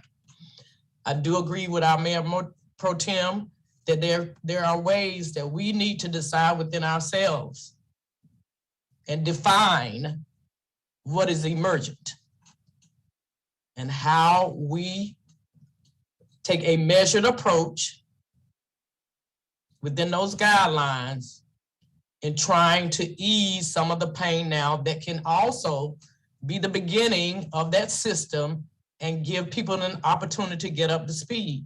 Because we do have to make sure that we bring those who have been traditionally left out up, and a lot of them don't have the infrastructure. This is what we call pioneering work. It's what it is. We haven't seen an equitable society. We don't live in one. We can only imagine it, and everybody has a different way that they imagine it. But now we have a chance to actualize it, and we have community partners who know how to get some of the work done that can address these underlying issues that are all steeped, for the most part, we found in poverty. So I would suggest that the council, we either decide, and I was sitting here talking with our city manager, either we decide to have a retreat or a special meeting where we begin to figure out what a sustainable system looks like and begin to ask our community to figure out where they're going to fit in this system that's going to be long-term and will have an impact. Now, this is not going to be a 100% successful endeavor. because we are not 100% successful people. We are all imperfect. Okay, so you cannot think that we're gonna come up with perfection, but we do have guidance. And luckily, guess what? We have North Carolina Central University, we have Durham Tech, and we have Duke University right here in our city. And you have, like you have the academic side, we have people on the streets who have street PhDs. And they know how to get the work done. And you also have folk out there who are living it, who need the opportunity to be able to have their voice in these conversations. So we have to think about that we're gonna walk in about 3 or 4 different realms, but we have what we've been looking for, the money. So this is a good problem to have. It's not a bad thing, but I do think that we've got to look beyond the 30 to 40 years that some of us might live, and how we're going to build businesses, nonprofits, leaders of these organizations that will outlast us. And I think we can do that, and we can do it. It's pioneering work. We can break the monies down so that we give people who never had the opportunity to participate. We figure out the pieces that the city and our educational institution is crossing cultures. We have to cross cultures and speak the language of the different cultures, right? So we have to teach folk who have the street know-how to be able to talk the language of the federal government, state government, and local government. It's a tall order, but that's why I ran. Because I know, having walked in most of these realms, from the academics to the courthouse, now the city hall, to the streets of Durham, that we can do it, and we can do it right. So I don't know whether you all want to have like a dedicated city council meeting, just so we can just kind of brainstorm, bring in the public.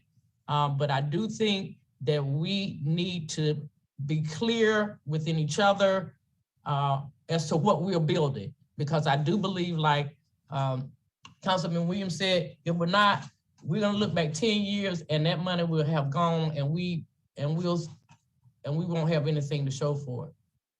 And that is a missed opportunity. And luckily, as I've told people that I've talked to, we have a well-run city. It's like it's a well-organized machine, right? So we have all the pieces to do this, do it measured, do it so that it's sustainable, and do it so that it brings the people who have been closest to the pain, closest to the power. And I think we can do that. Councilman Reese. Thank you, Mayor O'Neill. I appreciate that. I think that's a good charge to us. I wanted to clarify just a couple of things with Deputy City Manager Johnson. Can you tell me again the total amount of the proposals that scored 24 and over under the rubric that you established? 33.6 million. Okay. And so the balance of that and the grant allocation that we have is somewhere in the neighborhood of $15.3 million or thereabouts? If you subtract out the hazard pay, premium pay, all right, the balance would be closer to about 11 million if we funded all these projects at 100%. Okay. Mayor Pro Tem Middleton, did I hear you to suggest that, and I'm not putting words in your mouth, I was just trying to understand kind of where people were coming into this conversation. Did I hear you to suggest that you were comfortable moving forward with that tranche of 24 and above scores, and then having the kind of conversation that the mayor is talking about with respect to the balance to try to make that transformative investment in racial equity? Or were you talking about something different? I just want to make sure I understand where everybody's coming from. No, I appreciate the question, Charlotte, Councilman Reese, pardon me. Absolutely. Thank you, friend. I am comfortable with moving forward. I not necessarily at 100% of funding of all of them, and I think there probably some drilling down on the merits of each proposal. You know, I don't want to put everybody in one size fits all, arbitrarily come up with an amount, or maybe the council does. But I know that there are some organizations that are hurting. So I don't want to hold on to money, in service to that larger vision that I articulated, when folk need the money now. I get that. I guess the short answer to your question is, yeah, I'm comfortable with moving forward with getting money out the door. I don't know that each, and I'm sure each one that got over 24 earned that, but I don't know that when you look at other impacts, if they necessarily need to be funded at 100% of what they asked for. But I certainly am comfortable with moving forward with something and reserving some money to talk about the racial equity piece and that I talked about, and doing something transformative in that way. So yes, I hope that answers your question. I appreciate you giving me the opportunity. Yes, thank you. I appreciate it. I guess I'm trying to figure out, Thank you. No, I'm sorry. I'm just trying to figure out if we could start aiming toward a number to put in that second tranche, and then begin a process to kind of envision what allocating that would look like. Then that would give staff the direction they need on their current process and kind of rubric that they put together. Because I agreed with you with what you said. The work that the staff has done here is pretty amazing. And I just want to, as everyone has, thank Deputy City Manager Johnson for coming up with a process that I think has a lot of rigor. But obviously, there are things that we want to do outside of that rubric, as I think everyone on the call on the meeting has said. And if we could find a target, that would kind of help the conversation. Maybe one idea would be to take a look at what the total number of the proposals are that, like the total dollar amount of proposals that scored, say 24 and above, 24 and a half and above, 25 and above, as opposed to funding all the projects that scored 24 and above at 90% or whatever the percentage would be to get to whatever number we want in that second tranche. Maybe looking at it from the perspective of, okay, of those 24 and above proposals, which ones were the ones that truly scored like really well in all the areas that we want to try to cover, would reduce the total outlay to that group, sort of, I guess, the staff-driven ranking or scoring process, and then would leave us some whatever money we decide we need for that second process. I'm just trying to figure out a way to kind of integrate everyone's thoughts into a process that we can figure out to go forward, because I think what the mayor talked about is really important, and I want to have those conversations. I want to make sure that we bring the community in again because obviously the community's been engaged with about this process to get where we are right now. But I think if we're going to do that, I don't want to abandon the staff process. Because I want to honor that good work and say that we can make some decisions based on that work, but that we also want to have an additional process. So that's just some thoughts I have on how we get from where we are to where I think we want to head. And really curious to hear what other folks have to say about that kind of idea. But also I see Bertha Johnson has her hand up, as do a number of my colleagues. So I'll stop talking now. Awesome. I just wanted to remind you all that after this process, we will engage with Durham County. So you may have more funding than we're talking about today. We would certainly want them to contribute to those proposals that support the city and county initiatives. For example, the reentry work.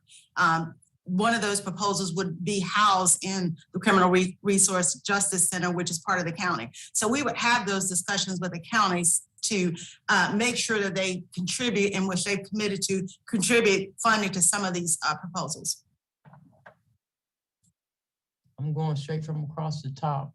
I don't think we've heard from Councilwoman Caballero, and then we'll talk with Councilwoman Freeman, Councilwoman Jillian Johnson, and Councilman Williams. So we're going that way on my screen anyway. Thank you. I think one thing, I know we haven't talked all the way through, I am not comfortable right now at the point of saying 24 or above. Like, I think that there's projects in here that scored a little less that honestly are just less money. I know we haven't figured that part out. It's hard for me to wrap my head around, like, part of me is like, okay, the cut score is 24, let's move on. I don't think that that's where we are, just because I know that's the simplest formula, but I'm not there, I guess is what I'm trying to say. I'm not comfortable doing it that way, and I'm not comfortable funding some of these projects that they're asking for when I see other projects that are for smaller amounts of money that maybe didn't score as high, but I know that the impact of those projects are going to be tremendously important. One of the things I'm looking at is from I think it's the project from the Arts Council. We know that our artists have gotten zero money. They've gotten nothing. Small businesses have received more, just to be very candid about that. And so I'm looking at that project and I'm not seeing anything in here except for that project to talk about our artist community. And so those are the spaces, that's what I'm thinking about when I think about what are we funding, what are we not, how do we get these places, how do we get some of these projects to 24?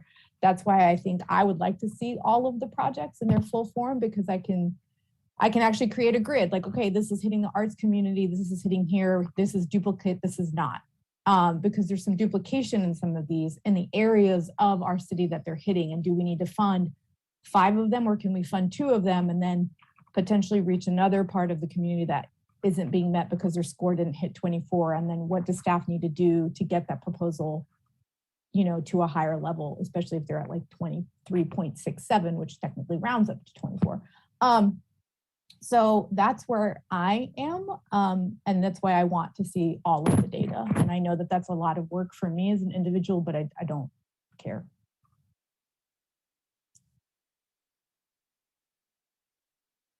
Councilwoman Freeman. Thank you.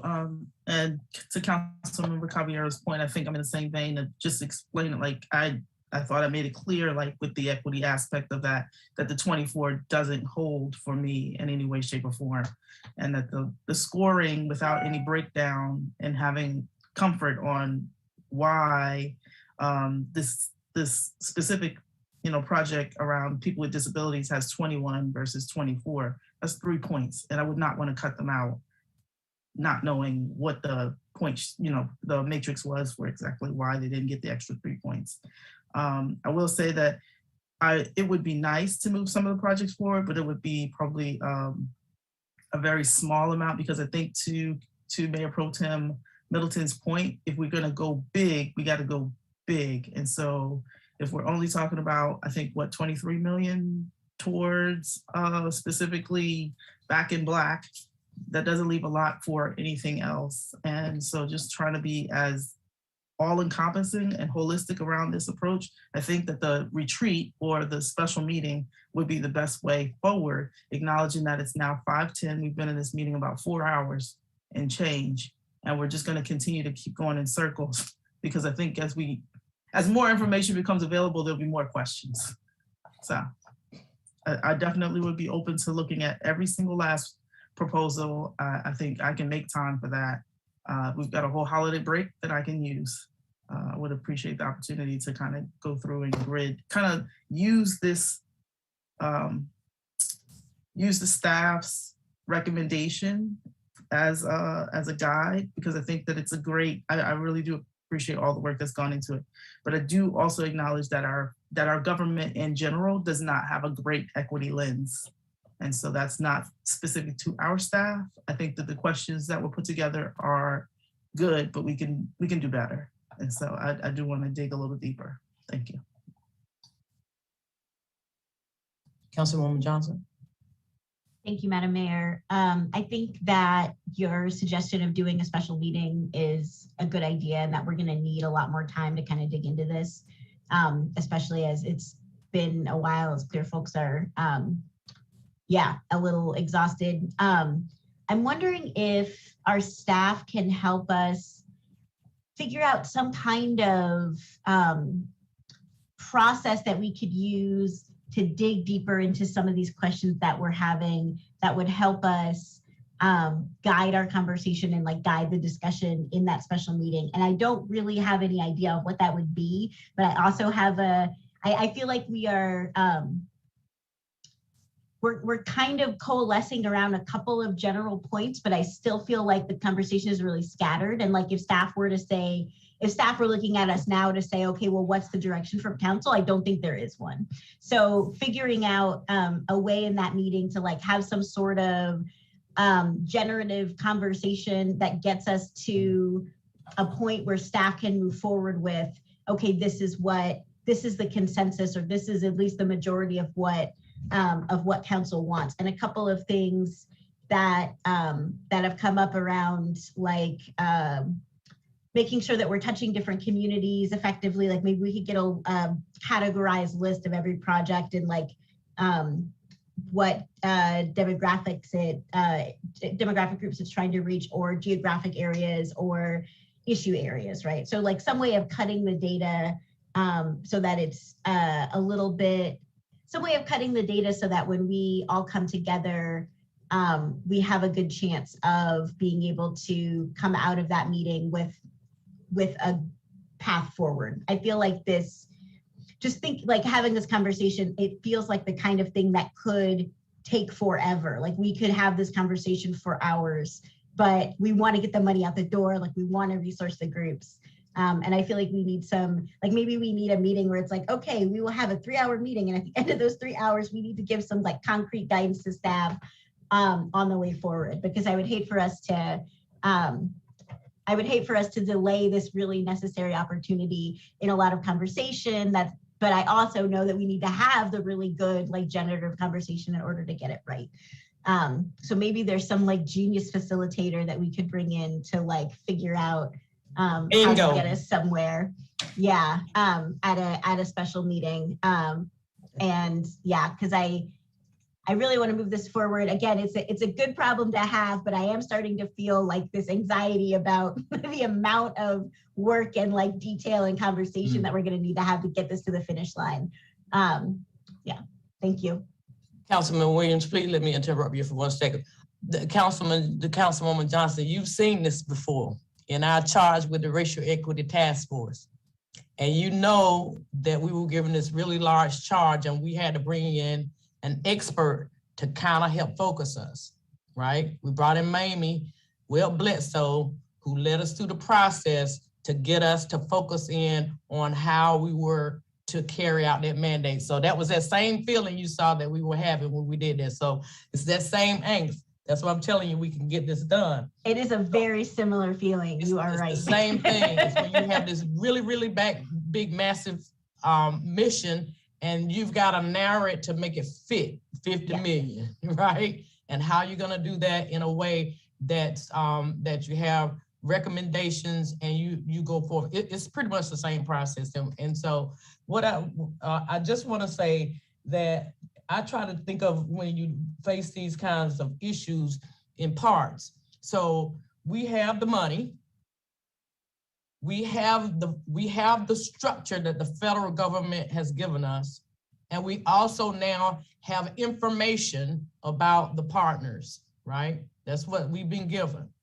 So when we come together, our part, and then we have the county, is to put it in a system. One of the things that I've been working on is asking Duke University and other partners is to help us to begin to drill down on what we have and what we need.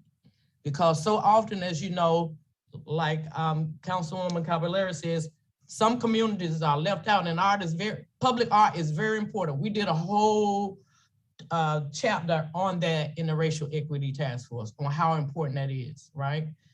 So what we do is we begin to take the bites that we can, ask the facilitator to come in and help us to put all of it together in a system. But we've got to go in it with a system-minded approach so that we can analyze where we are and the needs of our community and who can best fill those needs. And then you can roll it out within 60 days, 90 days to give people an opportunity. But this is doable. We just have to be very organized and be able to help somebody, get somebody, an expert in, and we have some of those who can help organize our thoughts and how each of us would like to see this thing happen. And at the end of it, we had a 64-page report with 17 people in agreement that that was a great document to give us a start.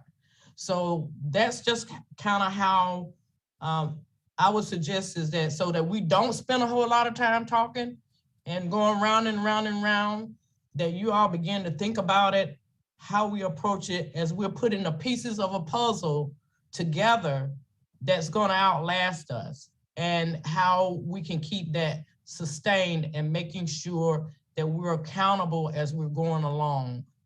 And we can do that in a very measured way, but we will need outside help to help us to put this in a context.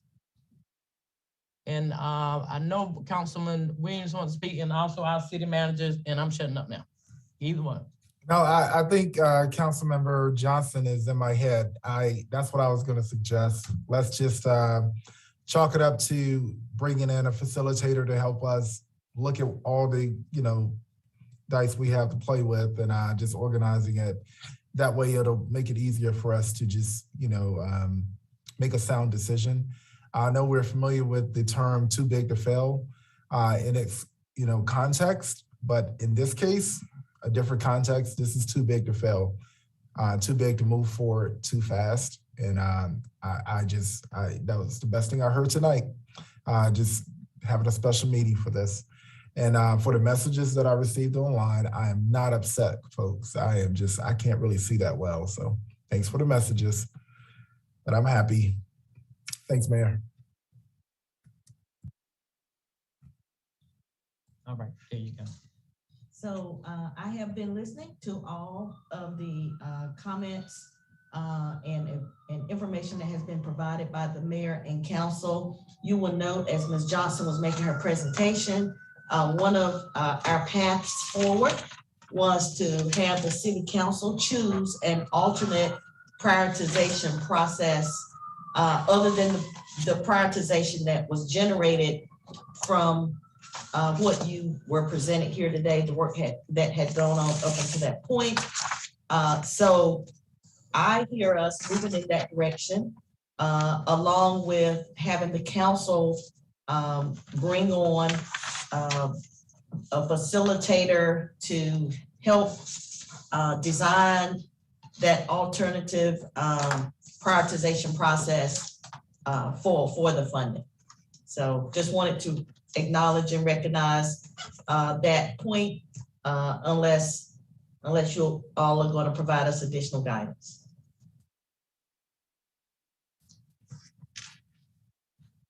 We feel better already, don't we? Yes. Merry Christmas to us. Yes. Happy holidays. Okay, everybody. I believe that concludes our fourth out of business, which was to hear presentations. I know we've been sitting for a moment. I wanted to ask you all if you all wanted to go ahead and settle the agenda, or do you want to, at this time, or you want to take a small recess?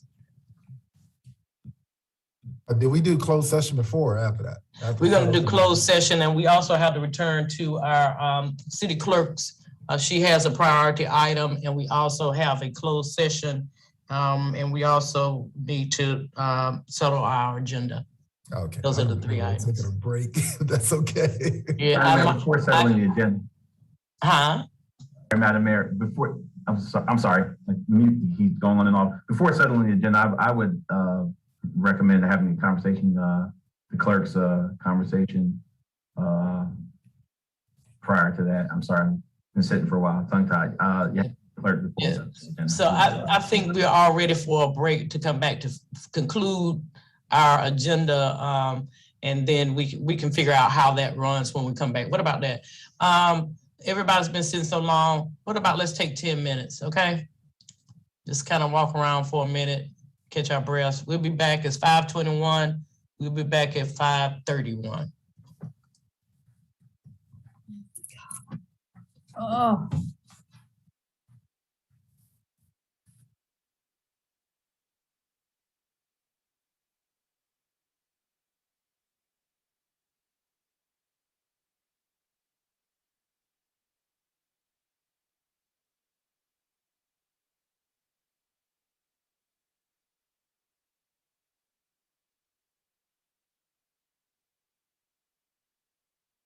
Of course, we have to have the buildings, the infrastructure, the land in place to support your mission.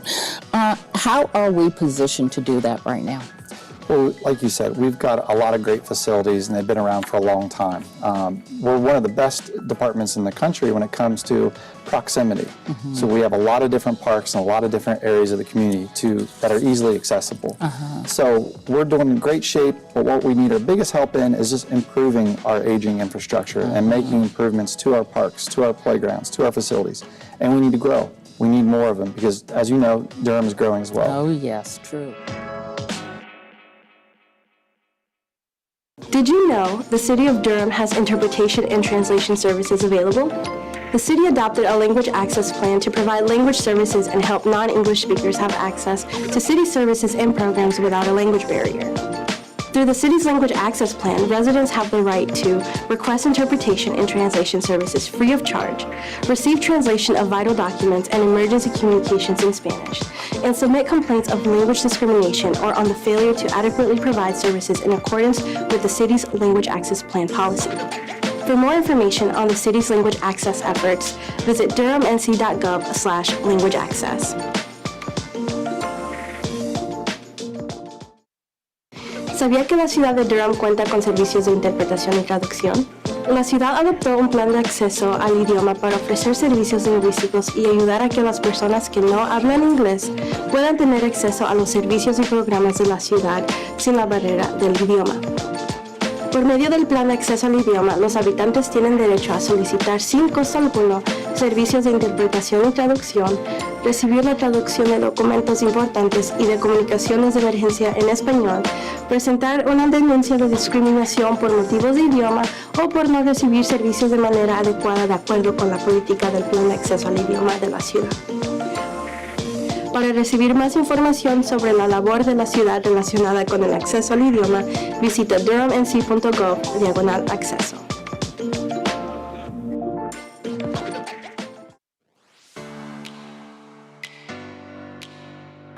I count on Durham for awesome adventures and great bike shops. I know I can count on Durham for great sports in every season. I always count on Durham for amazing cultural events. I count on Durham for its innovative ideas and the determination to bring them to life. I count on Durham for community and a place for everyone. I count on Durham to do a good job and to celebrate our success. Did you know that the city of Durham counts on these individuals?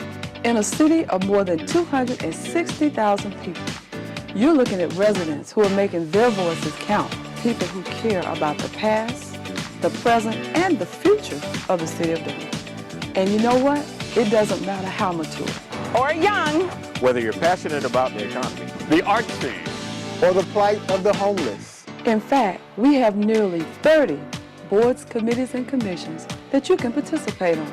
The requirements are to be a Durham City resident and be current on your Durham City and county taxes. Durham is your home. You can count on Durham to be there for you. Can we count on you to be there for our city? Can we count on you to be there for Durham? Can we count on you to be there for our city? Can we count on you to be there for Durham? So come on, get involved. Apply today. We can count on Durham, but can Durham count on you? See a pothole? There's an app for that. Missed pickup? There's an app for that. Need to set up water service? There's an app for that too. Introducing the One Call app. Report your service requests online on your schedule. Just download for free from the App Store or Google Play Store. Then sign up and start using it to report problems, check the status of your service request, or just find out more information. Try the Durham One Call app today. Have you experienced changes in Durham that negatively affect your everyday life? Many in the community have. The City and County of Durham want to correct those issues and ensure the future changes work for the entire community. They're listening and want to hear your ideas for making Durham a place where everyone thrives. That's why the City and County of Durham are inviting all members of the Durham community to take part in the creation of the new comprehensive plan, which will determine the vision for growing Durham over the next 30 years. This collaboration between the City and County of Durham and the Durham community is the result of the new Engage Durham initiative, which seeks to ensure that all community stakeholders are involved in the shaping of city and county projects. Help build a Durham that works for everyone.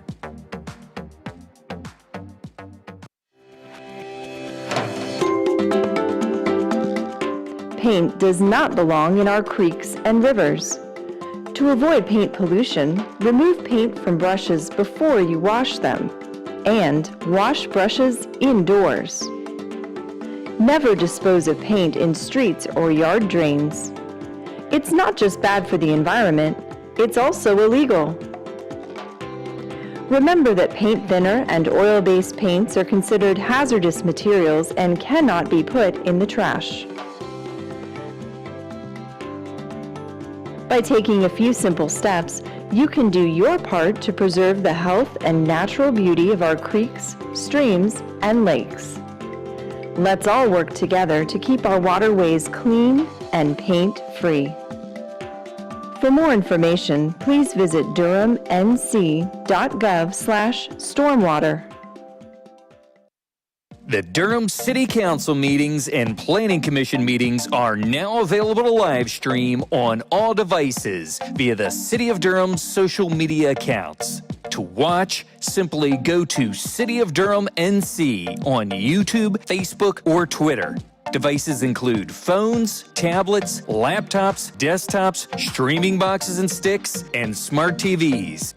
The easiest way to view the live stream on smart TVs and streaming devices, such as the Roku, Apple TV, and Amazon Fire TV, is via the YouTube app. Now you can follow along with the latest developments in the Durham community at dinner, your kids' game, the mall, in bed, during a breather, in the bathtub, and even on the International Space Station.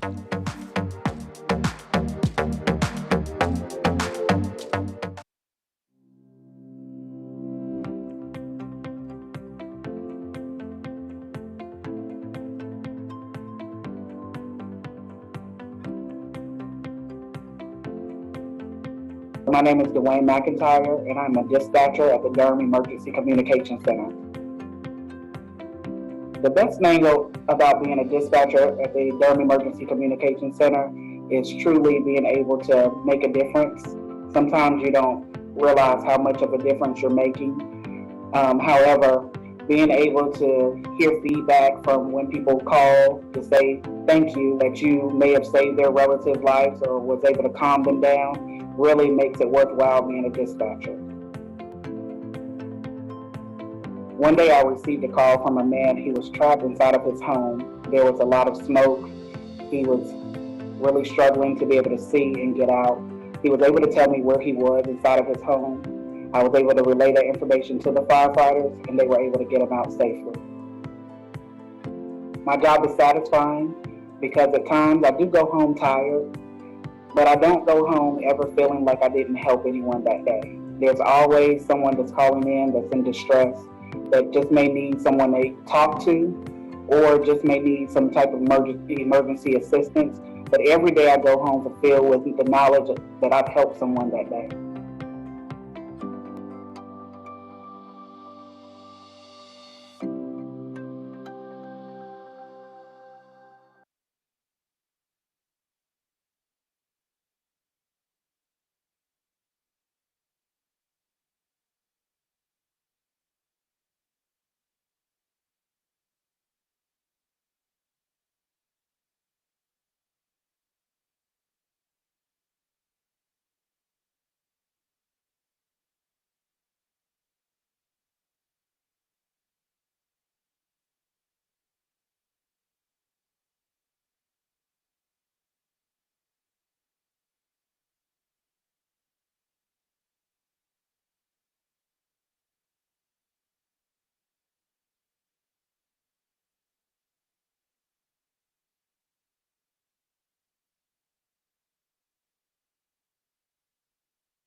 I think we almost have everybody back if you give us a second.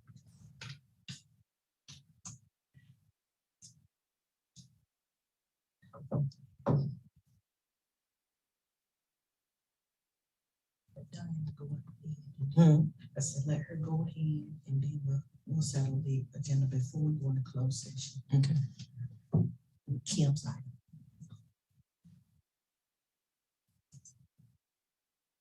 Just wait for this reading to come back. Deidre to show. All right, everybody, we are back. I think that I see all 7 faces on the internet. Thank you all. It's been a long but fruitful discussion. My understanding for the script that I've been given from my teacher is that the settling of the agenda normally comes first and then we move back to the priority items. However, I am agile enough to accept any proposed changes to that what I have in front of me, and I would defer to my teacher, the city clerk, who's given me the script, as to her preference if she wants to go first, and then we can settle the agenda. I've already checked with our city manager, and then we can then move to our closed session. So, Madam Teacher, I'm following your script. There we go. Okay. Okay, thank you for that intro, Madam Mayor and Mr. Mayor Pro Tem and council members. I wanted to let you know we do not have a ballot this evening, so we'll cut that off the list and we'll go straight to the board, committee, and commission meeting location discussion. In October, Mayor Schul and council had asked me to reach out to the boards, committees, and commissions to find out if they were interested in resuming in-person meetings, because we have been in the virtual environment for such a period of time. And with the survey that I took, 84% of our boards, committees, and commissions want to remain virtual in the coming year. And a few of them will reassess in April or at the end of summer. But for the majority, they do want to remain virtual. And I know that there had been a question about like a threshold or a statistic that we could use or a metric to base our decision. And I just wanted to touch base with council to see if that has been discussed and if there is a figure or some sort of metric that we can use to make this decision going forward after the Omicron variant subsides. So I'm curious to hear your feedback. Mayor Pro Tem. Thank you, Madam Mayor, and thank you, Madam Clerk. Good to see you. I think very simply, the metric for our boards and commissions should be us. If we're not meeting in person, I think that our boards and commissions as creatures of the council should just be, subject to those guidelines, whatever internal is. If we think it's, safer for us not to meet in person, then I think, we don't need to leave any creativity or space for calculation for the organizations that are creatures of the council. And by that, I mean that we populate them. So just to make it very simple on them, if we're not meeting, I don't think our boards and commissions should have to figure out whether or not they're going to meet in person or not. If we come back and decide to meet in person and then they don't feel comfortable, then perhaps. But if we're not meeting, then I think that should be determinative for the rest of, if not the staff itself here in the building, certainly for the volunteer boards and commissions. I think they should govern themselves according to what the council does. That's just my position. Let's make it very simple. Thank you, Madam Mayor. Councilwoman Freeman. Thank you, Madam Mayor. And I would just add, I think that the question in October was really around how we even decide to go back and forth, because it would be great to have a metrics. So I mean, it's just not just at the whim that we just go back and forth. I think it would be helpful, especially for our business community, to have a number that says that this is where we are.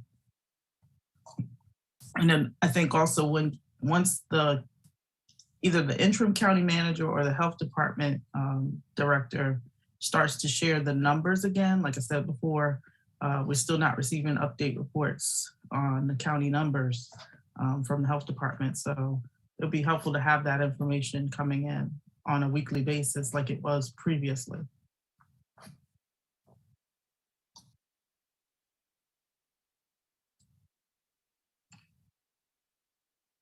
Councilwoman Cabrera?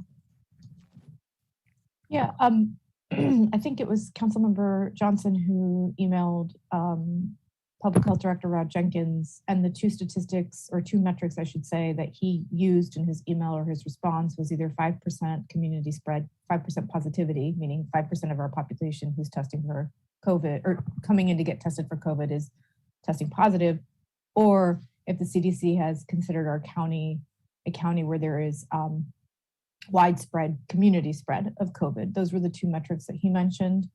And that's where he also advised us that he felt it was safest for us to go back virtually, and that he was not advising folks to meet in person. And so I'm wondering if that one of those two metrics is what we use, because that's what he had suggested. Councilwoman Johnson, would you weigh in, please, as well? Absolutely, yeah. I mean, I think that the either of those, sound reasonable. We're above both of them right now, and I would like to adopt some kind of specific standard, just so that we, I think that we're going to be in this situation for a while where like numbers go up and numbers go down, and to not have to like make a new decision every time. Just be like, this is our standard. If test positivity is 5% or above, we're virtual. And as for, for us and for boards and commissions, I know some boards and commissions can't meet at all if things are virtual, but the vast majority of them have been meeting virtually just fine over the course of the pandemic and can continue to do so. I know that there were a few that said that they preferred to come back in person based on the notes that the city clerk sent us, but I think virtual meetings are going just fine, and we should err on the side of caution. And I do believe that the county, the order that's in place, the county it's always been a joint agreement. And you all correct me if I'm wrong, I'm sort of I'm still finding my way through this arena as well. The county has never come off of being virtual, is my understanding. They have remained virtual. I do think that we need some type of standard that we all agree. The standard basically, in my opinion, has to be directed by those who are in the know and who are keeping up with the numbers, which would be our public health department and all of those relevant people that you all have been dealing with over this pandemic. I think that is something that we should probably have a discussion about so that we can have some clarity. For one thing, it will be helpful for me, and I think I can kind of speak for Mr. Williams, of Councilman Williams, a little bit to understand the processes that you all undertook to get to this point, so that then we are all kind of on the same page in terms of how you all have interacted, whether it's just been the mayor or it's been everybody sort of coming together and agreeing that the mayor would step forth. I prefer with this type of issue, this is definitely where everybody's input matters. This is a very important issue for the seven of us. And I definitely feel the need to rely on those who have the experience, which is you all in this area, to help lead us as to how we're going to approach this issue. Councilwoman Johnson agreed to step forth to kind of help the two of us get up to speed on what we're doing. I also know that Mayor Pro Tem Middleton volunteered in that effort, and it can be all of us. I just think that, I want us to be able to come together on some agreement and figure out what that looks like, as well as bringing us up to speed. Councilman Williams. Thank you, Mayor and colleagues.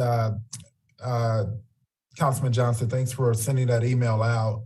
I think you said it best, Mayor. Just making sure that we're including more folks in just how we make these decisions. While I agree with us going virtual because I think it's the safest thing, I also want to be conscious of what's happening around us. You know, we have neighboring municipalities that have, you know, this is before Omicron, but have loosened their restrictions, you know, and I just don't want us to get to the point where our Durhamites start to resist. You know, we have a city, you know, full of folks that have done very well in getting vaccinated, you know, at least their first shot. Now we have to have a renewed campaign on getting everyone boosted. But I want us to be conscious of what happens when we make these decisions. Folks are paying attention, and I believe I'm the only one on this call right now that is like, when I leave here, I'll be going to work back in my job, and it's called a restaurant. And what happens is when we send a signal that we are, you know, while we're erring on the side of caution, and hey, we're gonna go back virtual for, you know, safety reasons, that sometimes may translate to we are shutting the city back down. And I just want us to clearly communicate what we're doing and be cautious of what type of message we are sending. Because when we do say that, whether we intended that or not, people stop going out. And we want folks to still function just in a safe way, you know? And when folks stop going out and spending their money, then we get hit hard economically. And there is no help out there for us. There is no help. That's why, when this decision was made last time, we were yelling and screaming like, hey, talk to us first, please. And now, this time we are, but it's also a reason why, small business owners were saying, please shut us down. Because if we close voluntarily, then there's no support. Erring on the side of caution, yes, we want to do that, but also it's considered a decision that we made. But if our city shuts us down, it allows us to be eligible for federal, state, and local support financially. So I just want us to be really cautious about when we make these decisions. We have to save lives first. That's the first thing we have to do. And the other thing is we also have to make sure the city can stay alive. And I just want to have all of those things in consideration. So we have this metrics that we can follow. We're above both. So we have as Councilman Johnson just stated, we have the data to back it up, but I want to make sure that we have all the players at the table so everyone is properly informed. This may sound cheesy, but if we had like a little meter, like from red to blue or whatever, red is like we're getting there, just something for folks to visually see it. Maybe the health department can do this, but something that is a visual meter that helps the community see where we are. It'll help us, at least give us a visual point of, hey, we got to get more people vaccinated. We got to get more people boosted because we're rising on the meter. And if we get to this point, this is what happens. We get to this point, this is what happens. So just better communicating this to where it's not too wonky for folks to be able to understand. That's all. Thank you. Thank you. Mayor Pro Tem, followed by Councilwoman Caballero. Thank you, Madam Mayor, and thank you, colleagues. And Madam Mayor, just in the interest of time, I know that we've got a closed session as well. I wanted to, just for purposes of this discussion, to specifically speak to the clerk's question. I think that I think I'm sensing council consensus that organizations would continue to meet virtually. I will say to what you brought up, Madam Mayor, about and what we've done in the past. This is a fluid situation. We didn't really have a textbook. Mayor Schul issued a declaration of emergency. We were one of the first cities in North Carolina to shut down. We didn't really have a metric. We just knew we wanted to keep our people safe. And I think we'll trust your leadership. And I think right now we're virtual. I think it's safe to say for us, we'll remain virtual and we'll take it, case by case, week by week. We'll watch the numbers. I want to thank also Councilmember Johnson for running point on this for us. And we've got that, that 5% thing. And We're above it now. And I don't know that we necessarily need today to say, this number and we come back or this number. I think, it's fluid. We're virtual now. I think we'll stay virtual now and we'll continue to watch the numbers and we'll trust your leadership and make decisions, as we go forward. But there really wasn't a playbook. We are the playbook, as leaders, and we'll take it week by week. But to answer the clerk's question today, I think for purposes of this discussion, I think it's pretty clear that our boards and commissions will remain virtual. And moving forward, we can determine on a week by week basis how we'll conduct ourselves. Governor Cordova, that would be my recommendation. Thank you, ma'am. Councilwoman Caballero. Yeah, I just wanted to say pretty much the same thing. And then as far as in-person meeting, it was always a discussion at council as to when we were going to go back or not and put it at a date at a certain point so that they could prepare, so staff could prepare. We weren't just expecting a quick turnaround. So what I think I'm hearing is that we're all in agreement that so long as we'll remain virtual, we would expect that others would follow that lead that are on our commissions and task force to answer our clerk's question. Is that what I'm hearing from everybody? Just can you give me a thumbs up at this point? Is that okay? All right. Does that answer your? Thank you, Councilman Reese. Does that answer your question, Madam Clerk? Yes, thank you, Madam Mayor. Thank you so much.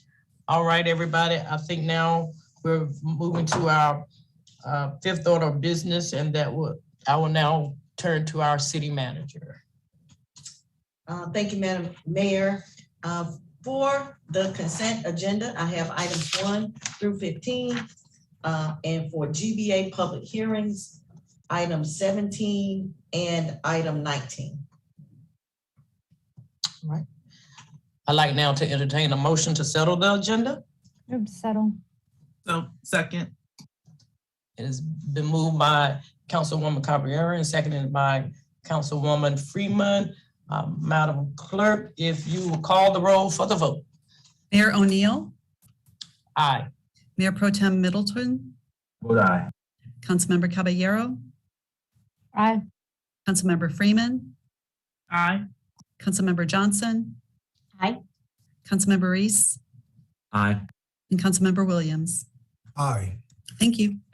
That motion passes unanimously. I believe now we are doing to something I've never done before, and that is we are going into closed session. I believe at this time, unless I'm going to hear something from my teacher over here, that we will now say goodbye to the public. We thank you for your time today. It's always good to see you all, and happy holidays. Stay safe, smile at somebody you don't know, and show a little care.